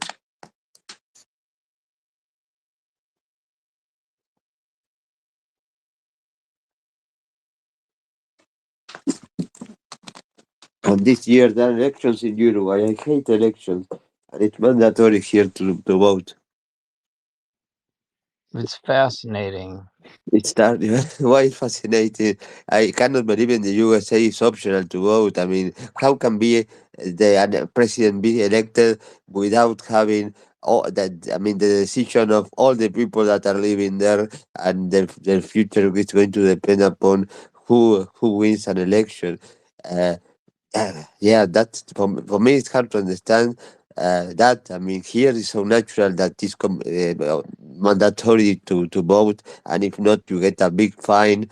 I mean, you are being having to pay, yeah, a certain amount of money for not voting. And if you are working for the government, you are retained one salary. That's really hard on people that do not vote. But at the end, the results really reflect the society's opinion, and thank God that still here we haven't implemented the electronic vote. It's crazy. Yeah. Hi Shayla, welcome. We were talking about what car we were talking about? Oh, I was talking about Elon Musk, how much I hate him. You were talking about I don't know what, and then the elections. Oh, I don't Yeah. know. Yeah. Shayla, if you would like to pick up a topic, you are more than welcome. We are open to talking about everything except religion and politics. Even though we were talking about Trump, I was mentioning Trump a couple of minutes ago. I can talk about religion. Oh, Wouldn't okay. like it. I've been okay. You. Oh, fuck. You are really a pain in the ass now, Carl. Now you're doing that. I mean, you're shy. Okay, Shayla. Hi. Let's change the topic. Shayla, welcome.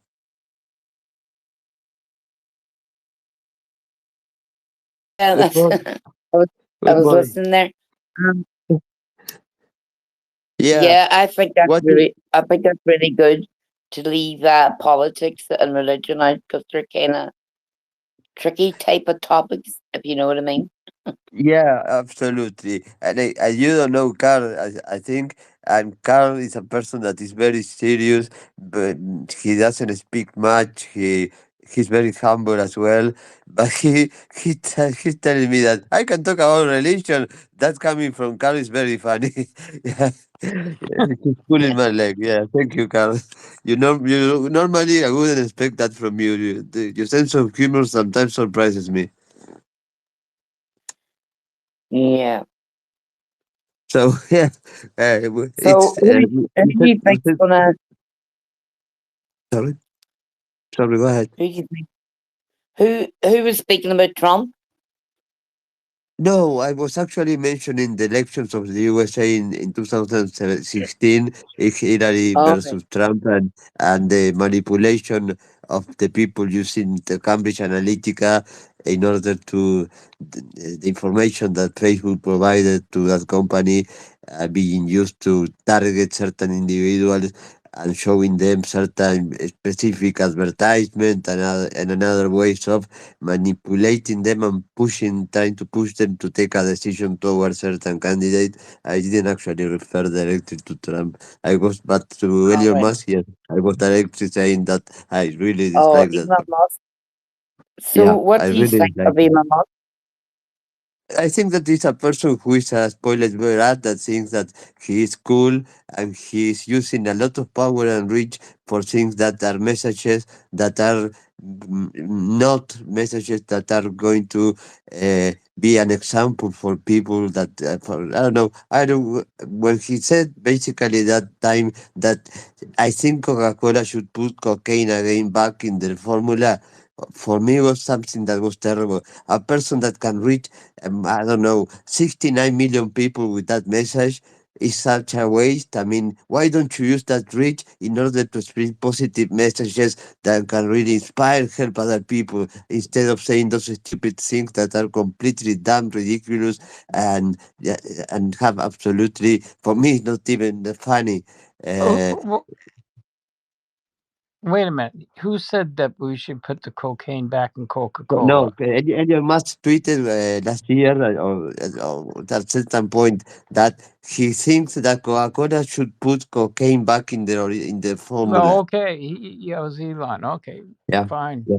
I mean, I mean, he's the role model of so many people that consider him, that he is the coolest person on earth. That they want to be like him. Okay, for me, it's no, I wouldn't like. I mean, use that read to say to send messages that are useful for making this a better world. Don't use that for you tweeting the stupidities to the people that actually consider him the Albert Einstein of the 21st century. He's not any Albert Einstein. He's a fool for me. Yeah, I That- don't believe in cocaine back into coke. Absolutely not. That's a no-no.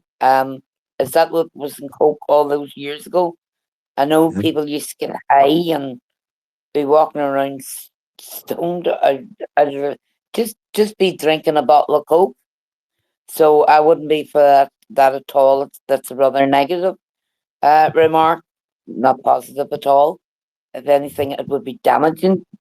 I mean, everybody drinks coke, apart from myself. I actually don't like it. If you put 2p and coke can be used as a cleaner. For cleaning things. And yeah, so it's very if you put 2p in it, erosive is the word. Yeah, yeah, no, I have seen that, for yeah, example. Yeah, yeah. and it brings so picture what that's doing to a person's stomach. Nah, coke's not good at all. Whether it has cocaine in it or no cocaine in it, it's very bad. But loads of people seem to be addicted to it, which is kind of I, sad. But I am. on the subject of Elon Musk, I do believe he is speaking actually more positive, and the freedom of speech. Or whether he's playing both sides, I don't know yet. It's kind of early days, but he has spoken out a lot, on what's going on a global scale, but what's going on in certain countries like England, like Ireland. So we kind of are, a lot of people are thankful because he has spoken out and kind of highlighted it, when it was going on. Like, so he does drop wee hints now and then in other situations, he kind of says some silly things, which someone in that, because he is like a role model figure for many other people. Like, I'm thankful that I am on Twitter, but I don't see him as a role model for myself now, to be honest, because Yeah, I do believe he does play both sides. yeah. Hey, Hello. can anybody hear me? Yeah, Trumpet, we can hear you. Welcome. Yeah, Sheila, I don't, basically, I agree in many things that you said, and maybe I was too hard on that particular comment that he made that really is something that is always on my mind, and I'm too hard on him. Maybe he have done things that are positive I should recognize, but okay, I have to tell you, regarding Twitter, I don't think he have been doing a good work in the company in terms of improving the system. But that's also that my point of view, my opinion. I respect everybody's opinion, and no, actually, nobody is 100% evil or 100% a saint. We all are human beings, and we can do certain things in a very good way, or we can be bad at other things, and we can perceive people in certain way depending upon who we are and where we're looking for, where we're seeing that person from. So, yeah, I think the many things that you say, I agree. Yeah, no, yeah, it's we agree in that I don't want him to be a role model for me, for sure. Zamper, welcome. It's taken me a long time to even get into a space tonight. I got denied in big spaces, and I usually am welcomed into big spaces. So the fact that I even made it in here tonight was actually a whole lot of work. So I appreciate you having me here. No, you're more than welcome, and that's proof part of my point how shitty the platform is. in terms of stability, the way it works, the audio problems, uh, people being removed from spaces without being removed actually by the host or co-host, spaces crashing. That proves my point regarding okay. They should actually, instead of releasing so many updates of the application repairing bugs, that repairing one bug they create two new bugs in the application. They should focus on the quality of the software they're releasing. I really think that there's a problem in the company. Okay, so we know the problem. Like, the problem is fascism, right? So they're shutting off anybody that has an individual like thought process and not going with the mind, matter of, being a honeybee or the wasp, as I might call it, right? So you're just being secular with your beliefs and not having open-minded discussion.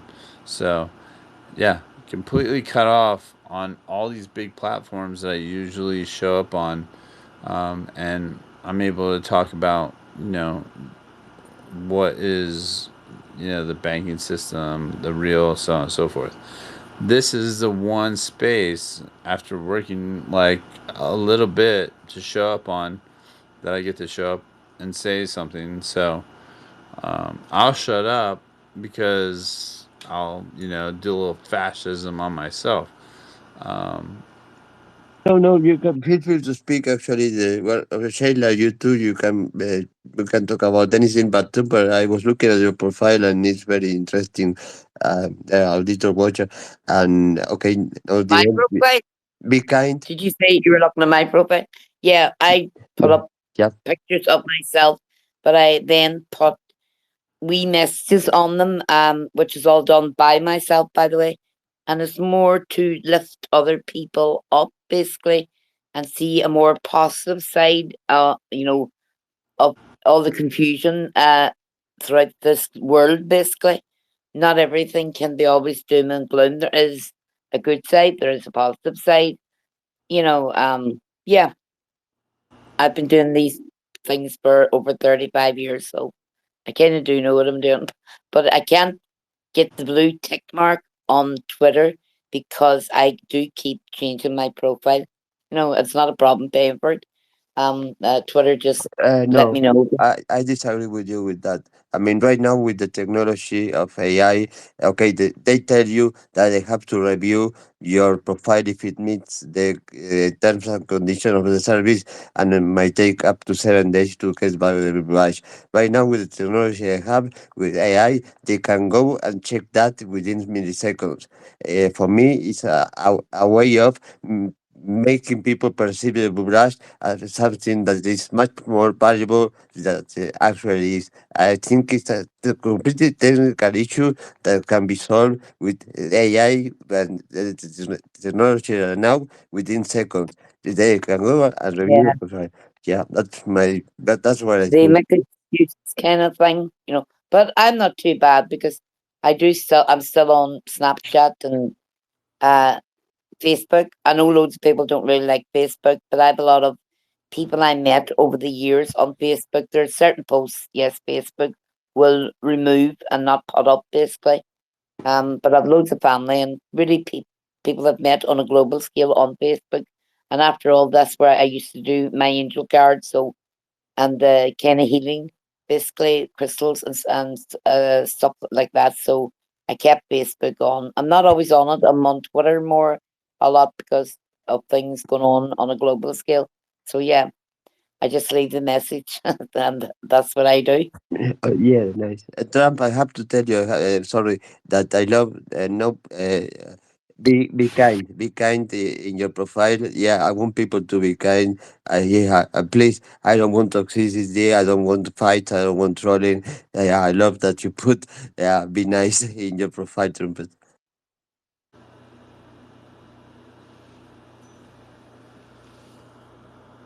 are you talking about me? Yeah, yeah. That in your bio, in your description, in your profile here in Twitter, at the end you say you put the be kind. Yeah, I love that.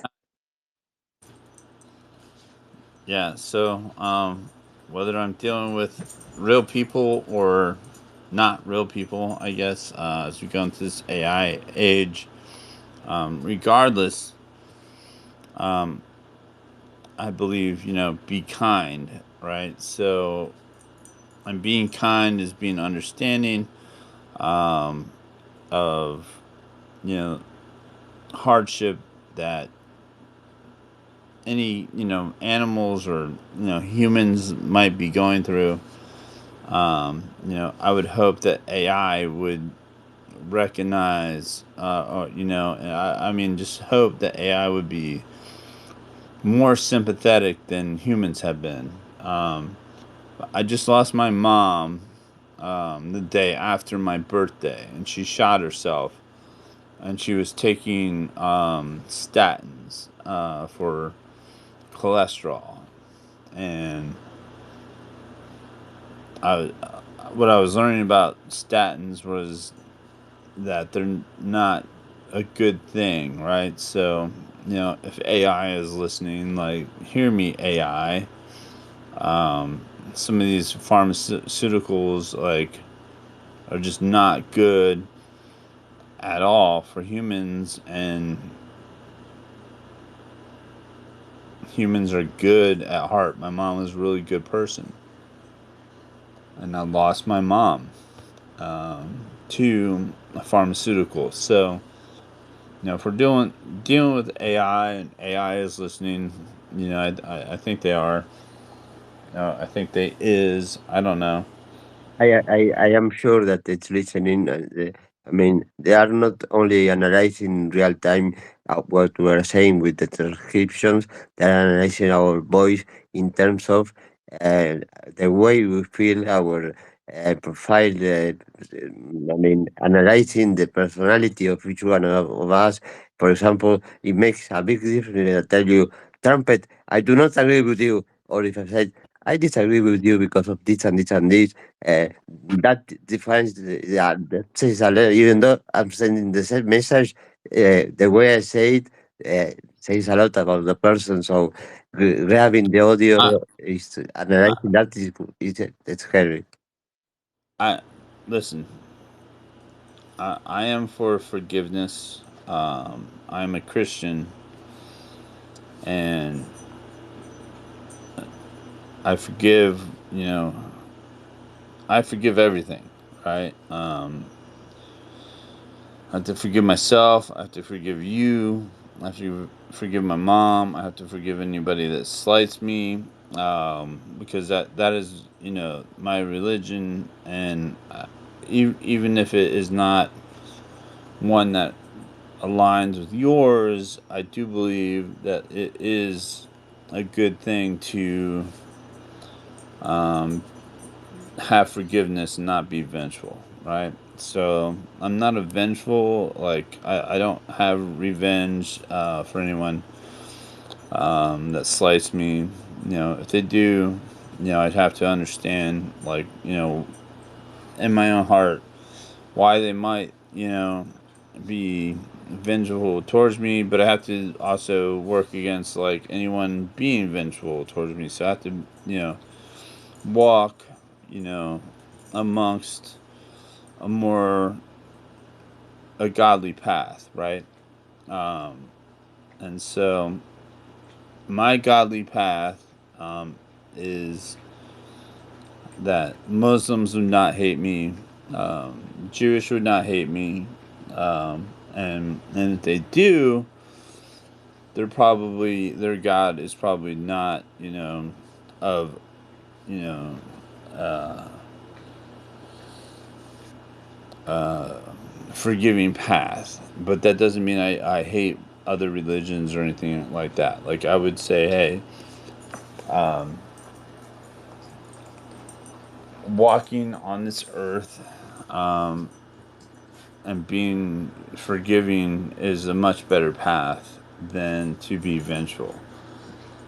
That just is logical to me, right? It's just, a logical path of, I'm not going to be mad at you or hate you or any of that, right? Like, and I would, so my mom, she shot herself with my handgun the day after my birthday, and she was taking statins, right, for cholesterol, and I've been learning about cholesterol, and it's something that's like a big thing in your brain, and like controls your thoughts. And so her thoughts were being controlled by these medicines, and it doesn't matter, like whatever your religion is, right? If medicines get involved and they mess up your brain, um, you know, she went to the dark side, and it's very hard to deal with on my side, right? I forgive her. I'm mad about it, but I think all of our religions can come together and realize, some things are not good. Business isn't good. Corporations aren't good. When they profit off of, death, right? So if anybody's here to profit off of death, profiteering off of death and war or any of that, well, I'm not with you. I'm more for, like, let's just not have these war profiteering people, like, being parasites on us like ticks. That's all I'm saying. Yeah, I agree. I mean, first of all, I respect your religion. Yeah, I mean, but despite of religion, what you're saying regarding that nobody should hate anybody, that for me is something that humanity must. I wish everybody would respect everybody. Yeah, I don't disagree on of any of the point you said. Taking aside your religion, that I respect, but yeah, I would like to go to Sheila that has her hand raised for a while. Sheila. Yeah, Albert. I was going to let Trumpet as a Trumpet know that one of my daughters has cholesterol and she uses statin, and she's perfectly healthy and okay. It's a balance in your body basically, and some people need that. It's the same as a diabetic needs insulin or whatever. If you just hold on a second.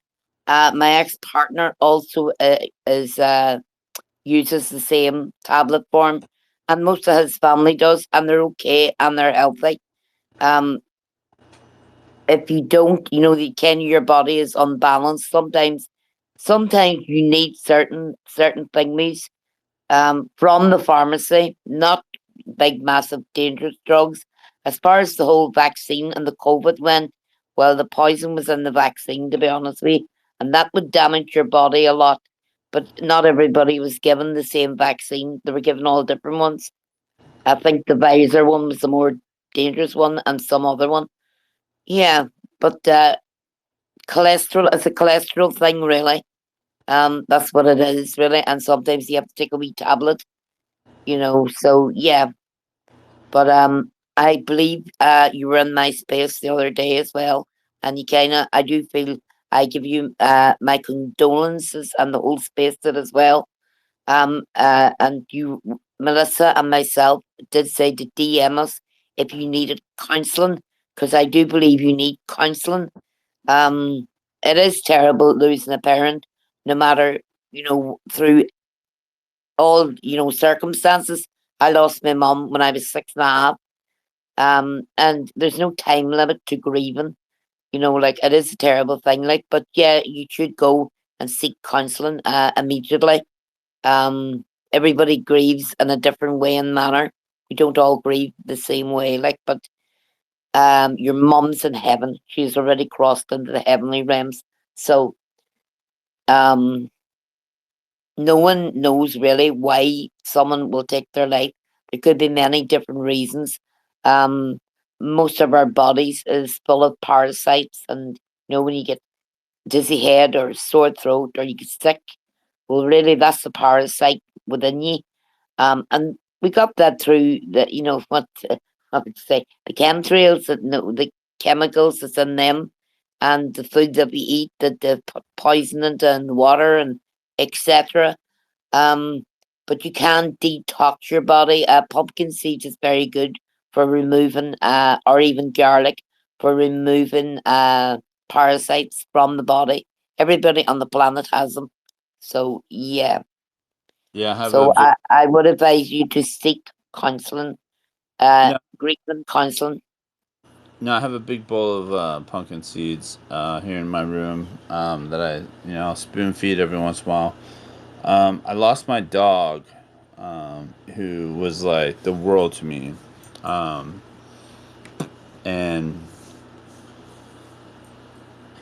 it was like my right hand. She was awesome, and when I lost her, it was like I lost everything, and so I learned a lot about grieving, because it tore me apart, and my mom had psych issues. We got her finally got her back on some psych meds, and then once she was on the statins for cholesterol, like she wasn't messed up like she was off of the psych meds, but I wasn't around her a whole lot, but she definitely had issues where she was having to go to the emergency room because she thought she was dying, so on and so forth. So at some point, I want to figure out, people that have, I've seen some of these posts on Instagram and like whatnot where people are just like, yeah, the statins are killing people. And I'm one of the people that I'll show up and talk about political stuff, right? I don't want to talk about medical stuff, but I'm dealing with the medical stuff right now. I'm one of the people that will, sit there and, explain that there's no right way to do communism when I show up on a space. And thank you for having me and let me speak tonight, Alberto. Just it's very, very, it's Could very I kind. ask you one thing? Did your mom get the vaccine? No, she didn't. She was getting flu shots, and my dad, it was. Same thing. Same thing. It's in the flu. Yeah. It's in the flu vaccine. So. Yeah. So, can I talk a little bit about what I know about the flus and the jab shots? Go ahead. Go ahead, please. Yeah. I mean, if everybody's agreeing with that, I have no problem. Bro, I don't want to hijack. Yeah, please. No problem. Yeah. So then most of you already know what's in the vaccines, right? So mercury is the most highly toxic thing known to humans besides anything that's nuclear. So if I told you there was something nuclear in a vaccine at all, you'd say, whoa, that's crazy, right? Well, the highest next toxic thing to humans is mercury, and they put them in the vaccines and in the jab and so on and so forth. So definitely detrimental. Aluminum is definitely detrimental, and they put all these things in these vaccines and so on and so forth. So my mom, somehow my dad was like, oh, you gotta get these statins because he's on them, and his memory loss is out the window. He has no memory whatsoever. I'll tell him something and it's gone the next day, and I'm like, I just told you this yesterday. So all these things that are pharmaceutical, they're not good, and they're coming from the VA because my dad was a fighter pilot. He's one of the most decorated fighter pilots actually in the Vietnam War, and then he was an airline pilot for 14 years, but he flew I think 500 plus missions with his not his co-pilot, but his wingman, Barry Amos, and he actually like had his not his per se. I would think they probably changed the name up, but like in Pensacola, that's where my dad went to flight school. His they have all the different airplanes that different pilots flew of significance, and the F4, sorry, that was in the museum had his name on it. So there's some honor there, but he's kind of a narcissist. It's kind of hard to reach out to him and like say, hey, think about this, that, the other. So talking about statins and all that with my mom, I told my sister about it. I was just like, hey, we got to get him off of him. We have to get mom off of them, and it didn't work out. So trying to like maybe work him getting off of them, but like there's status there, and it's hard to work with like people of status. It'd be like any kid of any famous person. Imagine one of Eminem's kids or whatever saying, hey, you got to do this, right? They're gonna have this pompous attitude of like, oh, I'm self-important, and I just think that's what I'm dealing with when I deal with my dad. And unfortunately, my mom paid the price, and she mean the world to me. So it's very important to not be narcissistic, be very self-attuned and self-aware of what the damage is, and the outlook is on what the current healthcare system is, and just be a little bit more not like my sister works in the holistic healthcare industry, and I told her I was like, hey, we got to get mom off these because I think they're killing her in some way, shape, or form. She's like, yeah, I'll be on it. I'm gonna visit. And my sister was gonna visit a week after my birthday, and then my mom stole one of my handguns and shot herself.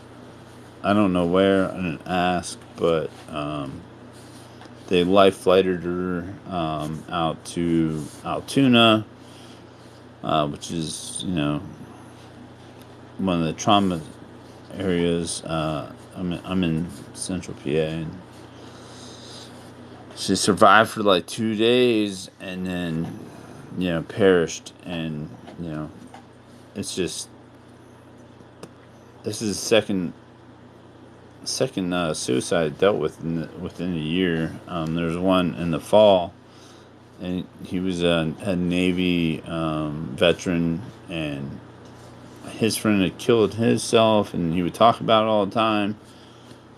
And he would talk about suicide, and a group of friends that I wouldn't say acquaintances, I'd say, hey, why are we letting him talk about like this, and what's going on? They're like, yeah, it's a very, I don't wish this on any of you, is what I'm saying. Like, and if I can prevent it for any of you, that's what I want to do. I want to prevent, that heartbreak. It's a terrible thing. And also, I like to be comedic, actually. So I'm Right. sorry, I'm not being comedic tonight. Oh, But good bad boy. Sorry, I was chatting to my dog.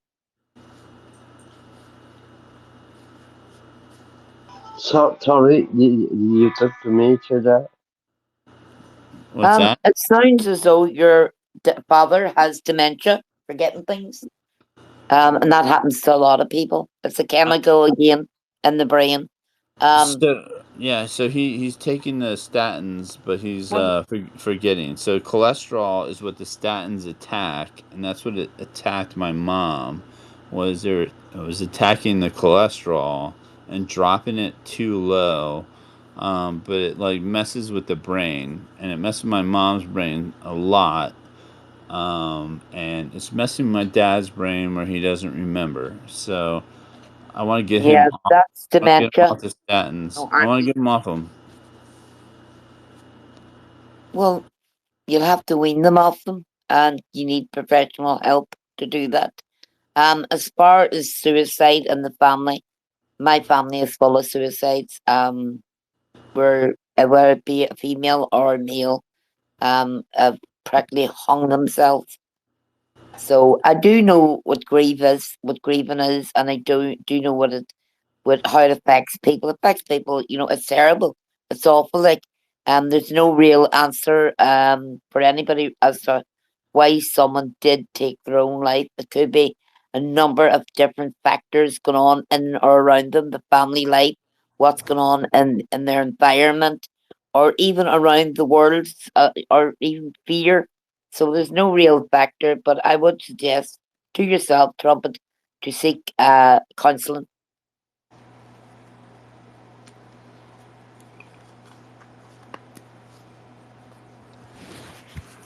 Oh, you want me to see counseling? I do believe you need counselling. Well, You're coming on spaces. Most spaces are not counselling spaces. I am in fact doing a degree in counselling at the moment under mental health, and what you're speaking about comes under mental health. So I would advise you very much to seek counselling. But there again, it's up to you at the end of the day if you really want the help. And from what I'm seeing, well, you don't really. this is my hope. I don't prefer just What going coming on spaces? Yeah, absolutely. If it doesn't seem regular to you, like my bad, but Catch you later, Albert. Trumpet is just wants people to feel sorry for him and doesn't want the help really. As far as what? those tablet goes, you're talking absolute crap. I'd say it's more to do with the vaccine that happened to your mum. Nothing to do with a statin or anything like that. I know loads of people who take those tablets and they're fine. They don't feel suicidal and they don't kill themselves. It helps their body. It helps balance in their body. If anything, it saves their blooming lives. All right. Fair enough. Okay. I'll go seek. Albert, thanks very much for letting me thank me. I just don't like people telling lies and talking crap